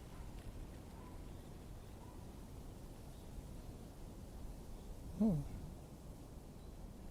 Oh no. Clean run. Ooh. Clean run. Back bowl, eh? That's actually pretty smart thinking in case they go the jack. But then, If he was playing for that, it's a really nicely played bowl because it's quite challenging to get around, actually draw around the head. yes, and not tip any of the reds in. Yeah. I don't think he can get the jack clean anyway with it. Like, it can't go strong at it, so it's a weighted shot under that one that's in the road or dead draw around it. On the forehand. Dead draw around it.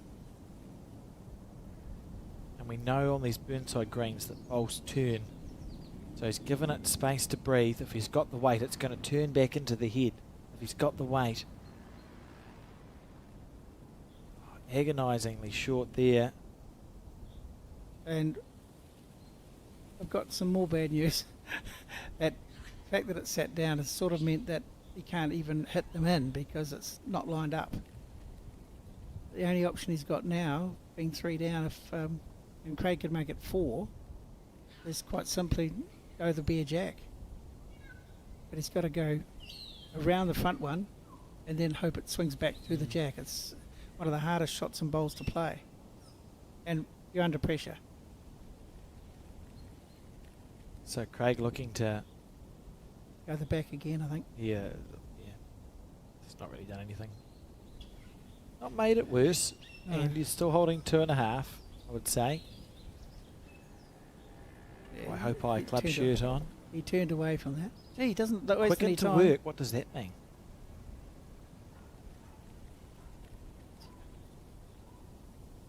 He's close. I like it.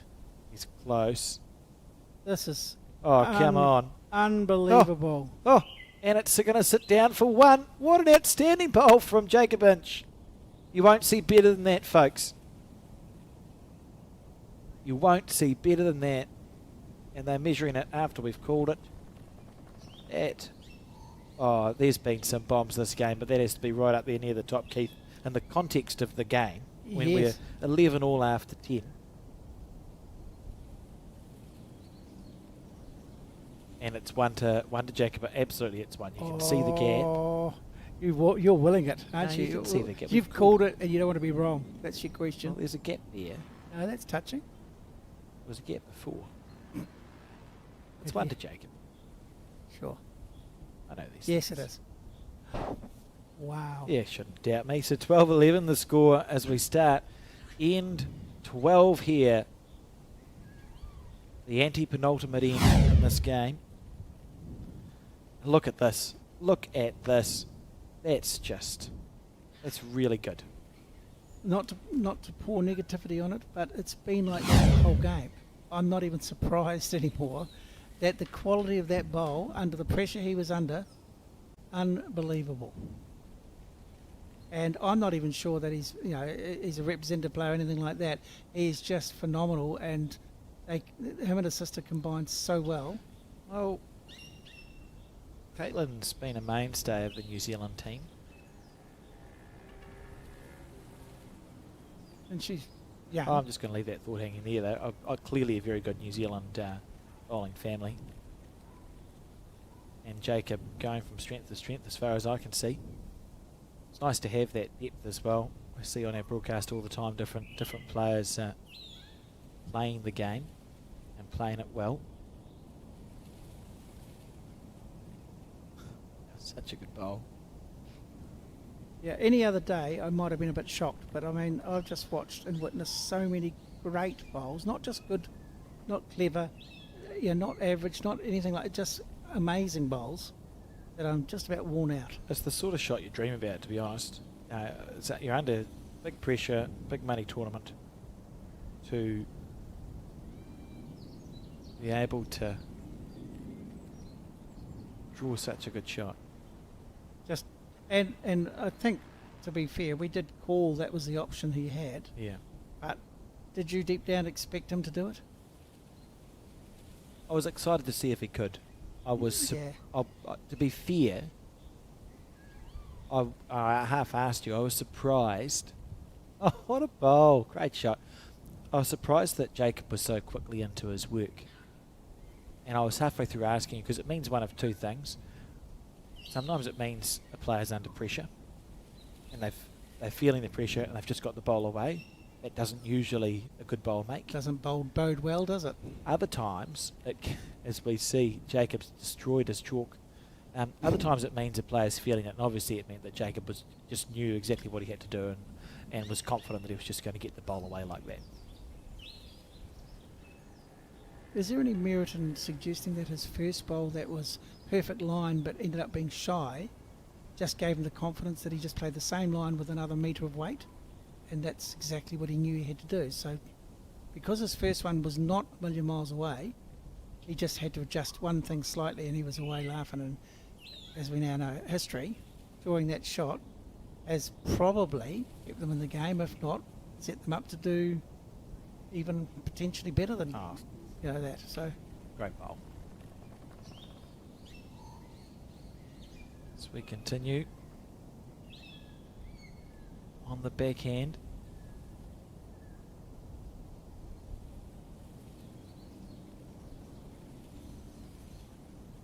Andy Green, short on weight. you'd be looking to pick this off on the forehand, jack or bowl. Bowl's preferable, about a foot and a half over, just to make sure you're there. Yeah, but giving yourself a chance. Yep, 2 chances, jack or bowl, just enough weight to get past the head if you miss. He's not miles away. Oh, great bowl. Got a nice bowl, so that sort of reset the head a little bit, hasn't it? It's just loosened things up, which is exactly, if you can't get the shot, you want to loosen the shot up so you've got a chance with your next.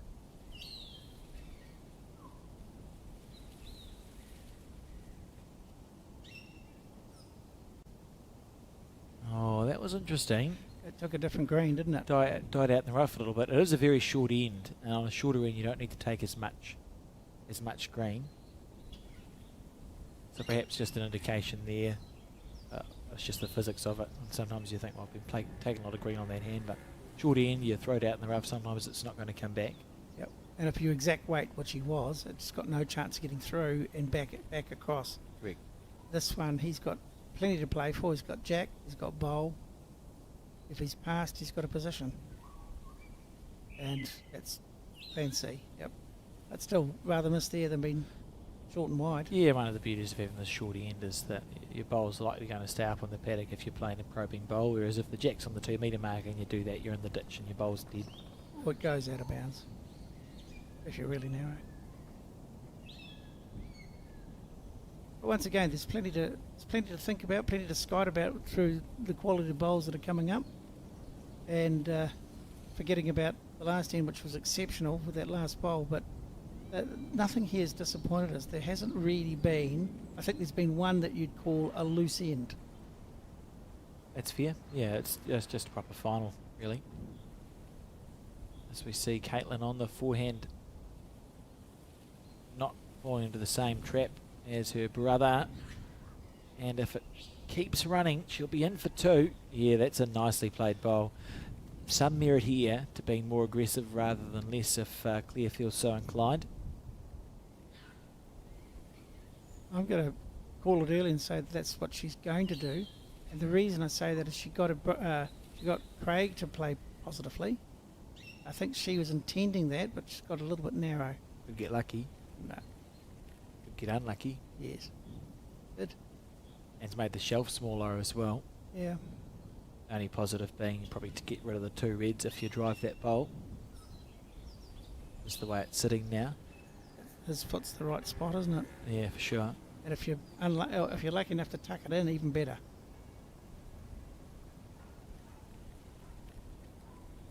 Just, I don't know about you, Alex, but almost every bowl I feel like they're going to do something. It's like, they're not allowed to miss because they haven't. Yeah, it's been very effective. I think it's another effective bowl there. That's where it had to go. Claire is lining up like she'd like to hit it on the back end, and I think Craig is going, oh, why don't you just draw it on the forehand side? Got a couple of chances. Oh, Yeah, so that's a backhand drive shot.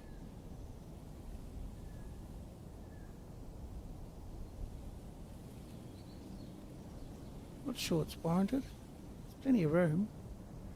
Yeah, I'll be interested to see what speed. She needs to be a metre through and give herself a chance to shelf off the front ones. I don't mind this. She's very close here.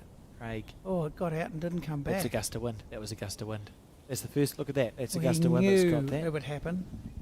We mentioned it earlier. Pretty disappointing for Craig and Claire that it was a gust of wind on a bowl that was lovely when she let it go. Yeah, and you see the little head shake. That was a gust of wind. That's all that was. She played that well. It's unlucky. It's unlucky. That's all that was. I don't know, but I thought I saw her mouth. I should have played the backhand drive, but No. she didn't. Oh, No, she would I may have imagined it. maybe thought how unlucky am I to get a gust of wind when I've played a nicely delivered bowl He's kicking for touch, is he? on the back. Yep. So this is where psychologically, same as in darts, if there's a thing you can do if say you're on a checkout that I think you're not going to get, so I don't try and finish my leg, I'll set myself up to hit something easy. It's a similar psychology in bowls sometimes. Sometimes you look at the head and the inches have looked at the head and gone, oh, we're happy with how this is sitting. We're going to put a bowl past and say, if you think you're good enough to play this shot, you can do it. And most likely in this case, it's worth one if you do it. I think he'll play the backhand drive. I really do, because he'll get rid of. If he's narrow, you get the two red bowls, and if he gets wide, he gets his bowl onto the red bowl. 3 feet, two metres over. Oh, It's on the forehand. You're getting less accurate, Keith, with your predictions. well, more tired, I think. But yeah, I wouldn't be trusting the forehand. Not that what I've just seen. Now, when are you going to turn, Craig? He's just tried to. See, it's a low percentage shot, in my opinion. Again, I feel like the inches could almost just leave that shot there for Craig to play. Say, that's what you're going to persist with. Good luck. What would you play here if you were Jacob Inch? That was a very big sigh. I really am. It's a conundrum because I think they can draw the forehand and stop where their feet are. And if you happen to get a bit closer, another count, so be it. But as you said, it's a difficult enough shot now. Any form of thing in the eye Yeah. to stop it. They're just covering their back. There's and I totally understand where we're coming from here from the Inches point of view. It's quite a challenging shot for Craig to play. You think to yourself, we run the risk of making it easier for him if we go close. We're holding 1.5. We'll leave it for him to play. And if he's good enough to play the shot well, good on him. We just try and make him be more precise. So, and you can make Craig have to be more precise by putting a bowl about where Jacob's about to put a bowl, because it covers. No, he's short. I was going to say it covers the chance of the jack going sort of back to the bottom right of your screen for a couple, but they've already got a red stickered bowl Exactly. here. That's the point I was just going to make. I think that he has to change his hand and play what he saw to start with. It's unfortunate, but this forehand has suddenly become quite tough. And surely a drive where you've got a 2-bowl target or almost a 3-bowl target, or if you're really narrow, you get the jack, is far better percentage-wise than trying to get a forehand that's doing 3 or 4 different things. He's going to persist on the forehand. Well, lucky he didn't listen to me.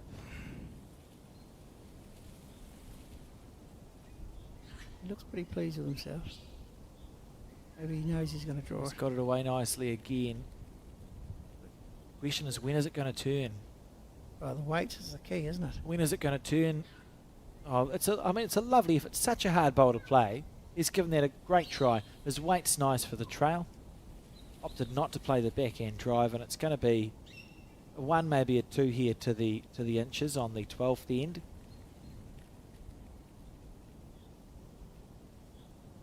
Just wait for information from the scoreboard when Craig or Jacob put it up.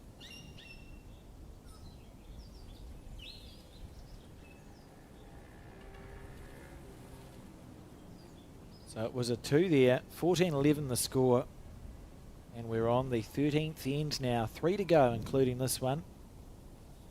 Is that a winning break this close to the end of the game?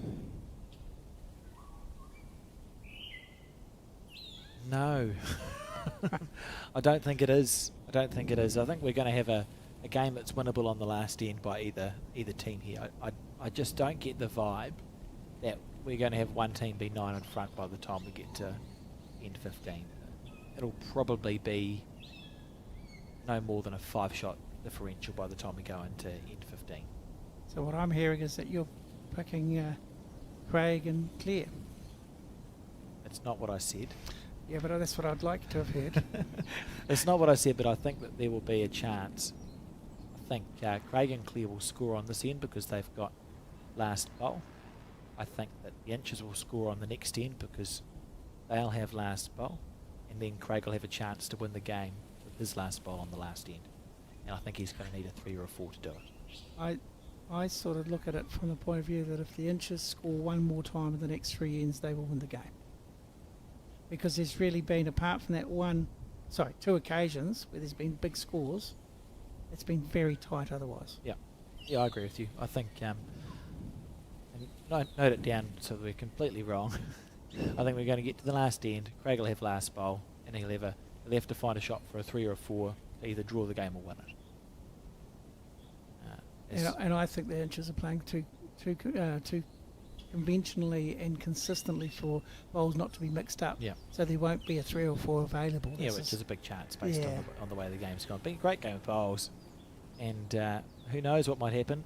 What we do know is the commentary is often incredibly wrong when it comes to the progress of the game or even the shot some of the players are going to play. Claire Hendra needs to run it out just a smidgen more. Not to be.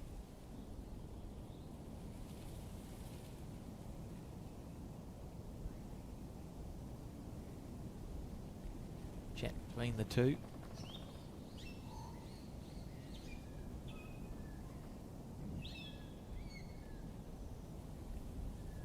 So 14, 11, 12 played. That's we're on to the 13th. There's 3 ends to go. The old saying of it couldn't be closer. It could be closer, but it's been very close the whole game. Yeah, it could be closer, but not much. That's right. And just the way things are falling, it's still, as Alex pointed out quite strongly, that it could be anybody's game. It just seems like it now at 14, 11, it's falling Jacob and Kaylin Inch's way. They would be a slight favourite at the moment, absolutely. I don't like percentages, as you know, but I'm thinking 65-35. Got that? Yeah. Meanwhile, Craig on the forehand. Absolutely. Oh, just underneath. Look how far on these nice greens, 17, 18 second greens. And the last foot forward that your bowl goes, it's actually turning across the head sort of like 2 or 3 feet. Almost sideways. For every foot that it travels. The game of bowls is still wonderfully similar to 30 years ago, and it's still just white and green, isn't it? And look at this, and look how far this is going to travel to the right at the same time that it's moving not quite so far towards us.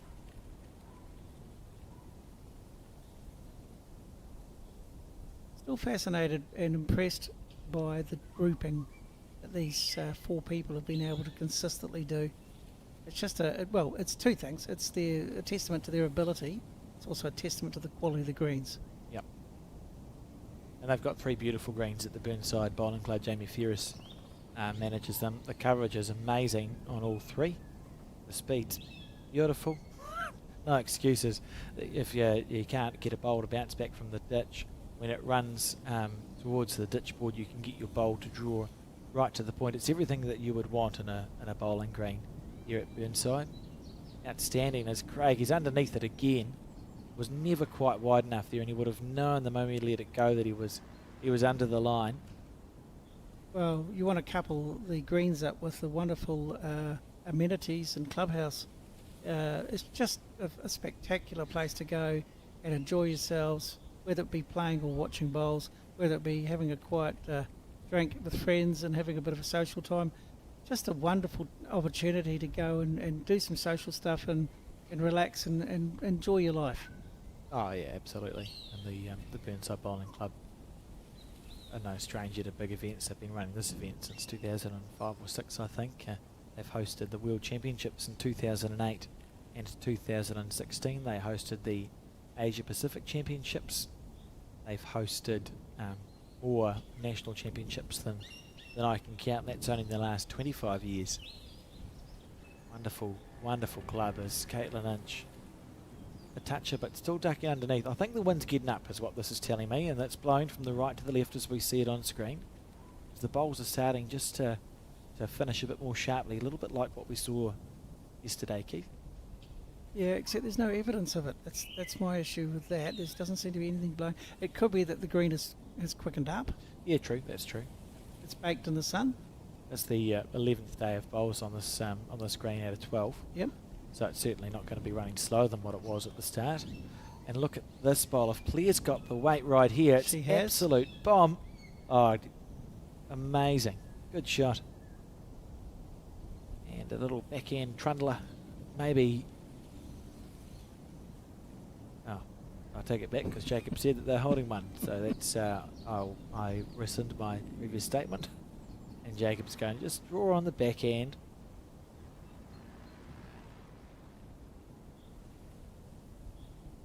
That's clever.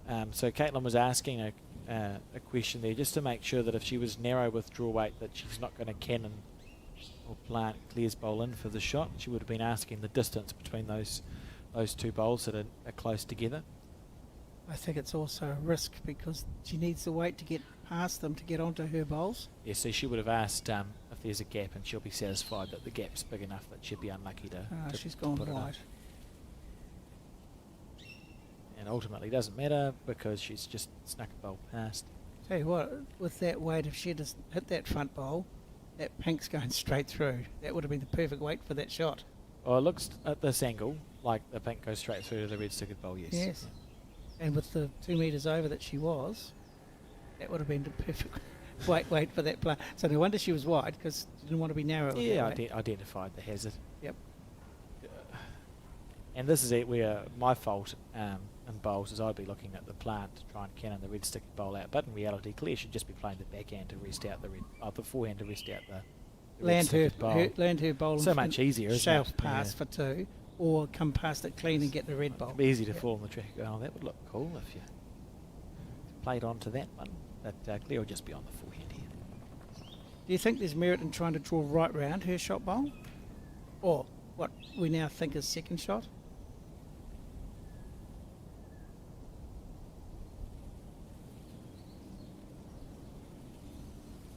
Full of concentration.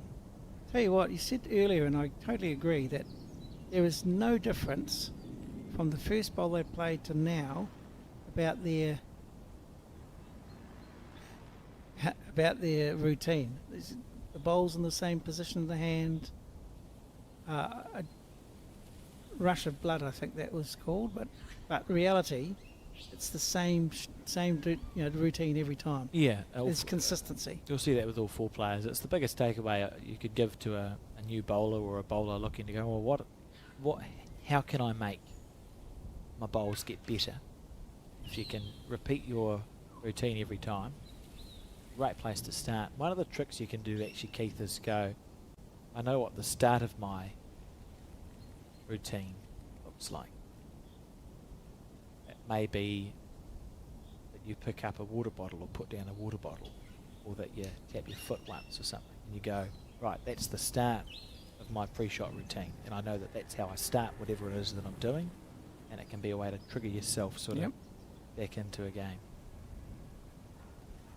I think the other thing, though, Alex, when we're going down the track of I want to improve my game, and I've got myself alongside a very senior player, it doesn't matter whether it's a world champion or a club coach or a senior player at your club, you want to make sure that what you've started with is still right. So you've got to start practicing correctly rather than start off badly and think that that's my routine. I think there's the odd one that has slightly different techniques, but by and large, most people, that's the shot. Now they've got the shot. Oh, he's out. chipped it off. Yeah. By and large, the more consistent players have the better deliveries, the more consistent, by the book type deliveries.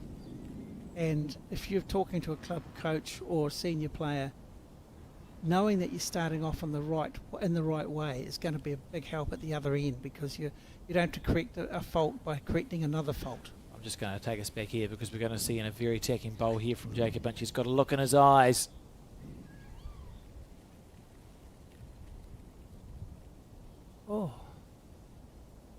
Oh, dearie me. That was, without doubt, he's going to jack, wasn't he? He was, and the bowl didn't turn a lick. Jacob, first bit of frustration or emotion I've seen out of him there, just indicating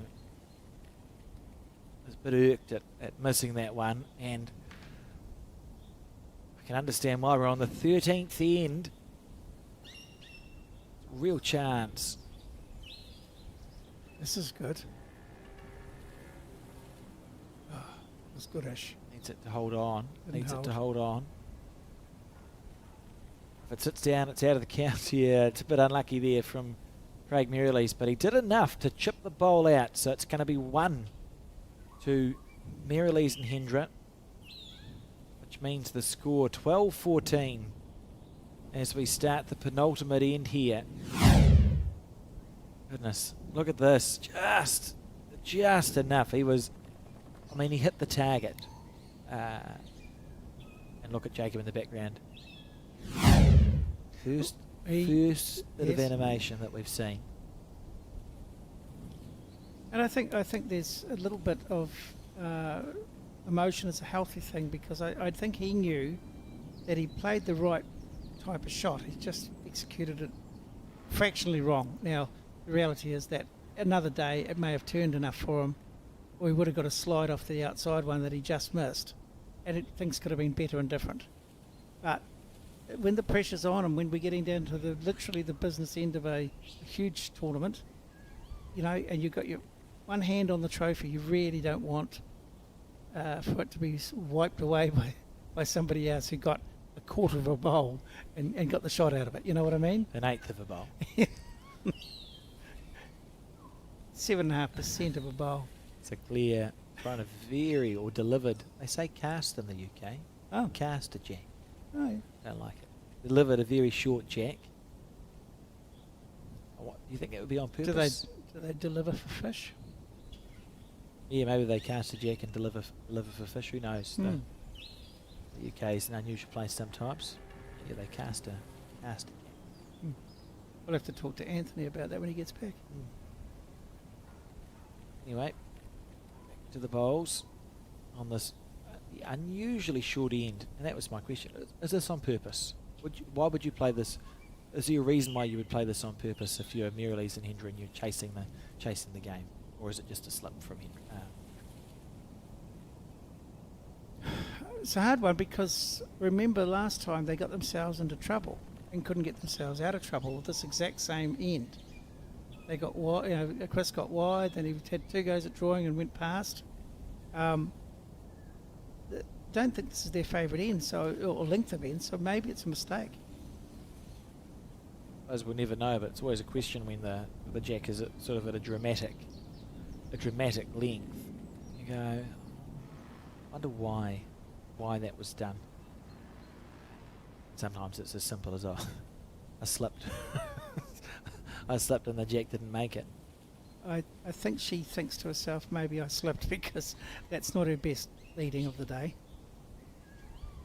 So with the scoreboard, the Inches are leading by 2 shots on the penultimate end, and barring the 6th and 7th end, as we see Caitlin play a lovely bowl, 6th and 7th end we went 4 to the Inches, 5 to Merrilees and Hendra. You take away those 2 ends and look at the other 11 that have been played, only being 1s and 2s. Ergo, does your point still hold that if the Inches can find a way to score on this end at all, they should be feeling like the favourites for this title, Keith. They've gone from 65-35 favourites to probably straight away up to about 80%. If they win this. If they win anything on this end. If they win more than one on this end, they would be 90% favourites. Based on everything we see, scoreboard pressure and everything else.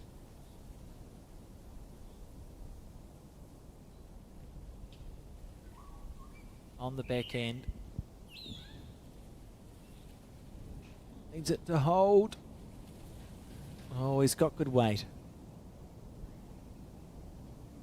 As we've seen the whole day, Jacob wastes no time in getting on the mat and delivering. That's the way he does things. That's his MO, and it's pretty successful for him. Having said that, that's not his most successful bowl of the day. Just needs to get himself back on track. We saw frustration in the background on his last bowl, and he's played a poor bowl now, so he just needs to try and refocus himself here. It's been exceptional all game.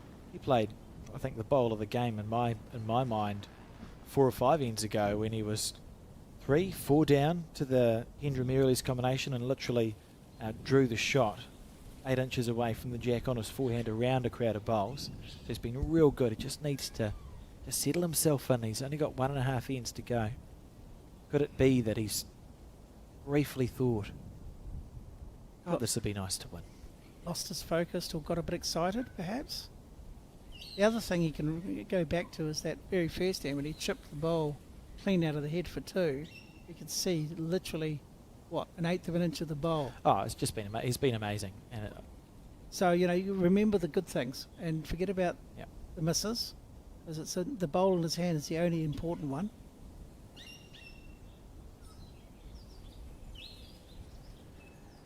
It is easy at this stage when you've got your one hand on the trophy to just not quite focus the way you know you should be. yeah, we know Caitlin's been there and done that many times. She's been through these emotions. I back her to stay on task. 100%. That she would be the calming influence in the Yep. pair. Yeah, whereas for Jake it might be easy just to allow yourself to think for a few seconds. We might be close to winning this. And that can be a dangerous thing, a dangerous thought to let seep in sometimes. She looks incredibly relaxed, which is what you'd expect from a international player, but she needs to somehow infect her brother with that sort of calmness, I think, because things can change to negative frame of mind very quickly, and it only takes sometimes a good bowl from the opposition at the wrong time, and suddenly you're under a lot of pressure that you weren't under literally a minute ago. Absolutely. So it'll be interesting to see how it plays out, because Claire we know is unflappable. Craig's been there and done that. I don't see them going away anytime soon, and they'll just play their bowls like they've been doing, and just she's a little bit shy this time, but it's not going to change for them. Whereas the one person on that final rink that's showing some anxiety is Jacob, and it might inspire him. You don't know, that can have that effect as well. Yeah. Calm, cucumbery type. Unbelievable. Drawing the shot. Albert. Two of the worst bowls those two have played the entire time. Isn't it crazy? So she didn't want to be narrow. I think that's probably they've changed hands. There is something to be said for. Well, it's not something to be said, but just the point to be made on a short end. It's very easy to be wide on a short end. As we see Claire, they're down on the head, remember. Running after this one, and she's underneath the line, so still holding the shot, the red bowl. That bowl's gone nowhere near. Interesting. How badly would Inch want to draw a second shot here, Keith? Very badly. Almost as badly as any other bowl she's ever played, because this would just about win the game for them, I suspect. That line's, I think, better. Take it back. Sure. clean run then. So you just as a player going, just keep going a little bit further. I know that if it's got the running, it'll come back in. Now, just a quick question. I know things can be seen differently from when you're in real time, but it doesn't look like the forehand's a good option for Craig. It looks like he can draw in the swinging hand, land the jack, land the bowls, and take it back to the pink.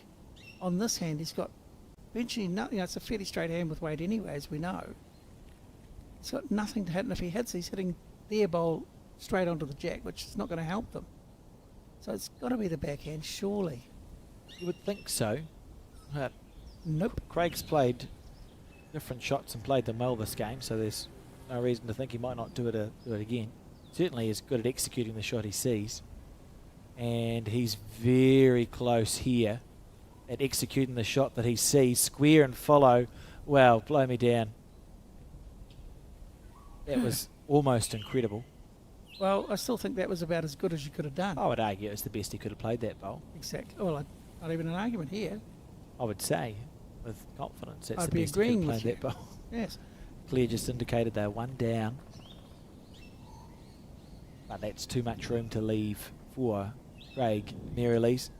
Jacob, is he going to try and draw it on the backhand or the forehand here? Heath? I think the logical thing is forehand, but it's a trickier hand. And if he misses, Craig has a chance of ripping that shot ball out for at least 3 or 4. And so he's going to go the supposedly better, more consistent backhand, which makes sense. But there's more to get round and through.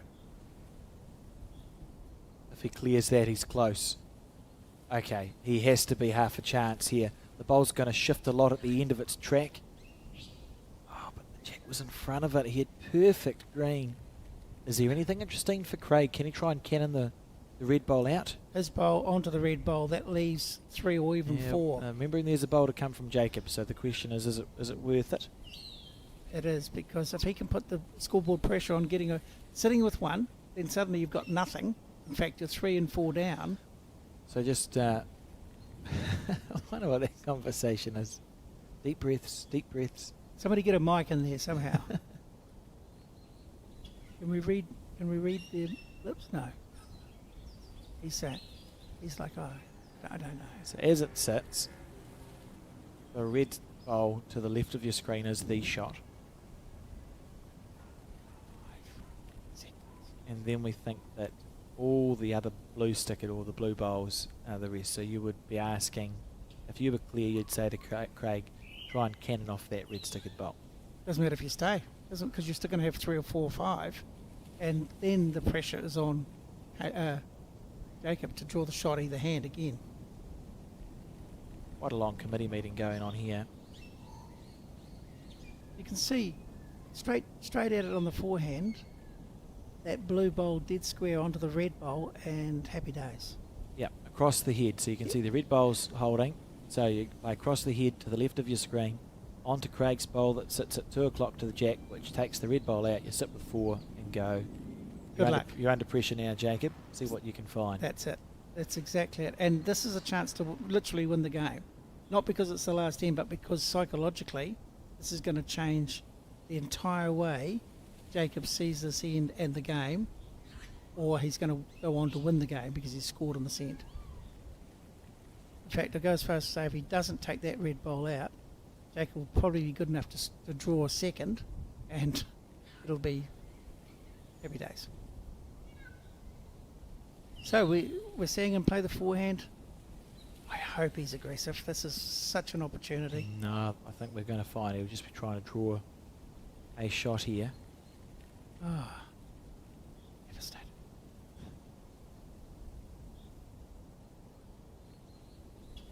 Wouldn't say that was quite worth the amount of time they spent talking about that bowl and the frustration from Craig Merrilees now. We've seen Jacob try and take flight on the previous end, flapping his arms around, and the same now from Craig Merrilees. And the reason is we're right at the pointy end of this game, and that was a chance to draw the shot for Craig. He's not done so. He's going to be at least 3 down on the final end. If Jacob can make this one count, it's 4. And into the box seat would go Team Inch. What is a box seat? A good place to be. But what is it? It's a preferred place to be. Well, I know that. So It could be a racing term, actually, but this is pretty good. yes. This is really good. Is it going to stop? Look It's at him. gonna Look stop at him in time. winning this bowl to move sideways and not past. Oh, it just kept running on, and it's going to be 1 to Team Inch. 15-12 the score as we start the final end of this magnificent final at the Stu Buttar Piers. Well, I think without much fear of contradiction, I've got an ulcer now, worrying about things. It's been that tight and that good a display of bowls. It's just really quite worrying how good these players are. Not wanting to, well, actually I am wanting to just remind you what I said 3 ends ago when I asked to psychically predict the situation might be on the last end. Oh, Keith. you've gone early. And I said Craig will have last bowl and he will require 3 or 4 a to 3 win. or a 4 to win or draw the game. Yeah. I do somewhat remember that, but again, there's so many things that you say. I could be forgiven for not remembering one salient point you may have made in the last 50. It's a little bit like that man who did all the predictions. Nostra. Oh boy, crying wolf. No, he just had all these predictions for the world, and some of them were right. Yes, So if you say enough stuff, often enough. some of it's right, and then you get your confirmation bias happening, if you'll excuse the bowl's pun. And we see what a lovely first bowl that was from Caitlin Inch. She's finishing off this game as she started this morning in the semi-final that we broadcast, Keith, where it's just been metronomic, and she's been matched this game, I think, by Claire Hendra, who's had a fantastic performance herself. Yeah, well, I'm not one to be negative about things. I just think it's been overall quite an astounding display from all 4 of them in times. There's been some loose bowls, but not loose ends. There's been, I think I said maybe 20 minutes ago, there's been one loose end in the entire game where they've all struggled, and that might have been a switch when the green changed weights or the wind popped in to have a visit. There might have been a good reason, but these people have been absolutely phenomenal with their consistency and overall their understanding of the game and how it should be played. One of the things we'll have to keep an eye on this end, which is the final end of this game, is with Hendra and Merrilies requiring What a a bowl. 3, and that's a great start to build your 3. But you're trying to build 3 shots, so you have to be visualising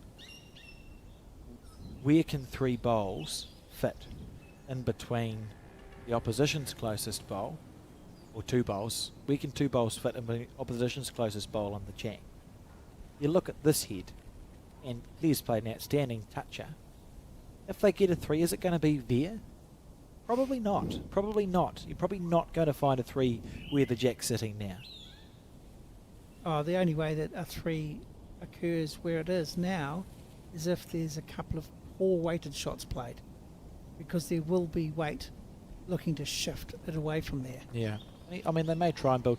These players are good enough. You could draw 3 shots within a foot. I just question whether that's where you'd try and build your... I question whether that's where Merrilies and Hendra will actually try and find the 3 shots they need on this end. You might be thinking... Maybe they're thinking...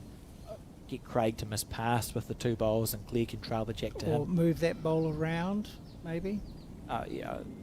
Get the jack. Yeah. Well, that's a handy bowl back there. That's a more chance. Where that Craig's bowl's finished, that's a better chance of being where the jack is at the end of this end for a number to get a draw or a Correct. win. Yep. And there's more chance if it's attacked that it's going there rather than staying where it is. Yeah. That's a pretty good effort. It's going to be unlucky.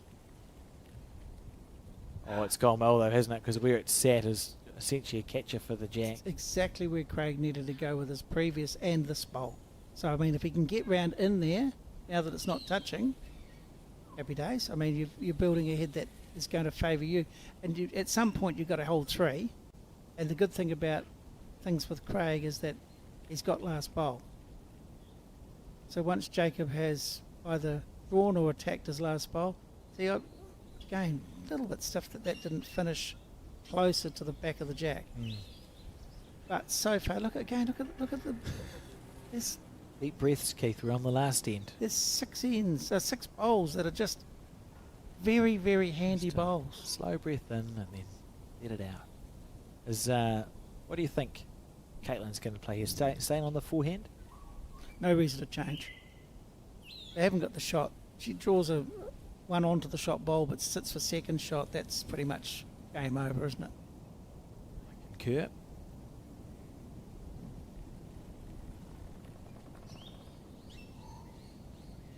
That's wide, isn't it? For her bowls.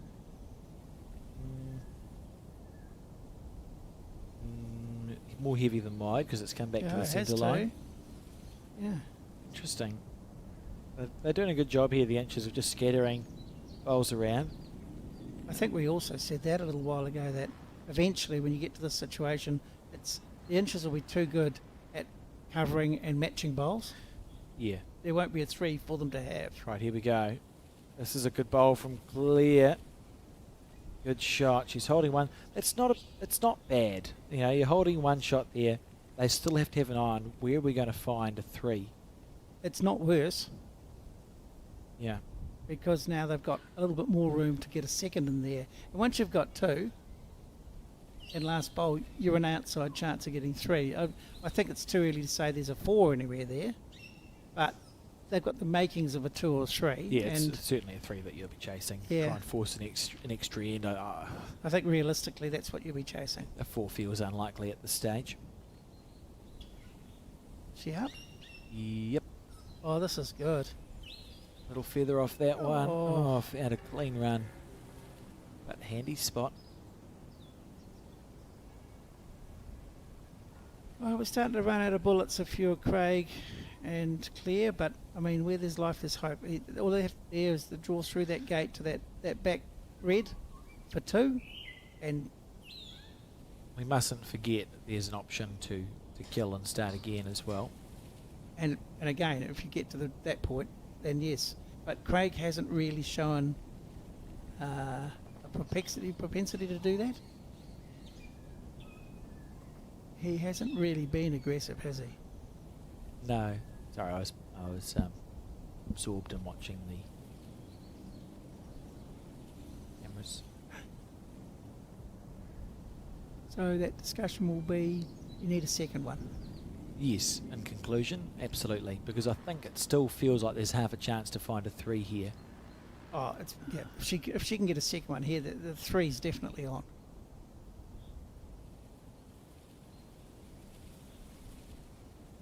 And as we said time and time again before, it only takes one good bowl either way.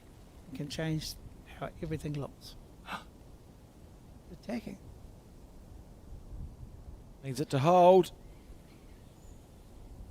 Right.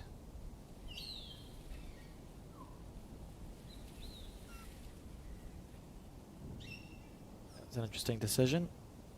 Now, just draw your attention to the front plant, or it's not really a plant, but bowl to jack out to where the pink one is. That's a cannon, isn't it? When It's a there's cannon, yes. A bowl onto a bowl. Yes. Because that's when you have a staggered. Yes, it's not planted. It's a staggered it's- bowls, whereas yes. a plant's generally when 2 bowls are touching or close enough to touching. If he goes right round to that pink bowl, I think they're thinking very clearly. If he doesn't, well, I'm not sure what he's looking at. So you're looking at trying to get the jack to the bottom left of the screen through the down red where bowl. it's heading is another pink. Yes. Down there. See? Yeah, good call. And if you get that cannon square, it's going to go onto the jack, but also come off that next bowl and follow it through. Well, the good thing is the pink bowl on the end of the cannon also Yes, follows it to the that's bottom what I'm left of the saying. screen. You could end up with 2. I agree. And you're either legitimately trying to make a 3, and there's your way of doing that, or you could draw 2 back touches. There's room for 3. You're either legitimately trying to make a 3, or Craig needs to spend the next 2 bowls trying to kill this end. Because there's no point in finding 2 shots here. So more to what I was saying, if you play that cannon and you're on the heavy side and you kill it, fine. But if you don't kill it and you end up with 2 because you've played it perfectly, then you've got a chance. Yep. see what But he opts he's drawing. opts to play. Look, he's capable, Craig. We've seen him in this game already. Just be nigh on ridiculous. Yes. Immaculate. He's on the right track again. How's your weight, Craig? Short and narrow, I think. Oh, dearie me. No, it's gone. It's gone far away. That's poor.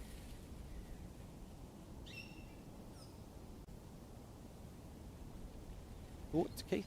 I think we're potentially now looking at the winning team. I think they've cut themselves out of any other option other than the kill. And even that's no cinch. Do you try and block it again? Jacob played a good block. No, he didn't. He No. played a short block. Round with that pinkers. It's an Have the opportunity. Bacchus bowl even. Doesn't matter, does Just in it? case on the off chance. That's it. They can have two. And there's a two. There's 3 or 4 ways to get a 2 for Craig and Cleaver. There's virtually no way of getting a 3. Your 3's pretty much dead and buried. I agree with you now. I think what Craig will look to do is kill it through the plant. And because you know the plant, Cannon. after I corrected you on it, that's disappointing. Kill it through the cannon.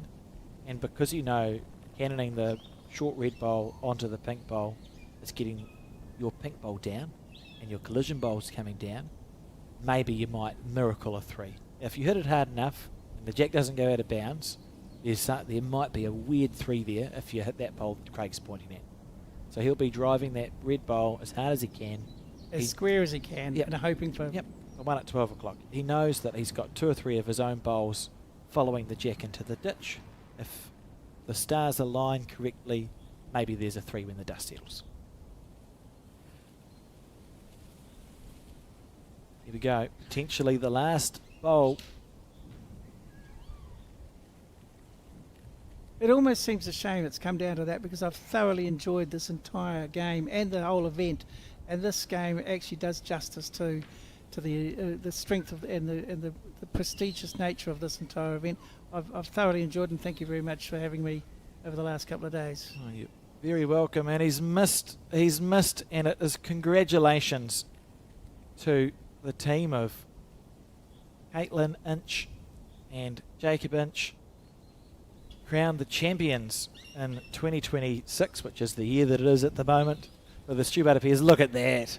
Family winning together. It doesn't get better than that in bowls.